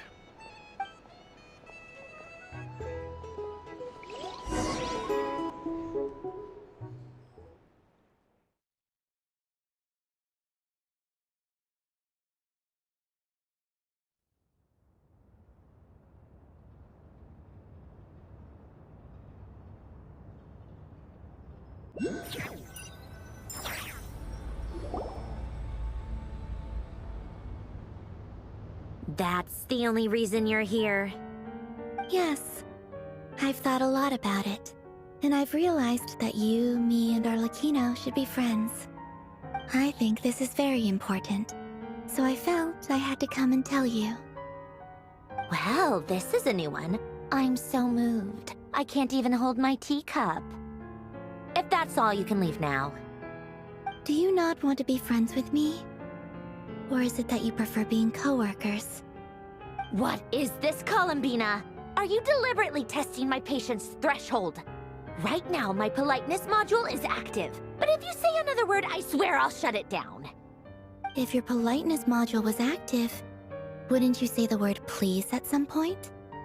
Polonia, please see Lady Columbina to the door. Will you still invite me to your next tea party? What? Yes, I think you will. Bye-bye, dear Sandrone.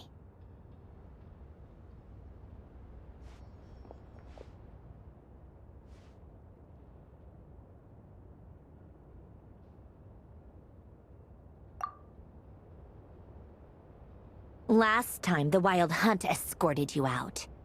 Would you rather I handled it myself this time?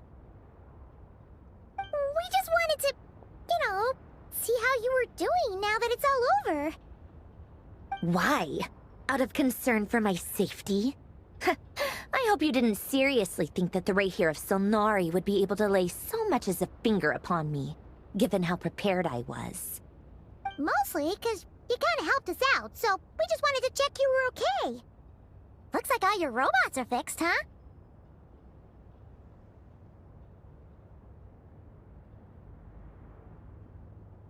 Oh, don't you worry about that. Tea time is already a write-off.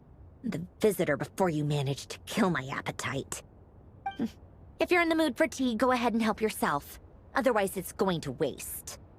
My coasters are still missing in action, though. Use this notebook instead. Whoa! Pretty hefty notebook. Look at all those calculations. You can ignore those. They're just dumb scribblings. I doodle and write in my free time. Sometimes I remember the distant, dreamlike past. Sometimes I imagine the far-flung future. And other times, I grit my teeth and note down all the crazy nonsense going on in the present. Some people do the crosswords in the newspaper. This is my equivalent of that. Trying to predict the future is like daydreaming. And writing about the present just makes me furious. The past is my favorite. If nothing else, it's already set in stone, so I don't have to rack my brains trying to figure it all out. Huh. Although, having said that, the only vaguely interesting memory in my past is probably that guy they call Lord Artificer.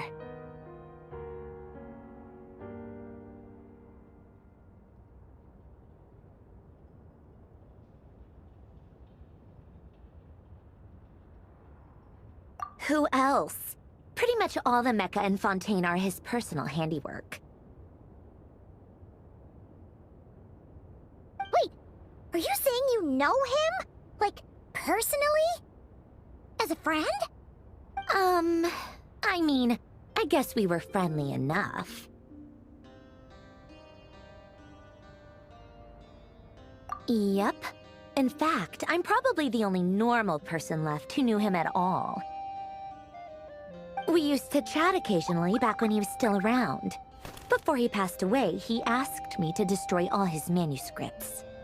I honored his request, but I did read through everything first before destroying them.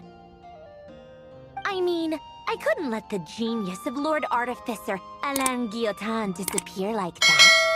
Would have been such a waste. So, that's where the formula's in your notebook are from? I just told you. Those are my equivalent of crossword puzzles. They're just dumb formulas that I solve for fun when I'm bored. Alain's work was like epic poetry. The formulas in my notebook are just silly little riddles in comparison. Not that there's anything bad about them. I mean, at least, solving those riddles isn't going to hurt anyone. Except me, because I lose a few brain cells in the process. Anyway, while we're on the topic, I might as well tell you about what happened to him and his friends. Alain Guillotin had two close buddies, Renee and Jacob. They spent their childhood years together in the Nazissenkreuz Institute. They were all quite competitive, so there was some rivalry between them, but it was a friendly rivalry. But beneath the friendship and the rivalry ran something deeper, a sense of nostalgia for the past. Unfortunately, childhood would end. The prophecy would come true, the apocalypse would arrive, and the future would never be. A mad dream that would normally only capture the minds of lunatics began to take root in their hearts. A dream of saving the world. And if Renee and Alain had been people of lesser wits, that dream would probably have ended up as something for them to joke about in their older years. But alas, they were some of the sharpest minds around. They nurtured that dream with the full power of their intellect, and it grew into something that ate away at their souls. The first of them to fall under its spell was Renee. Against Alain's wishes, he persisted in experimenting on a mutual friend of theirs to try and save their life. Alain did not approve and parted ways with Renee. It's complicated. Alain wanted to believe that Renee only did what he did for the sake of their friendship. But when he told me about what happened, I could tell he still had some suspicions about Renee's motives. Perhaps the seed that would grow into a nightmare had already sprouted in Renee's mind. Even then. The next time they met, Renee's soul had been completely engulfed by the dream of salvation. His futile attempt to change the tide of fate only resulted in a wave that swallowed up the world, even before the apocalypse came. And although that wave died down eventually, I hear that it just recently came back with a vengeance. As I understand, Renee wanted to live out his dream of salvation once more. But I'm told that the attempted resurgence finally died out for good. At long last, Renee awoke from his deluded dream. Though of course by then it was far too late. What do you think of Renee? Do you admire his transcendent genius? His view that any price was worth paying to achieve the lofty goal of saving the world? Or do you despise him?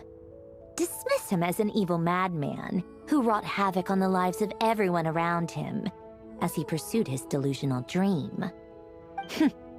Same difference, really.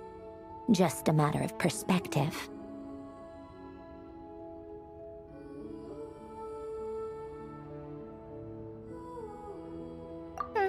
What a cop-out. But I suspect you'd have a more incisive and insightful answer if we dug into it further. I don't like fanatics who give up their whole lives for their ideology. Nor do I like fools who let their delusions take control. Maybe I could understand if Renee had just been an ordinary person. But he had a sage-like intellect. And still managed to get himself lost in the labyrinth of his own desires. Anyway, that's enough about Renee. Now, moving on to Alain Guillotin, the Lord Artificer. He managed to put a stop to the first storm whipped up by Renee. But after that, Alain lost his friends and family. To his credit, I suppose, the loss of his family and friends was purely a tragic accident. It's not like Alain sacrificed them for his cause or anything. After that, the only thing supporting his work was the same dream that had dragged his closest friend down to the abyss. But although the desire to save Fontaine drove him to found the Fontaine Research Institute, Alain continued to reject any form of transcendental knowledge or power. He was suspicious and fearful of it, having seen the way it had affected his closest friend. I think that formulas and machines derived solely from human intellect were the only thing that gave him a sense of spiritual comfort. Yet Alain's intellect was simply too great. It barely left him space to breathe in his lifetime. Once he realized that the end of his life was approaching, he finally accepted the truth. The Nazissenkreuz Institute needed someone, and a human being, to see its story through to the end. He quit working on his formulas, trading them in for the fairy tales that had played such a formative role in his childhood, but which he barely touched in his adult life. He told me that the director of the Nazissenkreuz Institute used to read those fairy tales to the children as bedtime stories. Apparently, they worked wonders at sending kids off to sleep. I think that all he wanted at that time in his life was to be able to sleep deeply without being plagued by depression. By that point, nothing else really mattered. At the very end, he laid down to rest in the ruins of the former Nazissenkreuz Institute orphanage, while the Fontaine Research Institute he had founded continued tirelessly with its work. Many years after that, tensions over competing dreams would once again cause a rift, this time between members of the Fontaine Research Institute. But the actions of those fools had nothing at all to do with Alain. And that is the story of two people from the Nazissenkreuz Institute who both wanted to save the world. One went all in on his fantasy of salvation without ever looking back, and ended up calmly sinking to the bottom of the deepest sea. The other sought desperately to burn bright in his life, even though he wasn't sure where he was going. I do sometimes wonder, why is it that people like them have such grand hopes of saving the world? Even the grandest tree starts as a tiny seed. So perhaps, for each of them, their mission to save the world began with a very simple desire: to save themselves. They were young children with friends and family who mattered to them, desires to explore the meaning of life, ambitions to have a successful career. They didn't want to see all of that taken away in one fell swoop. Or maybe they just wanted to find something to anchor themselves within the chaos, to stop them getting quietly swept away by the storms of life. But instead, the search for their own salvation took them down the rocky road laid out by fate. Do you think the desire to save oneself is enough of a justification to try and save the world?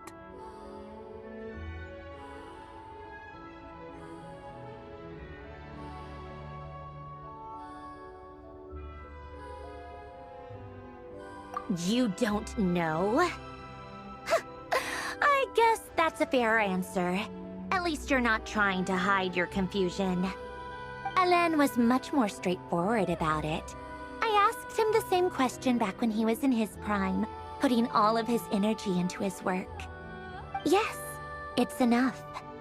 That was all he said before getting right back to his work. He was always that way.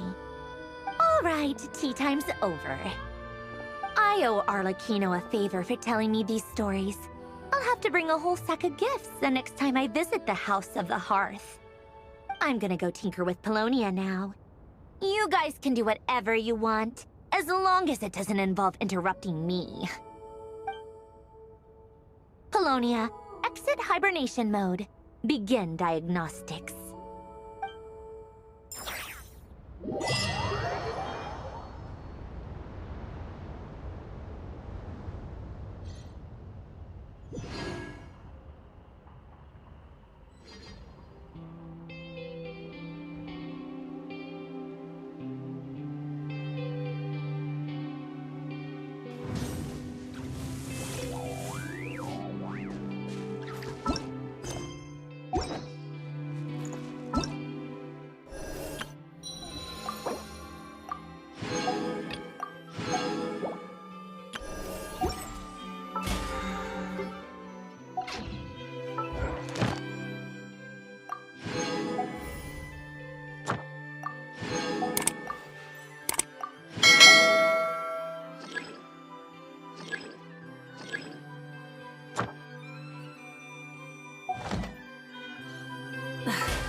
Instead of confi-